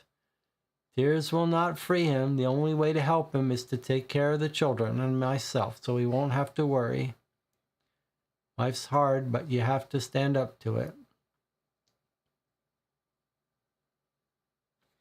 I think Jonathan is probably right. Maybe that was supposed to be Great Western Road, 57 Great Western Road, which would have, well, 57 would have been here. That's not where we're going. We're actually at 58, Jonathan. So I don't know how to explain that. Or why it's Julian Bonowitz's house instead of the Josh O'Rourke. So we'll just put a little question mark. Could that have been a bug? Okay, next up. Next up at Queen's Park is 81 Queen's Park. 81 Queen's Park is here by Old Oak Road, Old Oak Lane in Queen's Park, and it's not even on the directory. So I suppose the only thing we might do is quickly look for Old Oak Lane and see if we don't see a trip to this secret place in Queen's Park.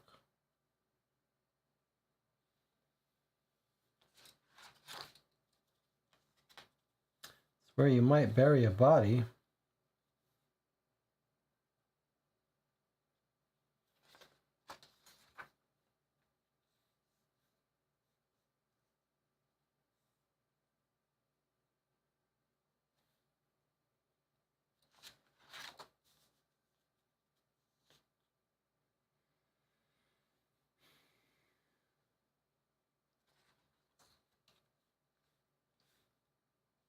There is a weird trip from London Bridge to Moriarty's house.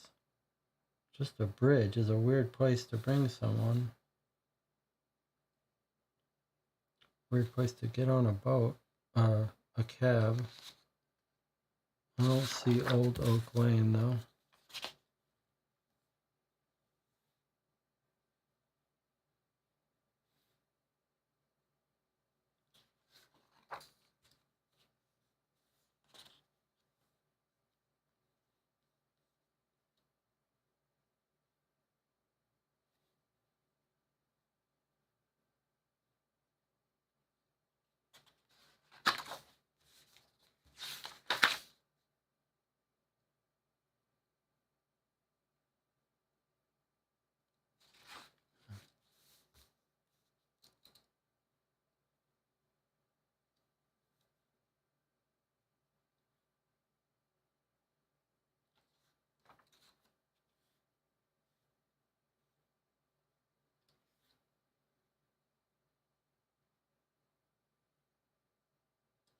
All right, no mention of any cabs going into this weird area of Queen's Park. I think we're just going to have to pretend that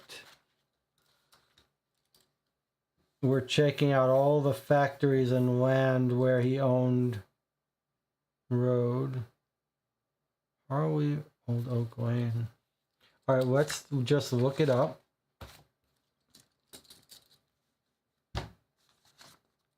And see what happens. This might be one of these fake clues that punishes you for going to it. Hopefully.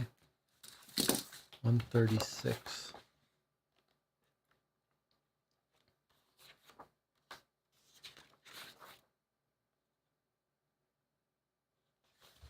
All right, well, it's just a warehouse, but actually, remember the body was picked up at a warehouse. Maybe this is that warehouse. Wiggins tries the door to the warehouse and finds it unlocked. We enter the building, which consists of a large, empty, open space. The only furnishings are 2 chairs and a wooden crate that looks like it has served as a table. For on it sits a bottle holding a candle, 2 tin cups, and an empty gin bottle. On the floor next to the crate is a pile of crumpled newspapers, the Times. Wiggins picks up one of the papers and sniffs it. Ah, malt vinegar, he says. He kneels down for a closer look at one of the chairs and the floor around it.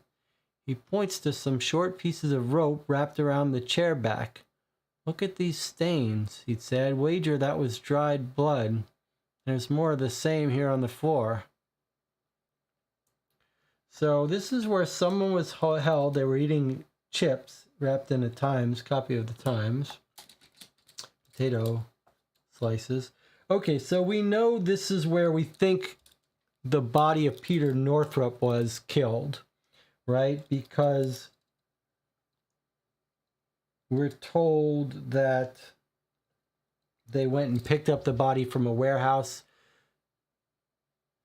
I think this is just where Peter Northrop was killed. Because they went and picked up a body near Northrop, and then we're told how they turned the car onto Harrow Road. Remember, we're told they turned onto Harrow Road. So we thought it probably was around here that the warehouse was, but I guess it was here, maybe. That's not a great description of where the warehouse was, but I think that's how we were supposed to do it. And it says, I found it before you looked it up. So it counts. We had reason to go there. The jackal was torturing Peter there. Yes. And it says, I found it. Warehouse off Oak Lane. But how did you find it? Old Oak Lane. Yes, you found it. But did you find it in the directory? Is that what happened, Anna? Did you look up warehouses and find it? We didn't think of looking up warehouses in the directory. See above. Following from the above comment, must be about, okay. O'Rourke told us where he was driving the jackal. Yes, this was it. Going from an athletic field to Moriarty's makes old warehouse. O'Rourke, he did say off Oak Lane, huh? I mean, we did follow that route. We tried to find where the warehouse was, but we concluded it was here. We concluded that he turns right onto Harrow Road and then right again into the cemetery. So we thought, okay, the warehouses were here, but these weren't places.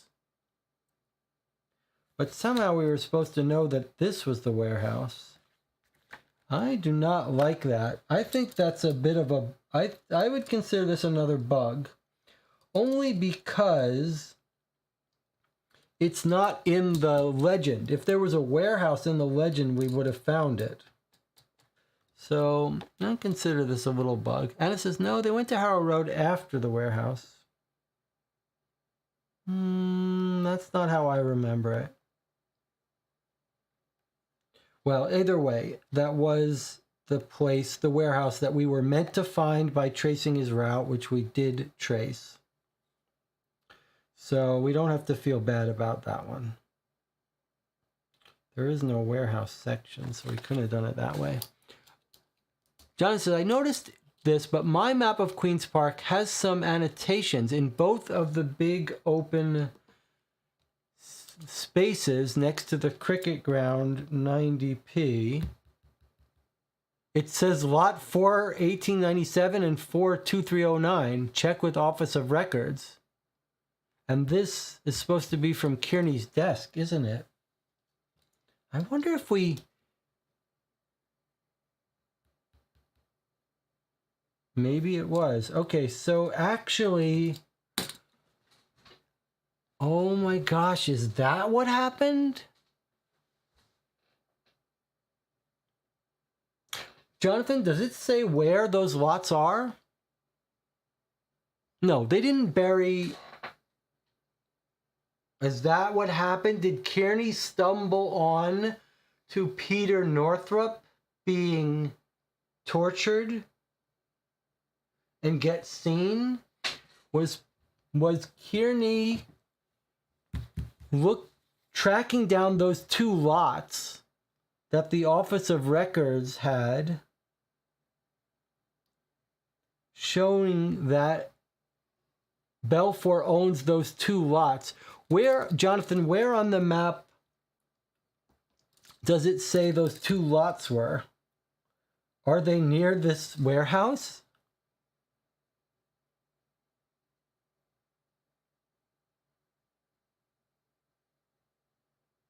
Check with the Office of Records. I wonder if we could find the Office of Records, Land Records, but we did that. We did find the Office of Land Records. That's where I found out about those lots.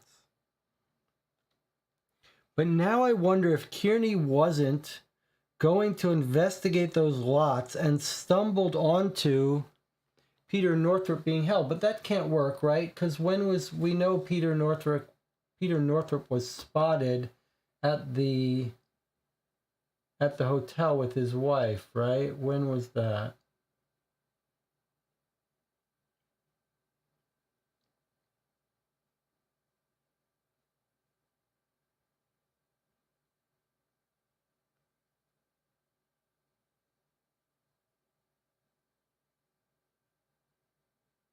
Anna, when was Peter Northrop spotted with his wife and the bad man?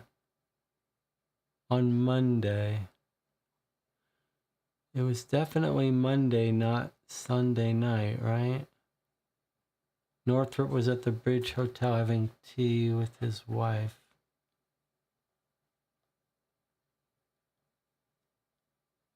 Boy, that would have been nice, though.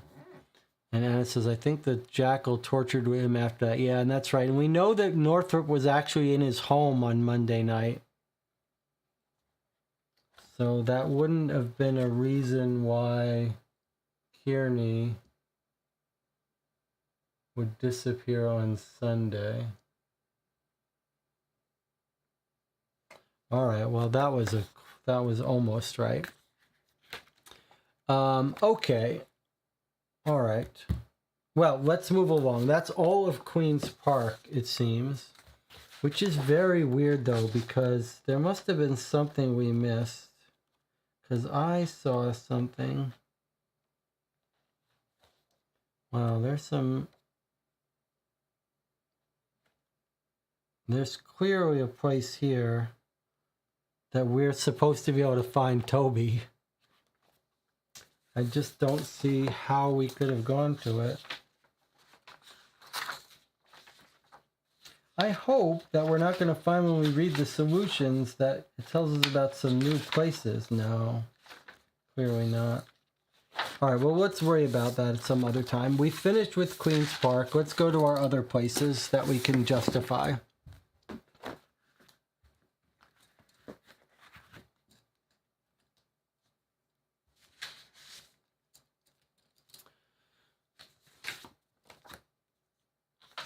All right, Northwest. So we've got a place at 7 Northwest that we don't know how to get into. That's here.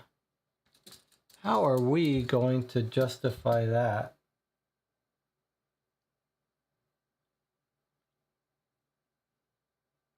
Seven Northwest is Cavendish Street. Seems too complicated to try to look up cab records to justify this. Titchfield Street, Great Portland.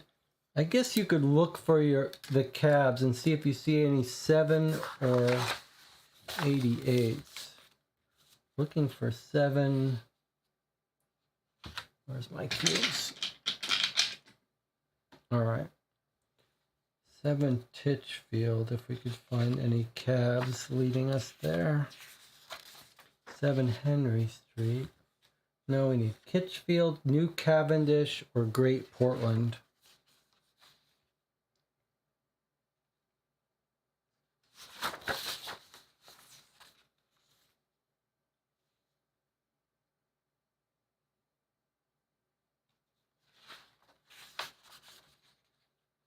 Lots of Paul Mill.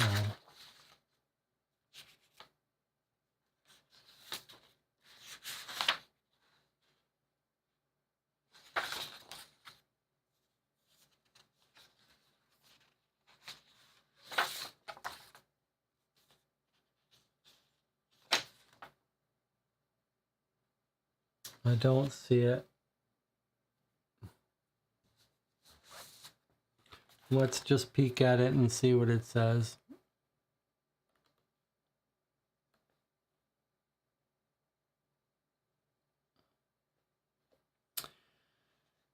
$158 says, I can't tell you about the thing about the professor. I might call him a model tenant. He pays for his room by the year. He's rarely here. As a matter of fact, I've never met him. He sends the annual rent by post. Do you mean to tell us he pays for a room that no one uses? Oh no, occasionally different people would stay for a few days or weeks, but not often.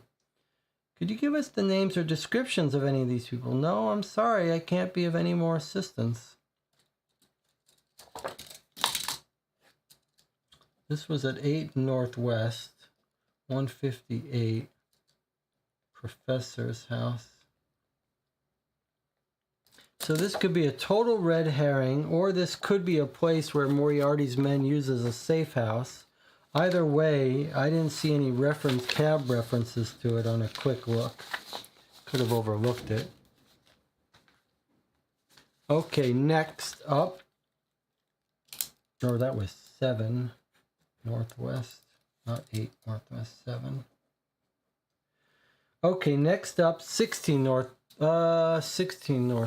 We don't know what it is.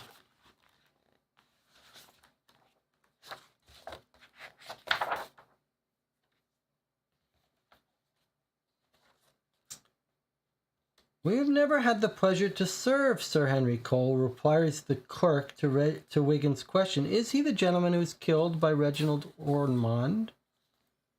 Mr. Ormond is suspected, yes. Ah, terrible business. Mr. Ormond is one of our clients. I hope it will not reflect on Tetley and Butler. Just a business. Not important. Okay. Guess I'll mark that we've read this after the fact. Was that? Yeah, that was 4. That was 16 Northwest. And then 7 Northwest was 158. Let me just record it. I've seen it. Okay. Any other place in Northwest that we didn't allow us to go to? Okay. 84 Northwest is near Oxford Circus. I am allowing us to go there for a reason. There's a lot of activity near Oxford Circus. We're going to knock on the doors around there. That's not just hunting in the dark. We are going to go there on our own. 84 Northwest, where we've seen Belfour going. And we're very suspicious of this location. Let's see what it says.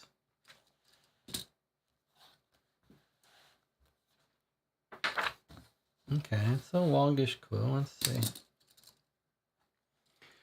We find the young man alone in his rooms, reading the latest issue of the Strand magazine. He seems a bit nervous and perhaps embarrassed as he clears off a couple of chairs for us. Please come in and sit down. Are you from the police? Well, not exactly. We work for Sherlock Holmes, the consulting detective. I've already told the police all I know. What else can I do? I know you feel you've already been over all this, but if you wouldn't mind telling us what happened, we would really appreciate it. What happened here? Well, I'll tell you what I remember. I just don't know if I can, if what I remember is what really happened. Leland Johnson, the head clerk, tells a different story. I just don't know anymore. It's all a blur. Is this Eric, the witness at his home? Yeah, this is one of the witnesses. Tell us what you remember, Mr. Idler. So if we went to the witness of who worked at Lambert, if we go to his home, he tells us a little more. Leland and I arrived at our usual time, about 8, that is. Mr. Jocelyn came in about a quarter before the hour. Then Mr. Jones arrived for his appointment. Me and Mr. Jocelyn were in the back office. There was a knock. I opened the door. As soon as I unlocked the door, they pushed their way in and pulled their guns. One of them stayed at the door. I still can't believe what happened. He shot Mr. Jocelyn because we heard shouting and then a shot. The gunman rushed out with Mr. Jones's black bag. Before they rushed from the store, the one who had stayed by the front door broke into one of the display cases and grabbed a handful of watches. It was terrible. Can you describe the gunman? He's just giving us his statement again. I'll tell you what I remember, but Leland's description is different. I just don't know. Both the men, they were small. They're dressed in cheap black suits. This is exactly what he told us before. Scars on his right hand. How about Jones? He was a big man, an Irishman. He was big and strong looking, and then he left the shop. He had a big bleeding gash on his head. He looked very mad. Sure hope I still have a job. Do you have any idea what will become of Lambert's? I'm afraid I don't. Okay, so that was just the Lambert witness. You could talk to him at his home. Fine. So far, we've not come across anything too important. Okay. Now, there's the Hyde Park fake entry, and then there's the Zoological Garden in Regent's Park, 99. This is surely going to be another fake entry because we have no reason to go there. So 99 Northwest, 131. Jonathan says he sent me the scan of the 2 land lots. That's going to be useful. Okay, 131. Let's see what kind of bullshit we get here.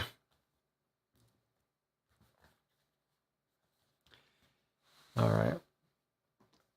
You sure you weren't followed here, Wiggins? Yes, I talked to him. He told me it was okay to pass the information to you. Perkins stole the jewels. Lloyd Perkins? Yes, Lloyd. Why? Don't be silly, Wiggins. They may be worth as much as £750,000. That's not what I heard. Balfour thinks he's the only one who knows their true value. Not even his wife knows. What proof do you have? I can get you the proof, Wiggins. When? Tomorrow. Be by the Tyburn tree in Hyde Park at 1 o'clock. There you'll see an old gypsy organ grinder and his monkey. When the monkey holds out his cup to you, drop in 2 bob and say the serpentine looks like a monkey's tail. You must be kidding, says Wiggins. Look, Wiggins, you know the boss. You have to do it his way or not at all. Okay. Serpentine looks like a monkey's tail. Okay, I got it. Organ grinder will then hand you an envelope containing the evidence. You said you know something about Kearney. See Richard King at 85 Arthur Street. Remember, Wiggins, you owe me one. Richard King at 85 Arthur Street. This has got to be all bullshit. If it's not, then we really misunderstood some stuff. It's just tempting enough. Richard King is 85 WC. So this is the entry that predates the entry we went to that explains why Wiggins says all that. And he says Lloyd Perkins stole it. I don't believe it for a second. Don't believe it for a second. Let's just see if there is an 85 WC. There is an 85 WC, which is an unknown entry. So I suppose we should go there now. I don't believe any of it, but let's just go there. Yeah, no, it's total bullshit, but let's just go there to see how this sends us on a wild goose chase. Okay. As our knocks go unanswered, we decide to try the door. It's unlocked. and we cautiously enter the spacious tiled foyer. We are facing a large double curving staircase in the grand style. Our gaze is arrested immediately, however, by a body hanging from the top of the staircase, feet dangling 4 foot above the ground. Strewn about the floor are a number of disparate objects: empty Chateau Lafite bottle, framed photograph of a woman inscribed with Love Luella, a fireplace poker, a red and black silk cravat, and a cricket bat. Look, there's a note pinned to his shirt. We look around for some way to reach the note, which is about 8 feet from the floor. Jimmy, let me stand on your shoulders for a minute, says Wiggins. From his new vantage point, Wiggins reads the note aloud to us. But beware the Jabberwock. What does that mean, he says. Wiggins climbs down and says, let's find a constable. This is all trickery, but I don't like it.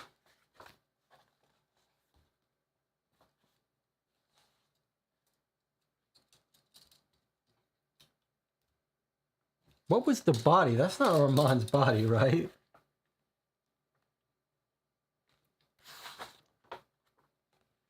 I think this is just a fake trickery, but I don't like how it's... Like, why would we find a body? Love Luella. Like, that's our Luella person that we found in Picker's office.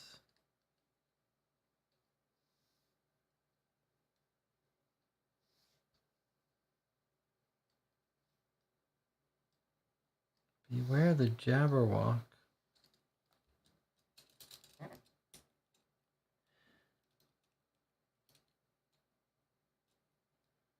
Body hanging from the top of the staircase, feet dangling 4 foot above the ground. It's just nonsense.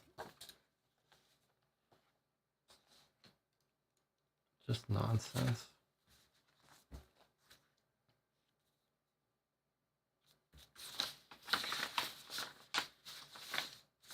All right, well, those were our northwest places. There's no reason we would ever go to this zoological garden in the park. That's why we know this is nonsense. Unless something else tells us to go there, in which case we have to back up. Okay, we've got some southeast places. 27 southeast. See, this is going to take us a little bit of time. Let's see if we can go through it fairly quickly. 27 southeast is...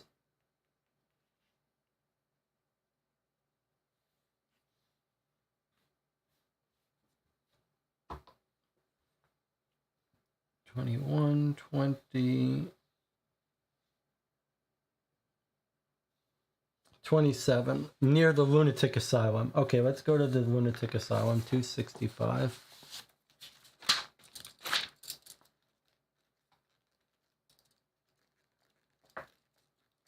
So I saw someone traveling to the lunatic asylum to Sherlock Holmes's house. So let's see if that's what we catch here. This person.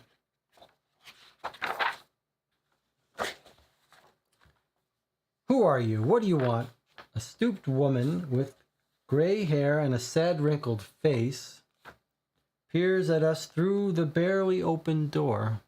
We're looking for Roger Prescott. Is he home? Are you from the police? My Roger's a good boy. Leave him alone.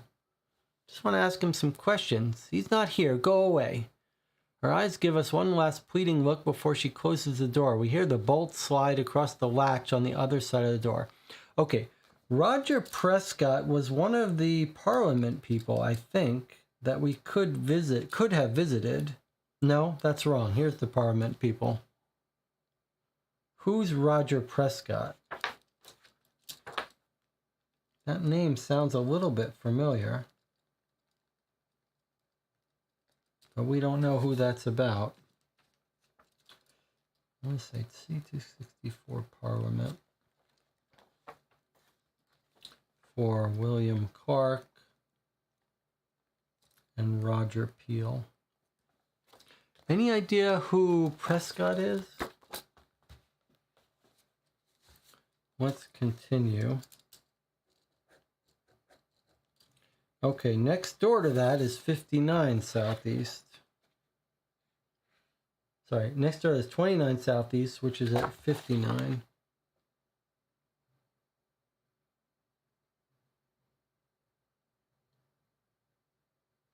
'29 is a hospital. 29 Southeast is a hospital.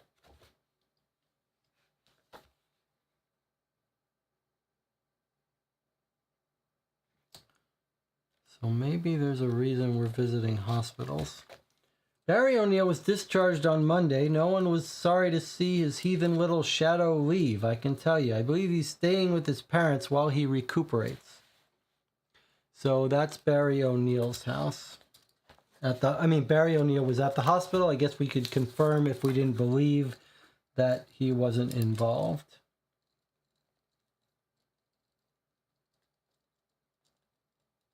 Barry O'Neill Hospital. So far, we've not found anything. Jonathan says, sidebar, while the scanner is operating, Jesse, did you want a scan of my solution booklet? Promise not to peek. I don't believe I need it. Let me see, Jonathan. Does it look like this? Oops. Does it look like this? With pages, it looks like 3 pages inside. 3 single-sided pages inside. 2 that are one that's lined with solutions, and then 2 that look like an epilogue. Jonathan was asking me whether I wanted him to scan his solution. So I suspect that that's what I have, what you have. Okay, 38 Southeast. 38 Southeast. Where is that? And why would we be able to go there? We could look up these cab logs to try to find these, but I think we've run out of a bit of patience with that. So this looks like a special place with an asterisk. So let's see if we shouldn't have found this. 38 Southeast 178. Let's see if this wasn't something we overlooked.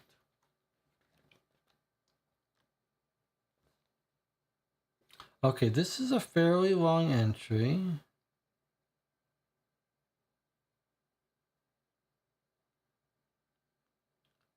And it doesn't look like he knows what it is.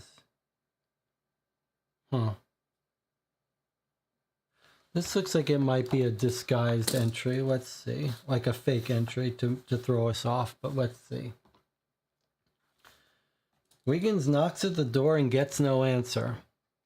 We're in the narrow, dark, dirty hallway of one of the many cheap rooming houses. Why isn't this zooming?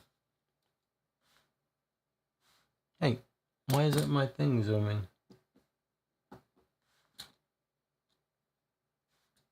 Is it too high up? One of the many cheap rooming houses that predominate this area of Southwark. Wiggins reaches into his inside coat pocket, removes a 3-inch wire, bends one end at a 90-degree angle. He works the wire into the keyhole, and in less than a minute, the door opens. We enter a room that is as dark and dirty as the hallway. Against one wall is a small cot. The uncovered mattress is folded over, revealing the bare planks beneath. The only other furnishings are a small wooden table, a chest of drawers, and a battered trunk. Wiggins lights the oil lamp on the tables, and we can see that everything is covered with dust. We first turn our attention to the chest of drawers. This looks like an abandoned place that's not related to our case and is a trick. The first drawer contains a number of shirts. It's a rather odd collection, ranging from cheap work shirts to expensive silks. 2 are uniform shirts, one a postman's and the other that of a customs inspector. Okay, this is someone's disguise area. The next drawer contains the jackets and pants completing the uniforms. The drawer also contains a police constable's uniform. Wiggins points to a hat rack near the door that holds the headgear for the various uniforms.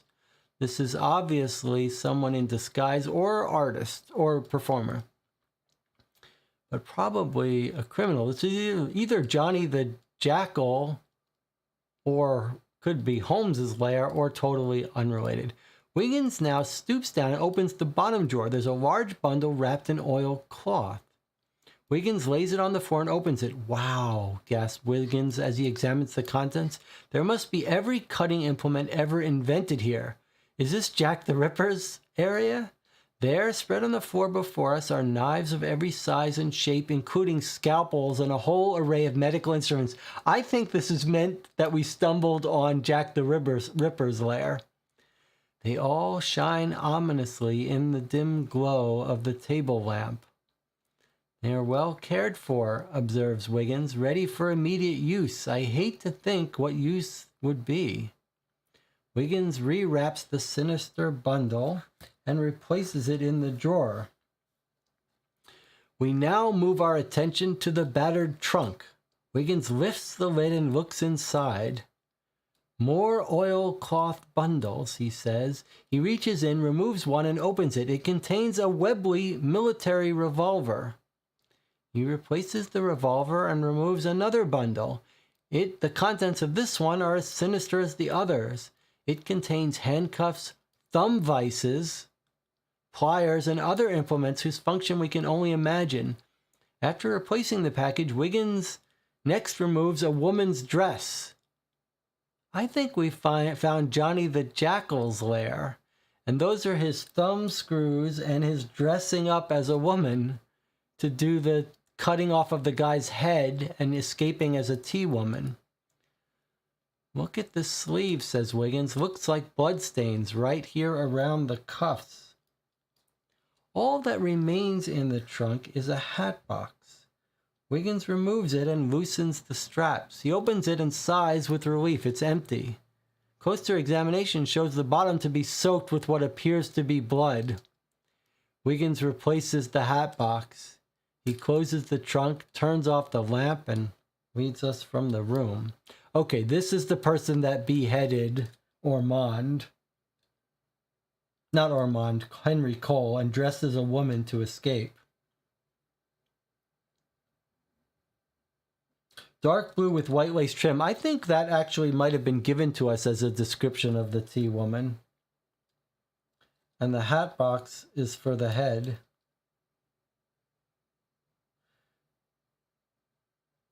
We might be able to see that 38 Southeast.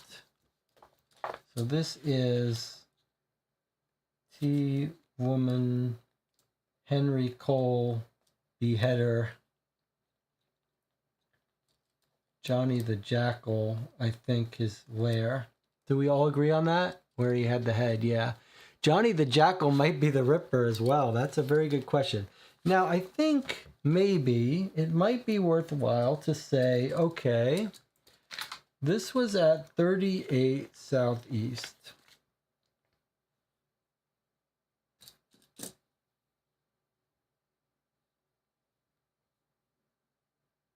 Is that right? I believe 38 Southeast. Here. 38 Southeast. Yeah, so a natural question would be, are there logs from there to Moriarty's house? Because we know that the Jackal hangs out at Moriarty's house. 38 Southeast is Upper Ground Street, Stamford Street, and Blackfriars Road. Well, I know we've seen some Blackfriars Roads. Let's see if we could have chased him there.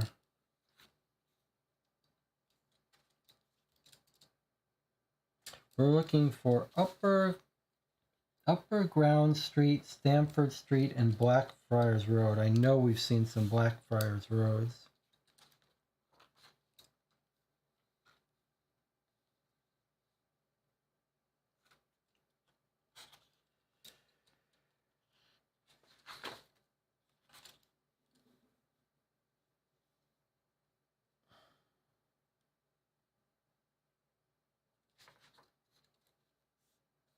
Here's 34 Blackfriars Road. That's not right where we are. Upper Ground Street. There he is. Look at that. Jonathan. Look, we indicated that this was Upper Ground Street. I actually indicated that it was right near 38. One of our locations. I actually noted that. And here he is going to 85 Throgmorton. And then from Throgmorton to the Don Mills robbery, possibly. Throgmorton.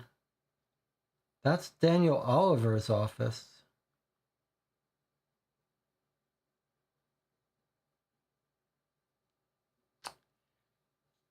Daniel Oliver's office. Someone took a cab from our lair of the beheader to Daniel Oliver's office.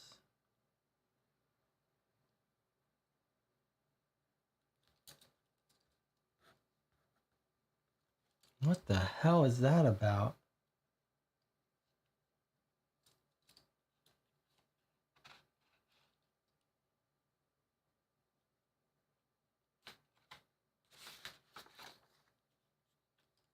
See if we can find another one. That's scary. Do we need to look at the description of Daniel Oliver again? Blackfriars Road, but not the one we care about. Maybe it's just a coincidence?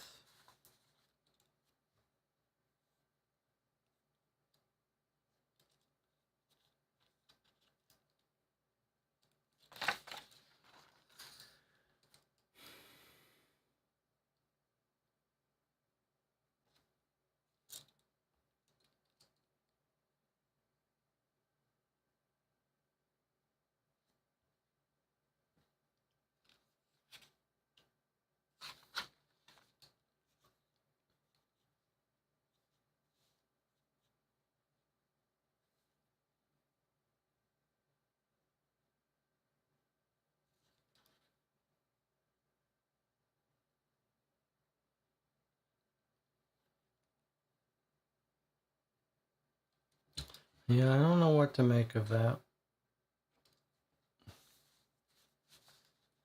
The Jackal went to 33 Tower Street from the headquarters. Where is 33 Tower Street? That sounds familiar. Sounds very familiar.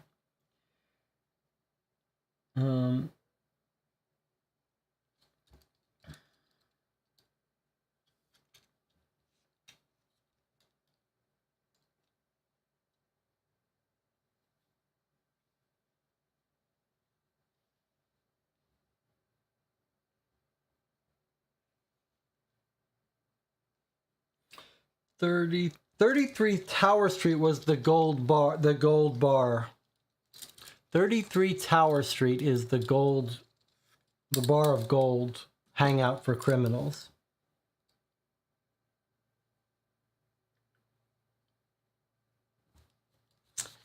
Either 33 or 34 was the bar of gold.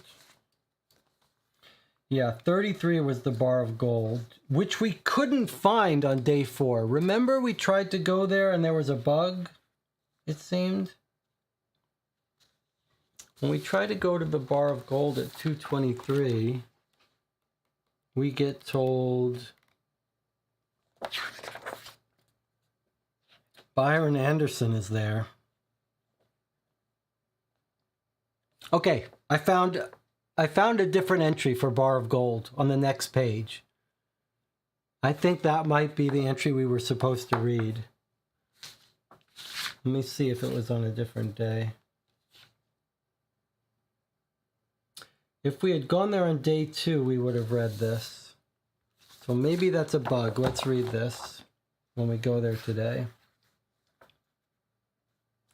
As we move into the dark, dank, dirty interior of the Bar of Gold, we hear behind us an ominous thud as the inn's heavy wooden doors close behind us.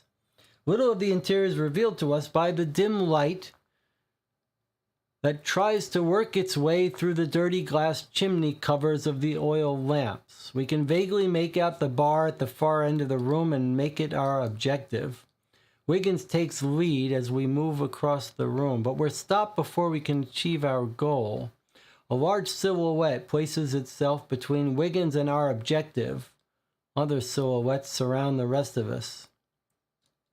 What do you want, mate? demands Wiggins' silhouetted obstacle. We are looking. You won't find it here. The man grabs Wiggins by his coat, lifts him up off the floor. I know who you are and what you're looking for, and you won't find it. Got that? He drops Wiggins to the floor, pushing him back as he does so. The other men start moving towards us as Wiggins tries to gain his balance. We turn and try to make it to the door, but our way is blocked by more men. The dim light is bright enough to flash off the knives that now appear in the hands of the men who encircle us.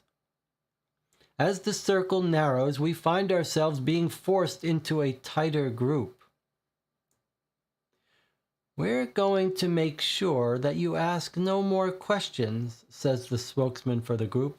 At that moment, the door opens and the light from the street floods into the dim room. What goes on here? Says the new arrival. All eyes turn towards him. It's a constable, shouts Wiggins in a shaky voice. The knives vanish as fast as they appeared and a path is cleared for us. We waste no time in exiting the bar of gold. Once on the street, we all give a collective sigh of relief. The constable joins us. What in bloody blazes were you doing in there? Don't you have any common sense? I have enough trouble without having some mindless mug stirring up these hacksters. Now move along and don't let me catch you out here again. But officer, move along, I said, move along. So he saved us. We found our bar of gold place and we still weren't supposed to go in there. Okay. And that's it for Southeast. Every other place I believe we've been to.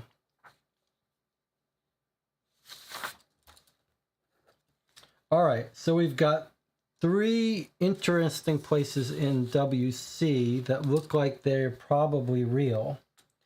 207, let's see, 19 WC. Can we justify any of these places? 19 WC.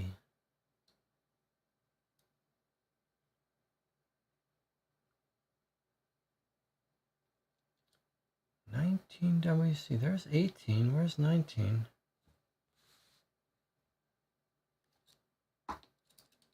There's 18.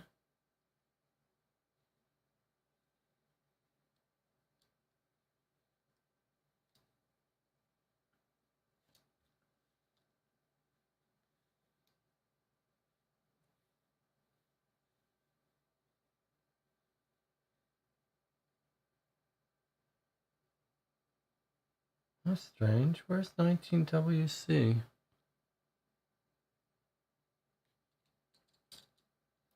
17, 18, 16, 15.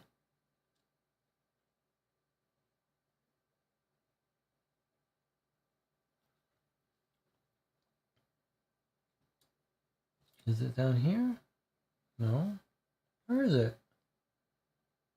Maybe my brain is just shutting down. 19.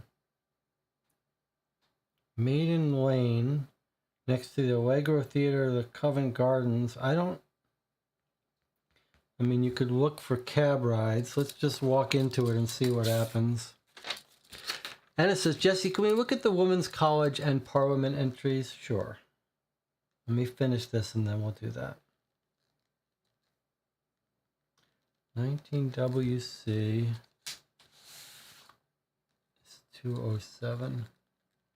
It wouldn't be surprising if we got a bunch of entries that you could only find like starting at the Women's College.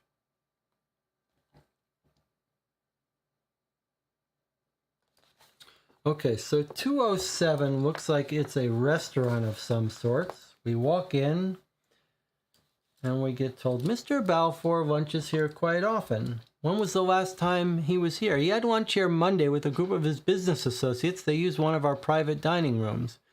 Would you happen to remember who was at that luncheon? No, but Mr. Balfour always leaves a list of his expected guests for me, and only those who are on the list are allowed upstairs to the private room. Could we see it? Well, Maitre D rubs his chin and looks towards the ceiling.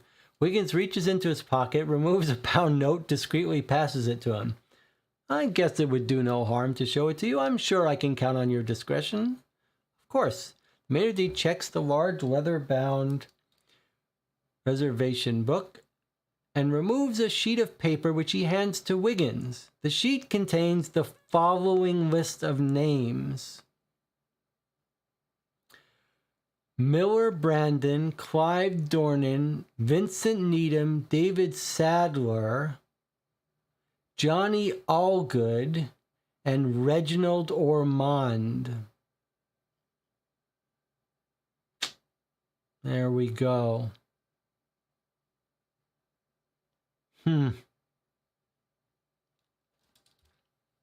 Johnny Allgood and Reginald Ormond.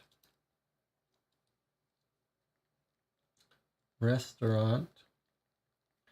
Balfour Friends. This is where they meet up.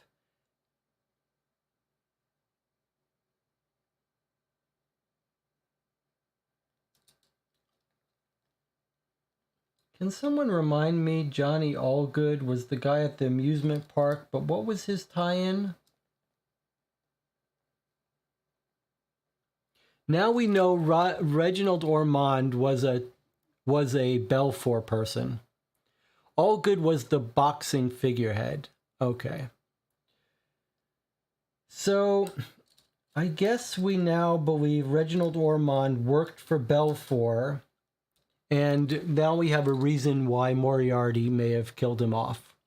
But what was his role? I think his role was just to help pass laws that would benefit Belfour.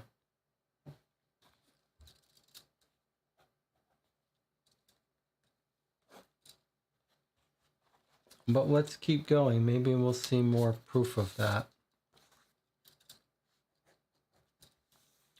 So at 27 WC, that was at 19, which was there. I don't know how we were supposed to find that place. And then the next one is 27 WC. The next one is the Metropolitan Hotel. I thought we found cab rides there, so this may be a justified place to go. 266. Oh my God, I see Francis Baird entry. Remember we tried to look up Francis Baird and we can't? I'm just going to make a little note to myself that 263 is Francis Baird.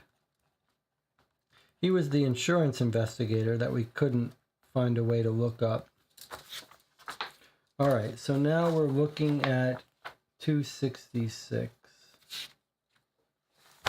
No, Mr. Clark is not in. He left yesterday and mentioned that he would not be back until Monday. Would you like to leave a message? No, thank you. Do you know where he has gone? I'm sorry, he did not say. I think this is our William Clark. This points us to 258, William Clark. Mr. Clark left yesterday. Okay, this is one of the Parliament people that have no relevance. I don't think you can ever meet him. I think that's a joke. That's to catch you if you try to go to people you don't belong to.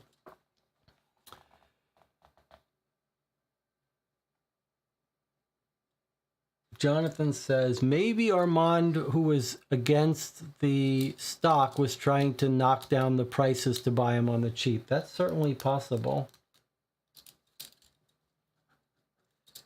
Okay, 34 WC.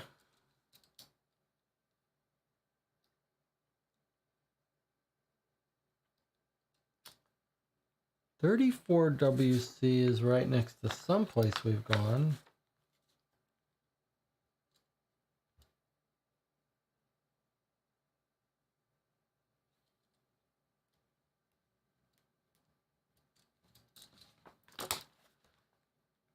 $34 is 260. Let's see what that is. Mr. Clark was here yesterday. I haven't seen him. Okay, more tracking down the MP that's not really in the game. All right. Two more, and then we can move on to the others you wanted to see. Euston Station. We have no reason to go there, but if you go to Euston Station, it says There's no clue for this address on this day. Okay. That's weird. 12075 WC is a street. I don't know why we would go there. 122. Sorry for rushing this. I'm just sort of...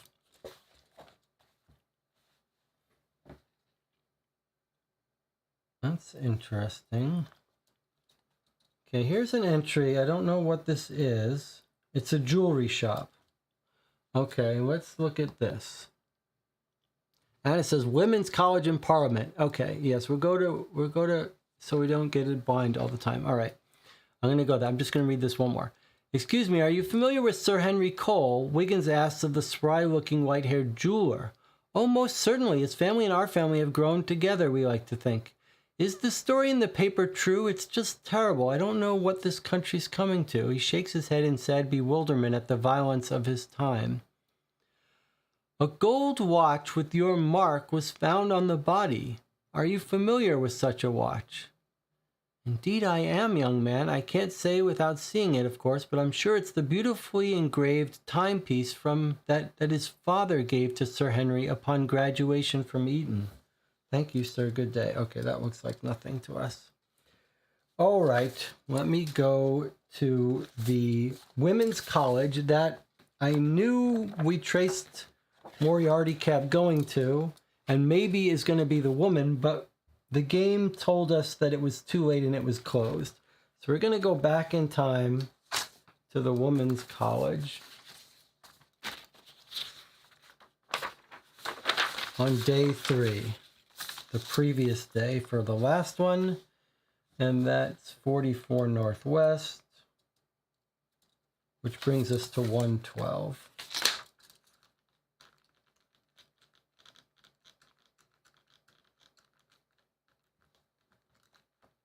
Okay, let's see what we see there. All right.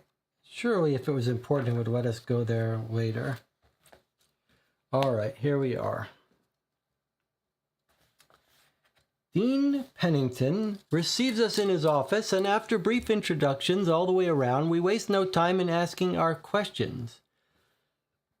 Dean, we were wondering if you could tell us if Professor James Moriarty is a member of the faculty here. We understand he teaches in the city. Oh, yes, indeed. We feel quite privileged to have such a renowned mathematics professor here at Bedford. I'm sure he's inspired at least a few of our young ladies to pursue more rigorous training. Inspired a few ladies, huh?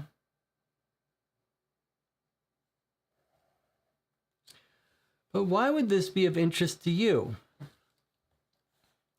We're trying to locate the professor. Do you know where we might be able to find him? I'm afraid I do not know where he is. Our fall term does not begin until the 17th of the month, and I don't really expect him much before that. He was in on Monday.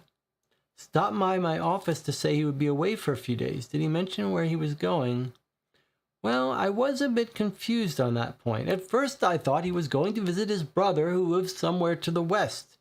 But later, in the brief conversation, I was given the impression that he would be spending time with his brother, the Colonel, who is in London. We had note of the Colonel having a thing. We say, could you get us the professor's home address? It's really quite urgent that we speak to him. Well, I see no reason not. Let me check my personnel files.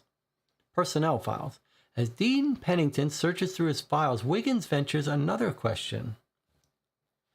Would you have any idea where Colonel Moriarty stays when he's in London? This is interesting. I'm sure the professor mentioned the club name, but I was really not paying attention, I'm afraid, but perhaps this address will help. According to our records, the professor resides at the Beaufort House on Titchfield.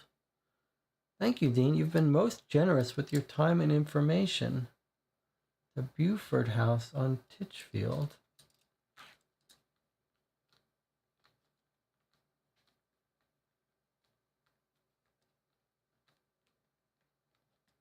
Is this James Moriarty, not his colonel? Okay, is this going to be the 51? No, that's not Titchfield. Can we look up the Buford house? How strange.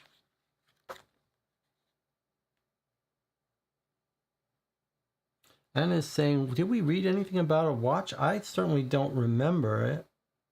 Is it possible that we didn't get an autopsy report that we should have gotten?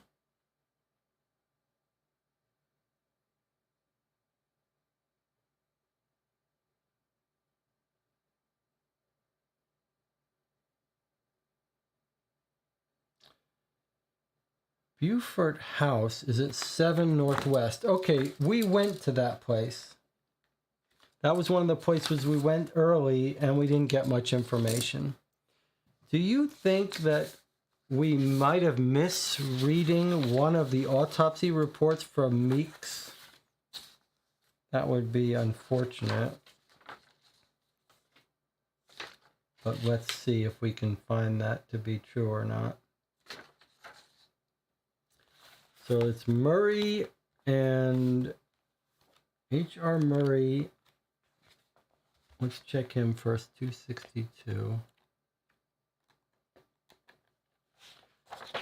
262 says, if before noon, if afternoon. Oh, we never went back. Let me just show you what happened. We went to Murray. We went before noon. It said he was out, come back in a bit. And we forgot to come back.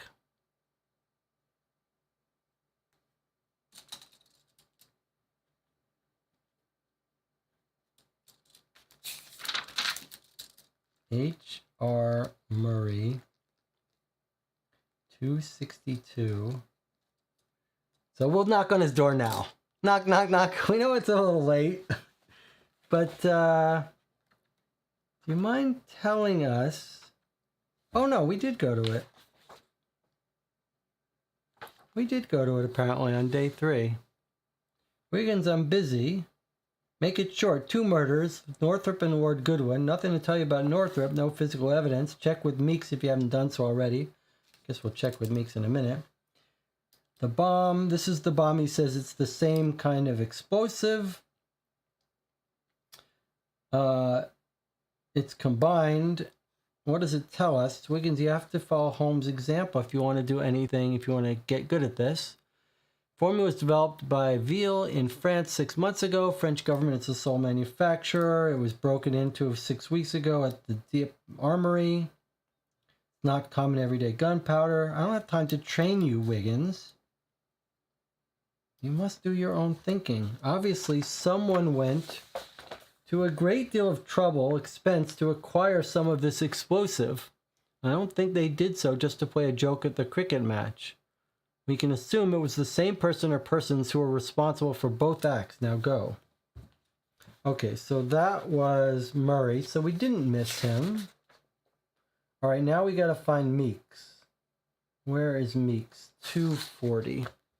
Let's see if we didn't mess up him. 240.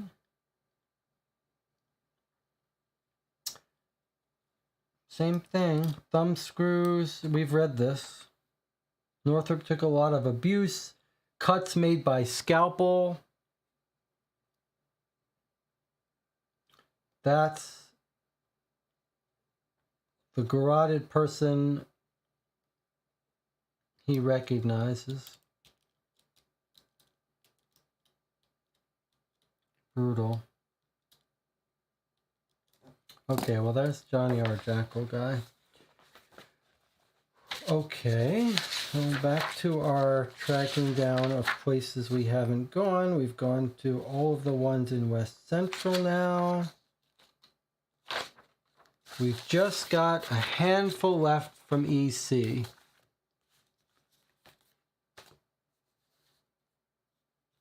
Why doesn't Meeks talk about coal? Yeah, why doesn't anyone talk about coal? Well, we've got a couple of quick places here. Let me just quickly go to them. 6EC is 22. Hey, guess guess what we found? Toby, why on earth is he at 6EC? Maybe we could have caught him in the cab returning from Queen's Park. Okay, 6EC. Why on earth is that of any importance to us? Where is 6EC? And why would this be where Toby, the dog, is? 4, 8, 6.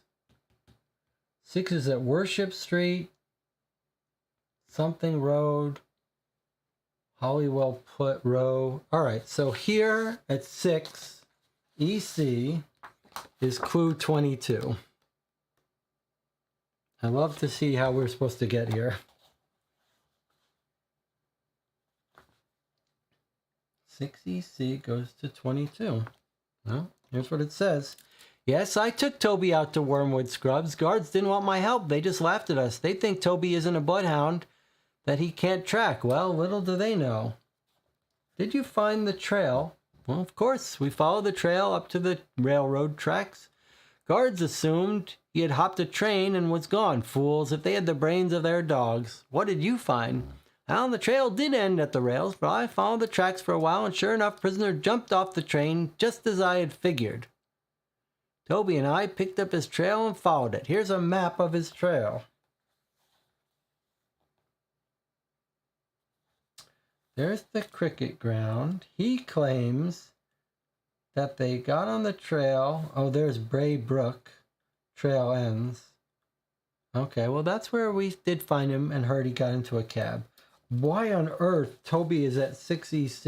I don't know how we were supposed to find him. Anna says, was that the Meeks lead for Wednesday? Well, I'm looking at the day 4 stuff.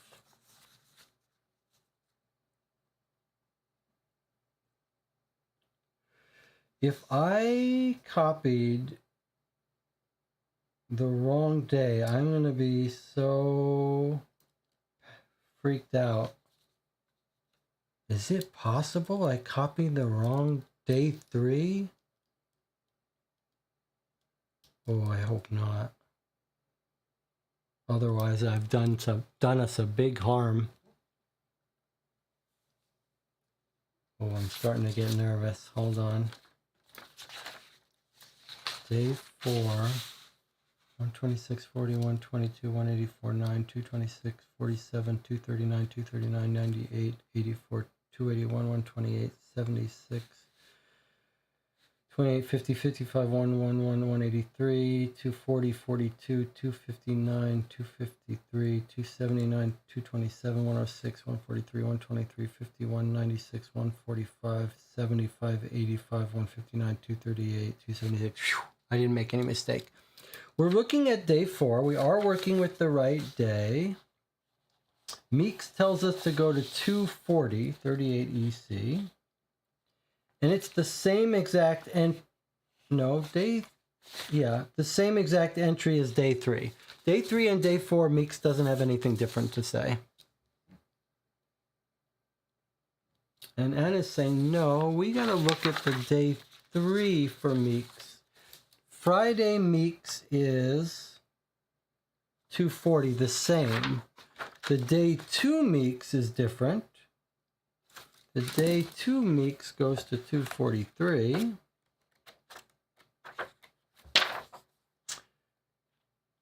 $243 just tells us to come back if we see him. Leland Johnson, Dwight Smith. Made by a ring. That's it.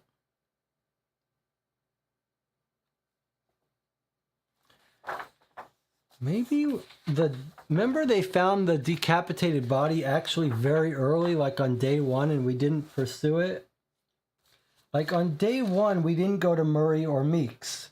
I wonder if that's the only day, like there was a bug, and that was the only day they tell us about the decapitated body.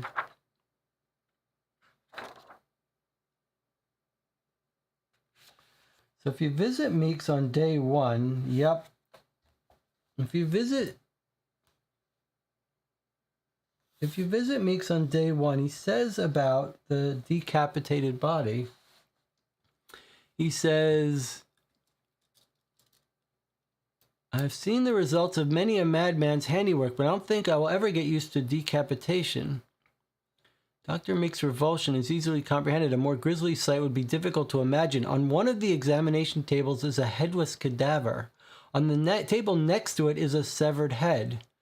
The head is covered with thick white hair, sitting solitary on the porcelain tray. It reminds us of pictures we have seen of John the Baptist's head.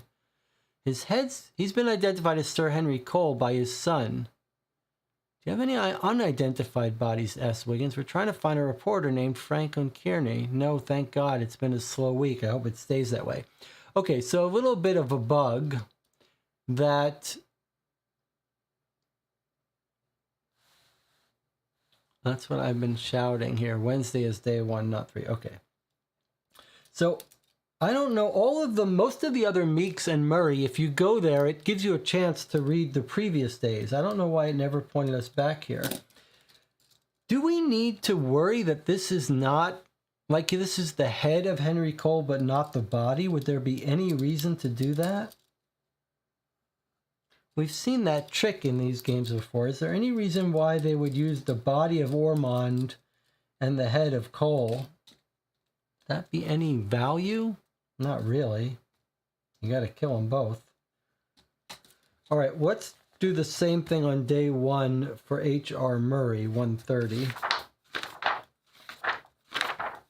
That seems like a bug that it didn't give us that. So if it's before 3, you just go to 251, otherwise 245. Let's see what these are. 245. This is interesting. A loud shriek, followed by an equally loud thwack, followed by a cabbage flying through the air. These are the events that greet us as we enter Murray's laboratory. Cabbage lands at Wiggins' feet with a dull thud. "Wiggins, bring it to me," shouts Murray. He's standing behind one of his work tables, holding a long sword. His white hair is in its normal state of dishevelment. His wire-framed glasses rest precariously at the end of his nose. He watches over the top of his glasses as Wiggins picks up the cabbage and brings it to him. "Place it on the table in front of me. That's it. Now stand back." We do as we're told. Murray steps back from the table a few paces, grabs the sword hilt in both hands, raises it above his head. He pauses for a moment as if directing his concentration to some inner purpose. Then, with great speed and force, he brings the sword down on the cabbage while giving out another loud shriek. The sword bounces off the cabbage and back above Murray's head, the force of the blow again sending the cabbage into the air. Wiggins quickly moves and catches it before it hits the ground. Wiggins places the cabbage on the table, and Murray places the sword next to it. He pushes his glasses higher up on his nose and looks closely at the cabbage. "I told you so, Wiggins." "Told me what, sir?" "Didn't I tell you?" "No." "Oh, I told someone, I think." "What?" "That this sword couldn't cut a cabbage." "Oh." Wiggins looks at the cabbage. "You were right." Murray walks over to his desk and starts writing. After a few minutes of writing, he takes the topmost folder from the stack and starts looking through its contents. Dr. Murray?" "Oh, Wiggins, you still here?" "I need some information on the death of Sir Henry Cole." Just as I said." "You haven't told me anything, sir." "I told someone. I think you just saw it." "Saw what?" "Saw that the sword could not cut the cabbage." "If it could not cut a cabbage, it could not decapitate a man. The sword was found at the scene of the murder covered with blood, but it's a ceremonial sword, not made to be anything other than decoration. Our criminal class reads too many strands if they think they can fool us by planting such phony evidence as that." Interesting. "Oh, that's all there is. The only other evidence sent to me were the victim's personal effects." So we didn't get this information because a little bug in the game that should have sent us back here. Unless I misread it sending us back, it never let us look at this beyond day one. A gold watch, we've now run into that. A Cox Bank draft, 10 pounds 6, an expensive suit from Tetley and Butler. All right, we went to Tetley and Butler. Very good material, Scottish tweed, good tight weave. Anything else? Yes. Would you tear off some of those cabbage leaves and feed the guinea pigs by the window? My pleasure, sir. Good boy. So the only one we haven't been to, I think, is a Cox Bank draft. I'm not sure how this helps us. Where is Cox Bank, though? Well, it's a shame we didn't get this. We were wondering, why have we not heard about this decapitated body? But on the other hand, 22WC is Cox Bank.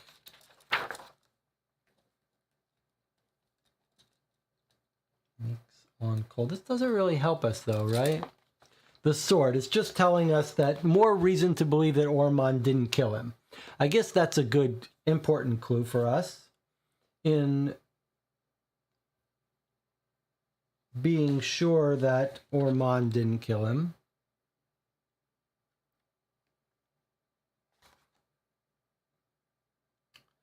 Cox Bank 22WC. I don't think that's a place for us to go. So we can't even go to the bank if we wanted to. Okay, we are very close to being done here. So we read Toby. We don't know why that was where Toby was. That's weird. 98, 25 EC 98. Oh, whoa. Okay, this is a long entry. I'm afraid we need to take another break, guys. This is a long entry about Baird, the insurance agent. Looks like it's going to explain to us a little bit about Baird. All right, we're going to take a break. If you need to leave, that's understandable. It doesn't look like we're going to get too much more. Otherwise, I'll see you in 8 minutes. We'll be done soon, though. Soon we'll be done. I'll see you in 8 minutes.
5 a.m. here in Champaign, Illinois.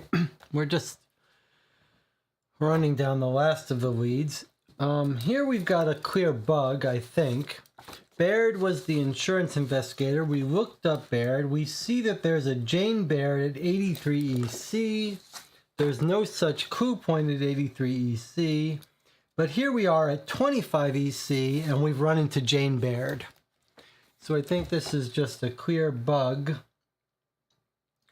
Should be a clear bug in the directory. But here we have a nice entry about Jane Baird, which we think we understand this, but this may fill in all of everything we know about the Balfour jewels. I'll try to read this quickly. Miss Baird is seated behind a large table that serves as her desk. She's dressed in a white-brown cotton suit, white shirt, and pale yellow tie. Her white-brown hair is styled into a bird's nest bun that sits on the back of her head. Her attractive face breaks into a smile as we enter and take the seats she offers to us. Good to see you, Wiggins. Good to see you all.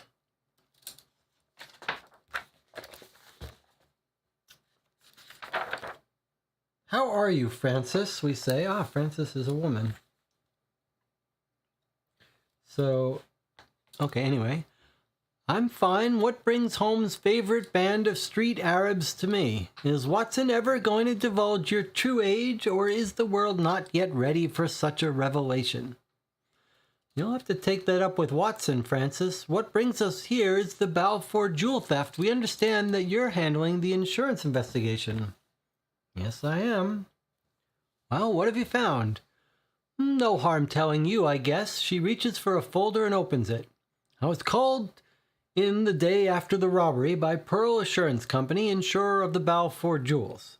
Jewels are the property of Mrs. Balfour and have been in her family for many generations. Mrs. Balfour is the daughter of the Duke of Warwick and is therefore very wealthy in her own right. Jabez Balfour took out the insurance on the jewels 6 years ago, and when he married his wife, the policy is for £250,000.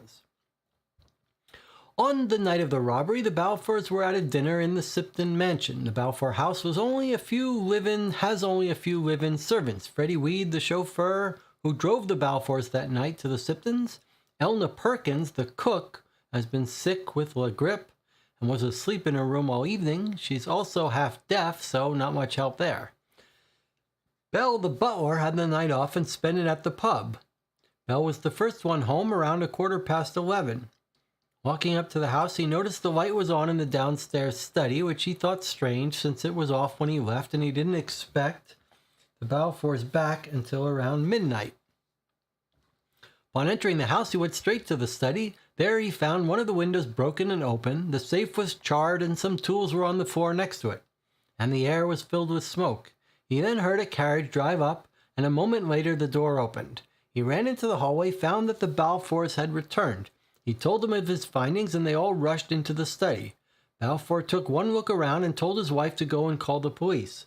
He told Bell to find Weed and for them to go check the rest of the house and the premises. They found nothing other than some footprints in the damp, soft dirt under the open window. Miss Baird now turns to a small table behind her and removes two plaster casts of footprints and sets them before us. Wiggins picks them up and examines them for a moment before passing them along for us to see. "What does it tell you, Wiggins?" she asks in a tone and manner not unlike those of Holmes. "It looks like a small foot," answers Wiggins. "You state the obvious, Wiggins. If you have read Holmes' monograph upon the tracing of footsteps, you could see more. Notice the left heel, how it's worn down on the outside. Our burglar walks with a left-legged limp. Also notice the straight line that runs across both shoes. That means the front part of the soles have been resoled. Notice the stitch marks, how distinct they are. The resoling has been done in the past week or two. Notice the thread, sailmaker's thread, very common in the dock area. The spacing of the footprints, which you cannot gauge from the casts, but which I measured from the footprints in the soil at Balfour House, indicate a man of 5 feet, 6 inches in height. From the depth of the footprint, I would say he weighed 157 pounds. Is that all?" asked Wiggins.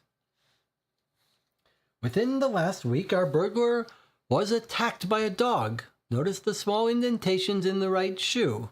Those are the impressions from the teeth of a dog." "What kind?" asked Wiggins with a smile on his face. "I would say a terrier. What breed, I'm not sure of yet." "Anything else?" asked Wiggins without the smile. "Well, the safe wasn't blown open. The lock was picked, and that's very baffling." "Why? The lock was picked? Is she sure?" "Why?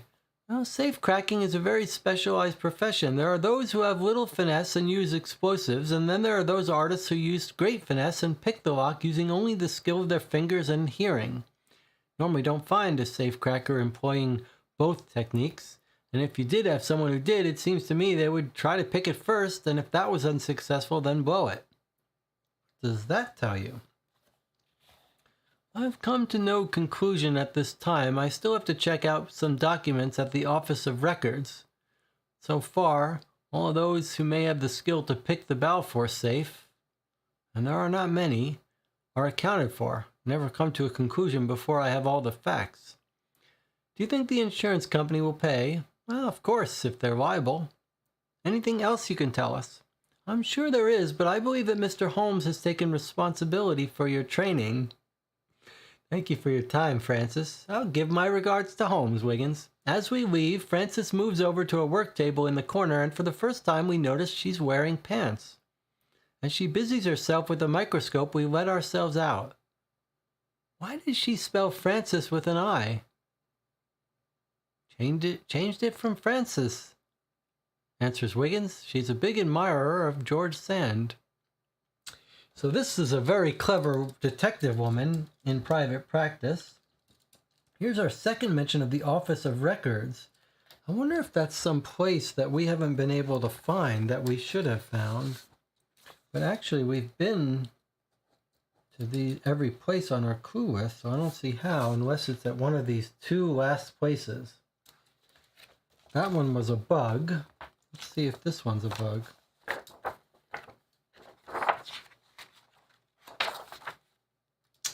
$2.53. You can usually find Mr. Knox at Worthington Bank where he's present. Okay, so if you try to find Mr. Knox at his home, that's what this is. That's what that one is. So we've just got one left. $2.76.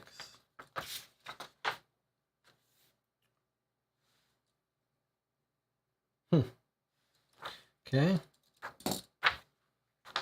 This is a weird one. So the last one in the whole set is Luella Carnes, says the young woman. She's quite comely, although her eyes are red and swollen from obviously recent tears. What can I do for you? I'm sorry to disturb you, says Wiggins, but we're investigating the murder of Lloyd Perkins. We understand you knew him. Oh, poor Lloyd, she says, as fresh tears well up her eyes. Come in. I don't know what I can tell you, but I'll certainly help if I can. Do you know Mr. Perkins well? Begins Wiggins. Yes, he was my half-brother, and we were quite close. I warned him to be careful. He was playing with fire. What do you mean? I just did not like some of the people he was friendly with, and people who play such elaborate pranks must be up to something more than just fun. He assured me no one would get hurt. What kind of prank? Well, she says, it was last Sunday evening. A brougham came by and picked me up. We drove for some time before stopping. I went into the boarding house which Lloyd had described to me and followed his instructions. I went to the room on the second floor and knocked on the door. A man answered. I asked if his name was Franklin. When he answered that it was, I told him that Alice had sent me. She needed to see him right away. I know this sounds strange, and I meant no harm, but Lloyd assured me that no one would get hurt.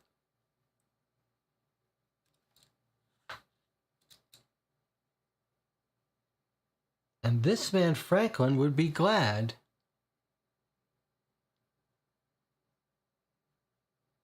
In fact, at any rate, he quickly came with me and we got back into the brougham. We then traveled again for quite some time. Finally, the carriage stopped. The driver opened the door and told the gentleman to get out. A few minutes later, I was dropped off here at my house with not a word. No by your leave or good night, miss. Can you describe the location where Franklin Kearney was dropped off? No, I'm sorry. It was quite dark, and I remained in the carriage. The only thing I can tell you is that we were very near railroad tracks. Do you think this has anything to do with Lloyd's death? I can't really say, but we thank you for your cooperation. Please accept our condolences. How would we have gotten to this location? That's what the chat is talking about. Like, is this real? Well, let's see. If we looked up Perkins, we have an Oliver Perkins. We have a Lloyd Perkins at 47 EC. That's the one we've been to. But then we have an Oliver Perkins at 68 Southeast.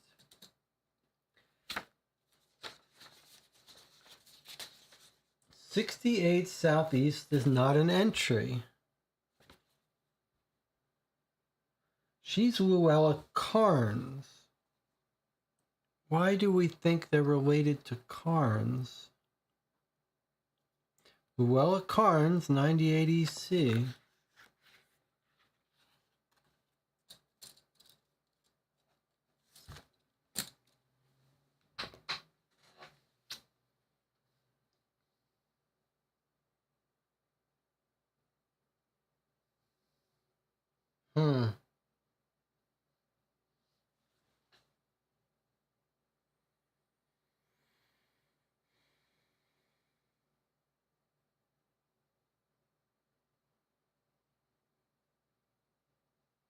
He was my half-brother. How are we supposed to find her? Maybe we were told at some point that his maiden name was Carnes. If we looked up Carnes, we'd find Luella. It was near railroad tracks.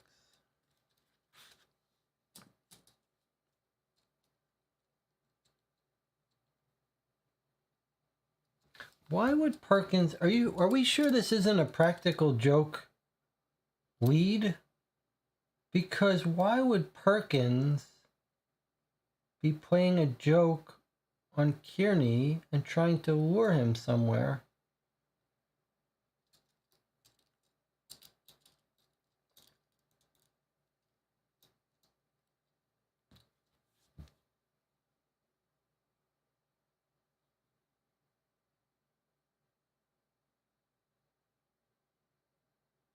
It does make sense that Lloyd might be tasked with feeding information to Kearney, right?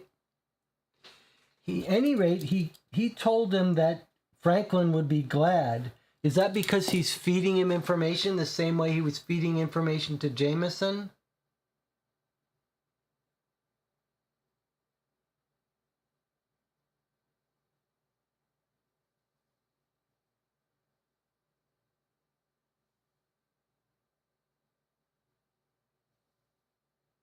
Is he trying to feed him information to make Belfour look bad just like he was doing to Jameson? Sunday evening, it would explain why he disappeared. But why would he feel like he had to be on the run then?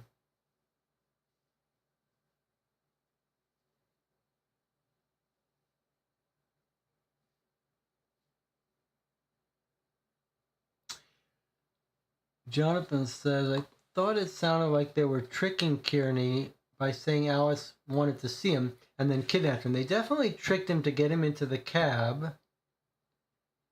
But then I don't know if they were kidnapping him or just showing him information. Why on earth would they kidnap him? And he says Franklin would be glad.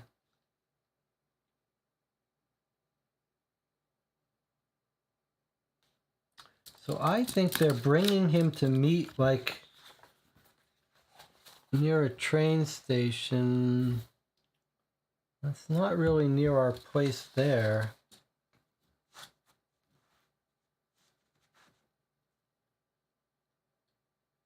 It could be near our place where Peter Northrop was being held, but why would they threaten him?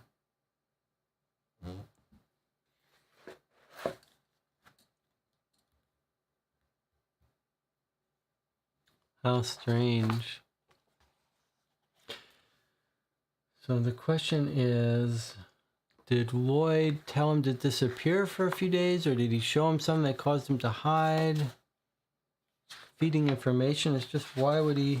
Let me just scan through this book for stuff we haven't managed to see.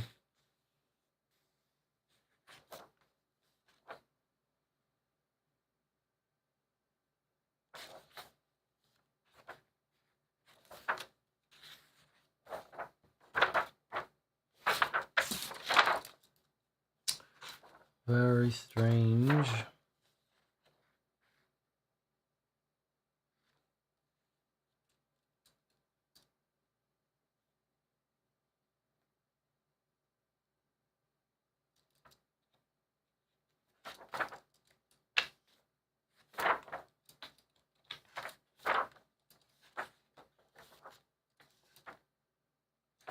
I suppose... Anna says, Jesse, could you show us the plot with the plot numbers? Yes, from Jonathan. Okay, so here's the scan Jonathan sent me. It's very unusual in that it has some annotations here. Check out with Office of Records. So the question is, did Jonathan's version add this? Or did someone write on it because Jonathan bought it used? I think these colors are too similar. I think these must have been written on the new maps, Jonathan. Printed on the new maps.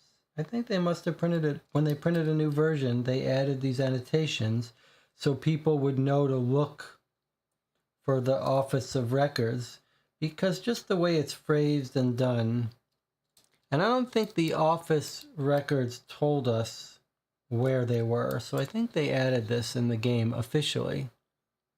John says, could they have taken them in a big circle and just dropped him off near the station? The question is, why would they...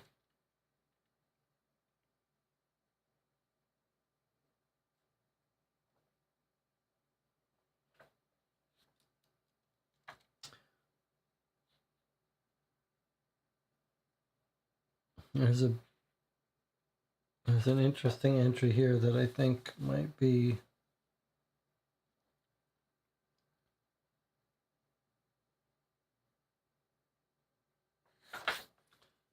There's a bunch of entries we haven't read, but I can't tell if they're fake or important. They don't look important. It might be appropriate for just to... I'm just looking for anything that could be related to this last piece that we haven't figured out. Otherwise, we should just call it an evening. Could they have taken them? We can just sleep. We can sleep on it, I suppose. Let me just look for any other big clues. Here's an entry about the two people in Parliament that Anna wanted us to look up. It's another place where Balfour had lunch.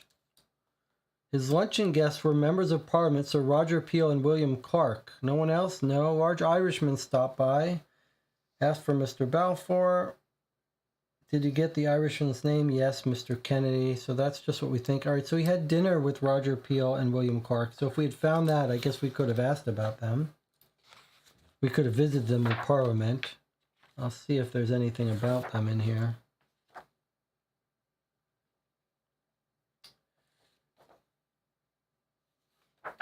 Don't see anything jumping out, though.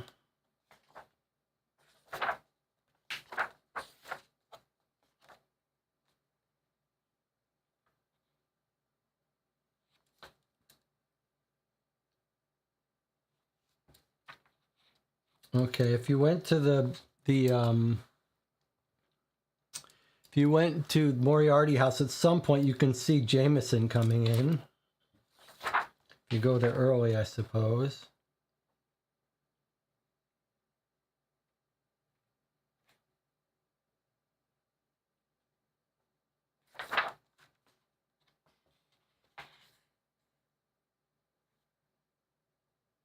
Here's Roger Peel. This might fill us in a little bit of the background on the Beer Act. If we had gone to Parliament and found why we should talk to Roger Peel, or just walked in to talk to him early enough, we would have gotten this.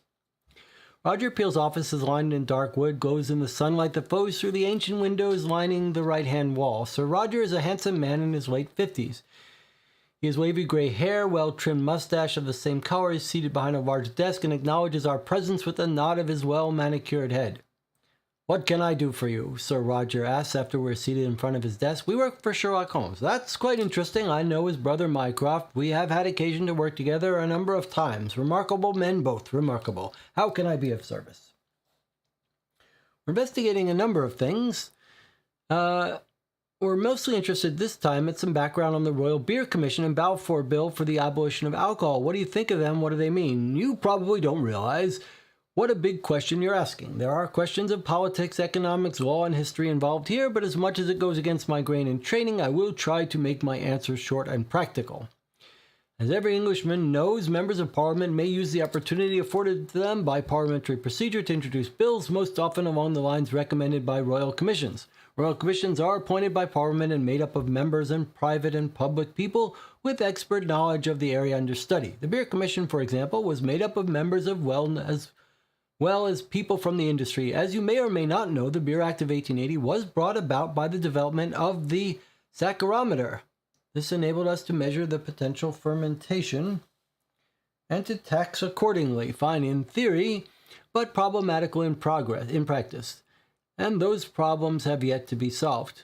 Now, when we pass a bill and that bill is codified into law, it has real effect on the industry, in this case, the breweries. The thousands of breweries employ tens of thousands of workers. All of these forces have to be looked at when contemplating a bill. Members vote yea or nay on a bill for many reasons, their personal beliefs, the wants of their constituencies, and all too frequently, I am sorry to say, their political ambition.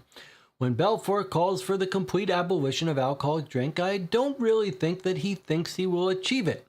I'm not sure that he even wants it. But it is politically advantageous for him to call for it. And he knows as well as I that only 10% of the members would vote for it. It's no secret that temperance is good for land values. People will pay much more to live in a community that is alcohol-free and thus free of alcohol-associated problems. Temperance has proved good politics and good business for Balfour and has served him well, very well indeed. What about the murder of Sir Henry Cole? Yes, indeed. What effect is that going to have? I'll tell you one thing that will come out of it. There will be no Beer Act this year, and most likely none the next. This could turn into a scandal. Social, political, who knows what the outcome will be. Why? I don't know any whys, but I do know the public will respond in some way to members killing each other. They expect verbal attacks, but let's not build up their expectations of us killing each other off. The public may look more favorably on that development than we like. Okay, so a little bit of a clue here that this event of such a brutal decapitation is going to create such a public outcry and fascination that it's going to throw it's going to throw a wrench in the whole Beer Act stuff. But he didn't even think it was going to pass anyway, so why does Moriarty need to do it? It's a little weird, right?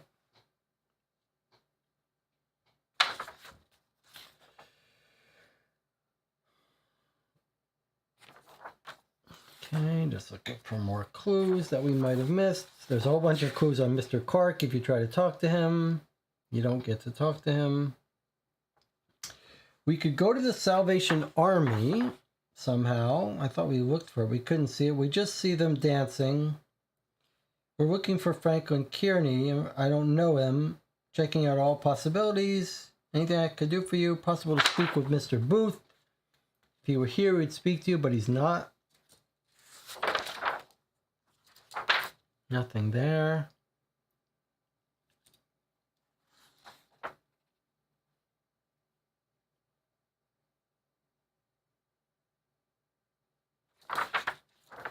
That was our Meeks.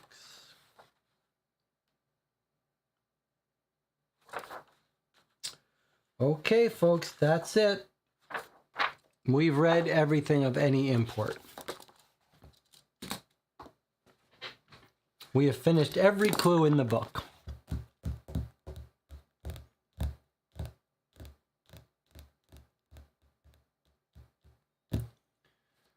So there was one clue directing us via Luella to tell us that Lloyd tricked Kearney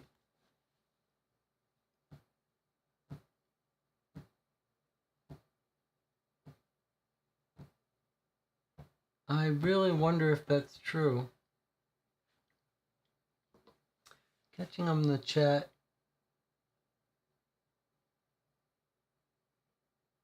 Alfred doesn't really want prohibition, but temperance drives the property value up. They wanted to hear the committee next week, but now 2 members are missing, so they'll need a whole new committee and so on.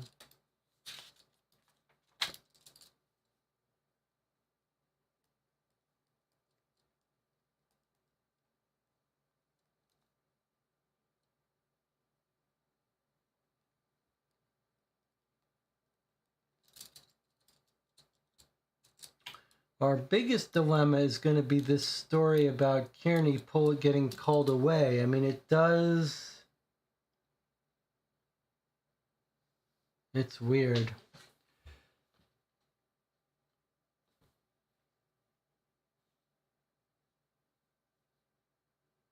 you guys are thinking about the Beer Act. I think that's a reasonable thing to think about. I'm still hung up on the Kearney part. And why does Moriarty want to sink the Beer Act vote? That's my question. Why does Moriarty care? We know he's involved in the brewery stuff.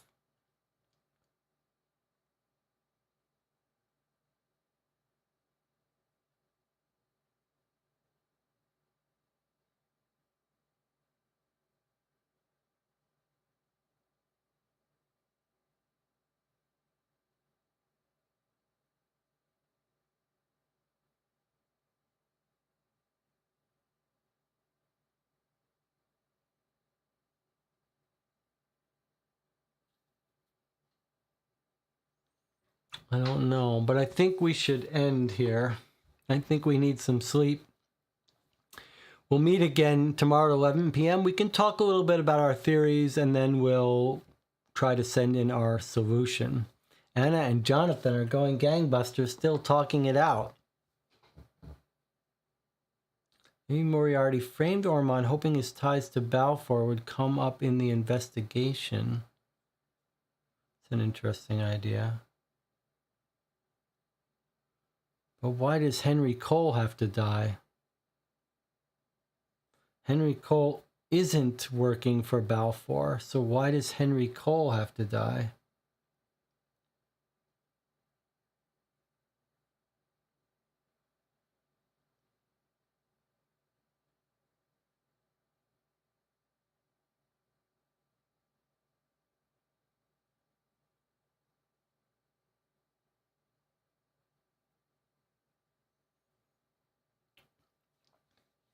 I still like the best idea is that you're trying to get rid of both of those people and deflect blame away from yourself. So, but now we're told that this would sabotage the Beer Act, and maybe Moriarty does want the Beer Act sabotaged. And it says Cole wanted higher taxes and tighter control. That's a good reason to kill him. Yes, Cole wanted higher taxes and tighter control and was against the brewery. So that's the reason you kill him. Not only that, you could go further, right? You could say maybe Moriarty is actually talking to MPs, threatening them. Like, you're against me? All right, here's what happens. So he gets rid of two of these people, and he's sending a message. He's delaying the Beer Act, but he's also sending a message that the rest of the MPs better do what he says on the next issue when it comes to favoring the breweries. That makes some sense. I think that makes some sense.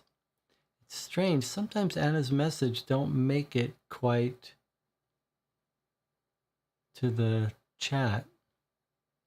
A little strange. I mean, I can see them in the chat, but not on the screen here.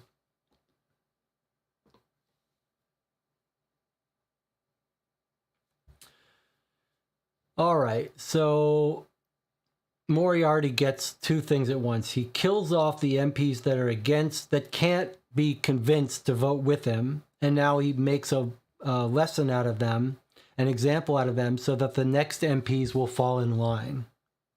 That makes some sense. And it's basically telling us that Balfour wouldn't have done this because Balfour doesn't even think this is going to pass. He's not worried. He doesn't care. We still have our Kearney problem, though. We still have our Kearney problem.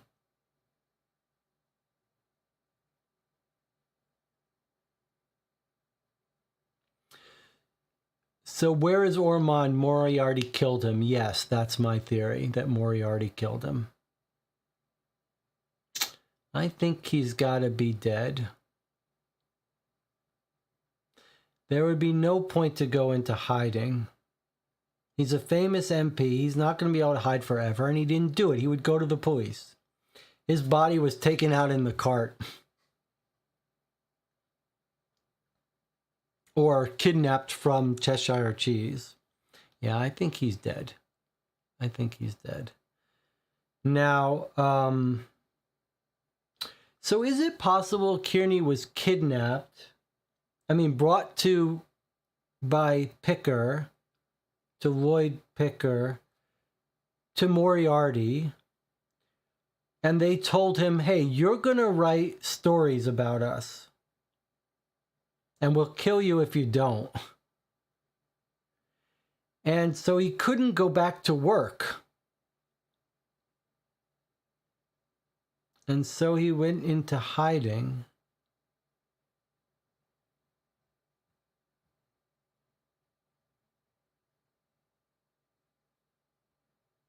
So he went into hiding until it blows over.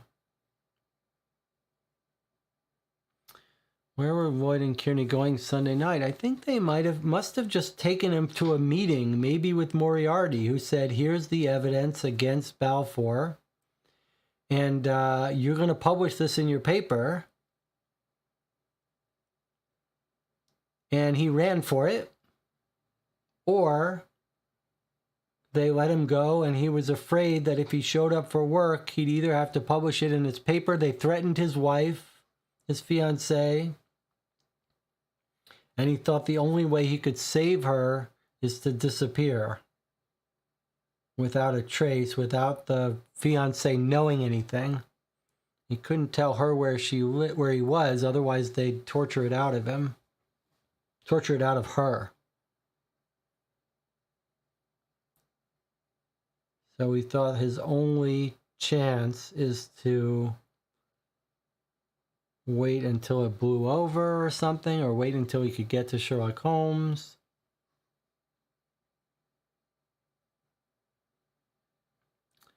And it says, before, Kearney thought it's just Balfour, but when Moriarty came into the picture, he got scared. He knew the underworld was dangerous. He knew this was Moriarty's super dangerous stuff he was in over his head. Yeah, I think that makes sense. John says, I don't know. He seemed kind of amused we were looking for him when he came back. Boy, that's true too. He didn't seem too concerned when he waltzed into the office, did he? He had like a little smile. It's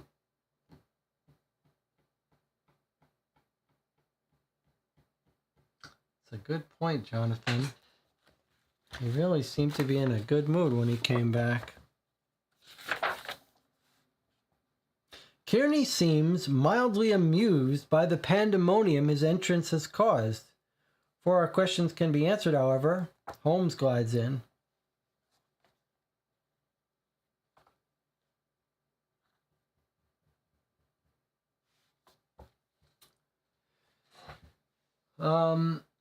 So let us consider two things. One possibility is that Luella lead is fake. And it's just the game punking us.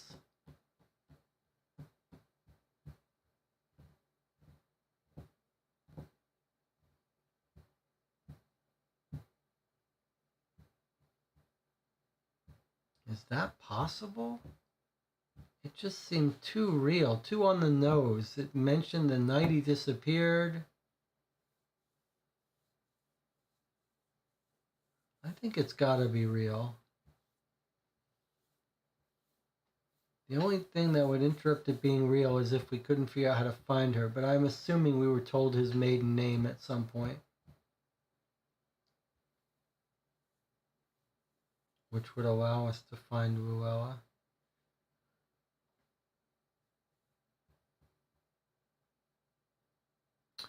And it says, so he didn't care that Alice was worried because he's got this smirk on his face.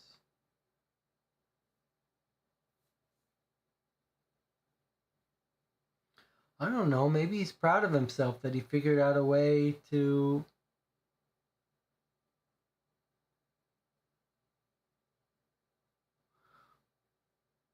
Jonathan has an interesting idea. Could Wood have just tricked him into going on some wild goose chase far away? Why not tell anyone? That's an interesting theory. Like, could they have dropped him in some location and it took him No, he had to write the letter. Someone had to write the letter.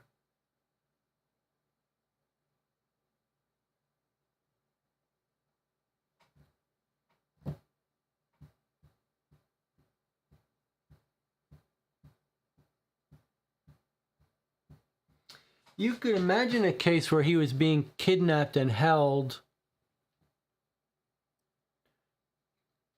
until stuff blows over and then he's let out. But we can figure out how to find whether the lead is real. If we can't, it's fake. It's true, but it might be hard to find that. We'd have to find every entry with Picker and see if we find mention.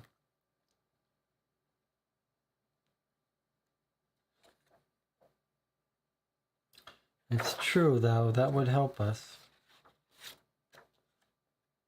Let's not forget Reginald Ormond was in the pocket of Belfour.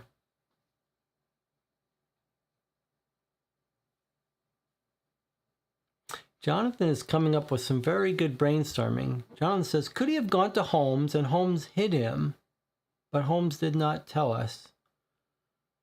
Then why would he send a fake note to Holmes? You know, why would he be hidden by Holmes? Why would he be hidden by anyone is the problem.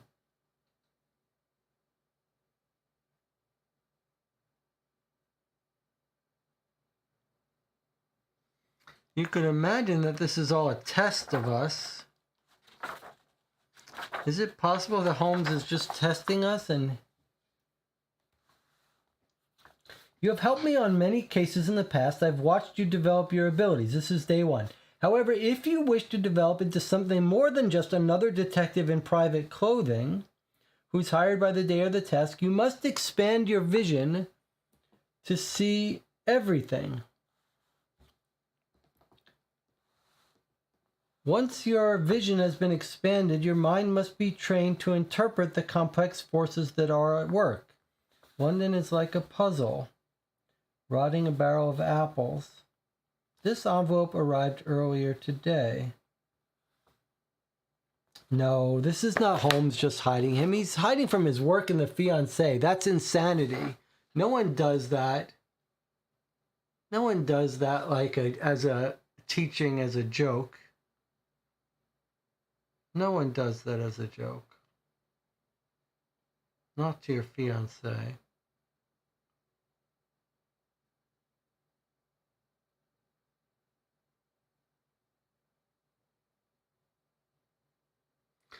I like the idea of him being sort of taken on a trip to show him stuff.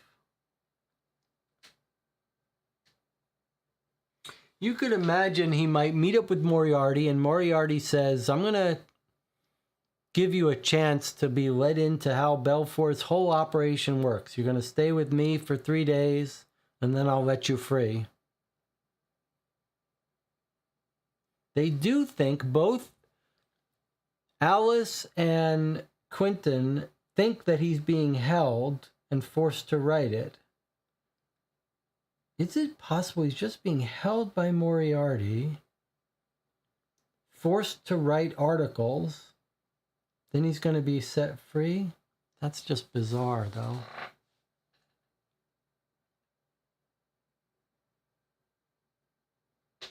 John says, I'm thinking Holmes is hiding him from real danger. But Kearney is bemused. We're looking for him. I don't believe it. Anna says, before I thought Anna knew about him. Then she seemed really concerned, so I rejected the idea. His boss gets the same letter and is also concerned. Just seems too far-fetched that everyone is in on this. For what purpose? He's such a minor bit player. The Belfour people don't even care about him. He's not even on their radar. Who's the lady at Moriarty's? I think she's just a student at the college. I don't think she's related to our case. I think that was just a little side lark. At the college, we're told that he has some fans, some women that are now fans of Moriarty's. So I think it was just a little bit of a joke reference to that. The only thing I'm not sure about is whether that lead is even fake. John says, in my brainstorming, just Holmes knows where he is. Holmes tells him to write these notes. How could you play such a prank on the fiancé? I just don't get it.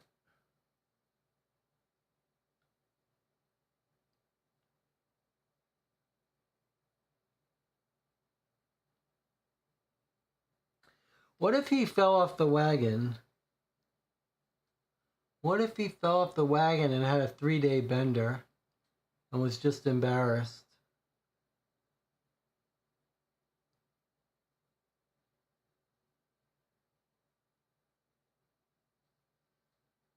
Is that possible?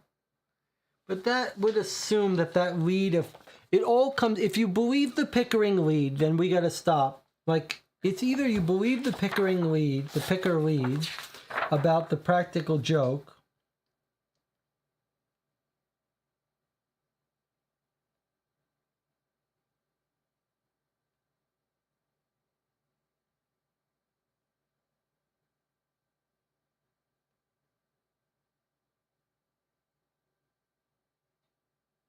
she describes the house. She went to the door on the second floor, knocked on the door.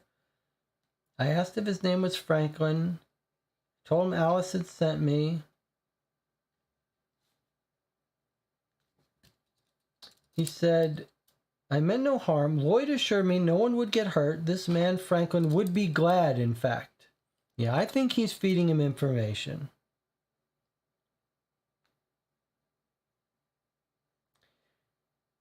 They traveled for quite some time. Carriage stopped. Told the gentleman to get out. A few minutes later, it was dropped off at my house.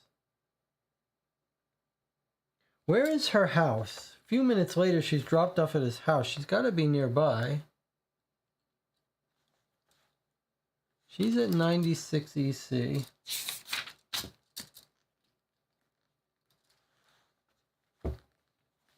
'96 EC. She goes railway tracks.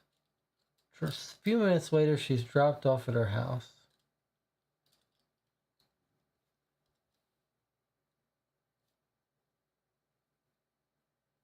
She's here. She's all the way here.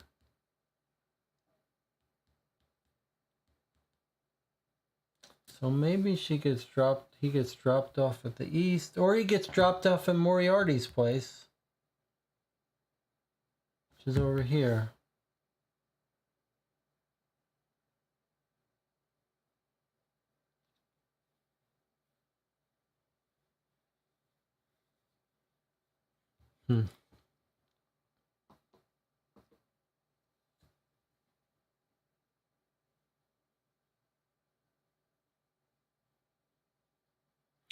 Okay, let's check these theories out. Anna says, Jonathan, you think Kearney went to Holmes Sunday night after he talked to Lloyd and Holmes hid him? Holmes told Kearney, can't tell Alice or Quentin where he is. That would be the idea. I'm not convinced, just throwing ideas. But then Alice and Kearney's boss went to the police and to Holmes.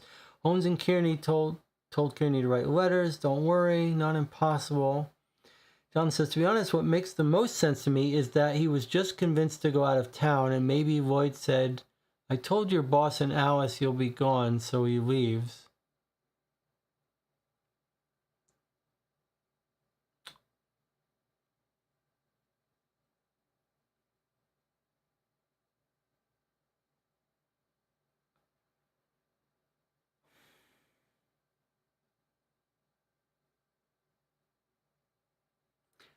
I believe the Luella clue.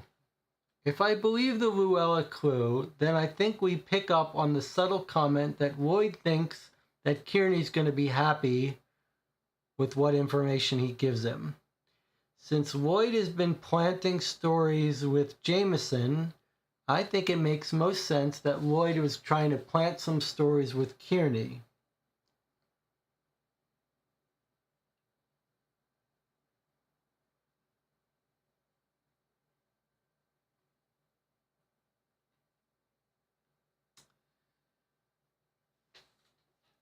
So I think that Kearney got talked to by Moriarty Group that told him, you're going to write these stories about Belfour, and we're going to give you information. And maybe he freaked out. It's very weird that he would sneak back into his house to get toiletries, though.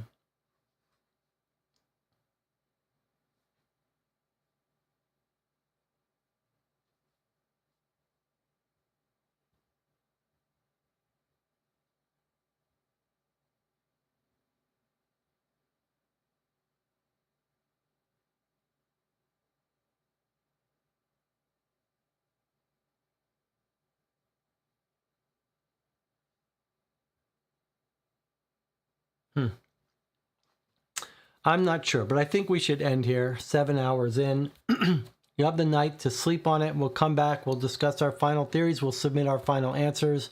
And we'll talk about this game. Maybe we'll look at Space Cowboys version, compare it. Boy, this was an exhausting ending, though. However, we did get our moment of confusion here at the end, where we do not quite understand at least this one piece. There are actually two pieces we don't understand, but we'll come back and we'll talk about that tomorrow. We have to, Anna and Jonathan are still going. You guys can keep talking. You got email. I think I have to sign off and get some sleep. I'll see you tomorrow at 11 p.m.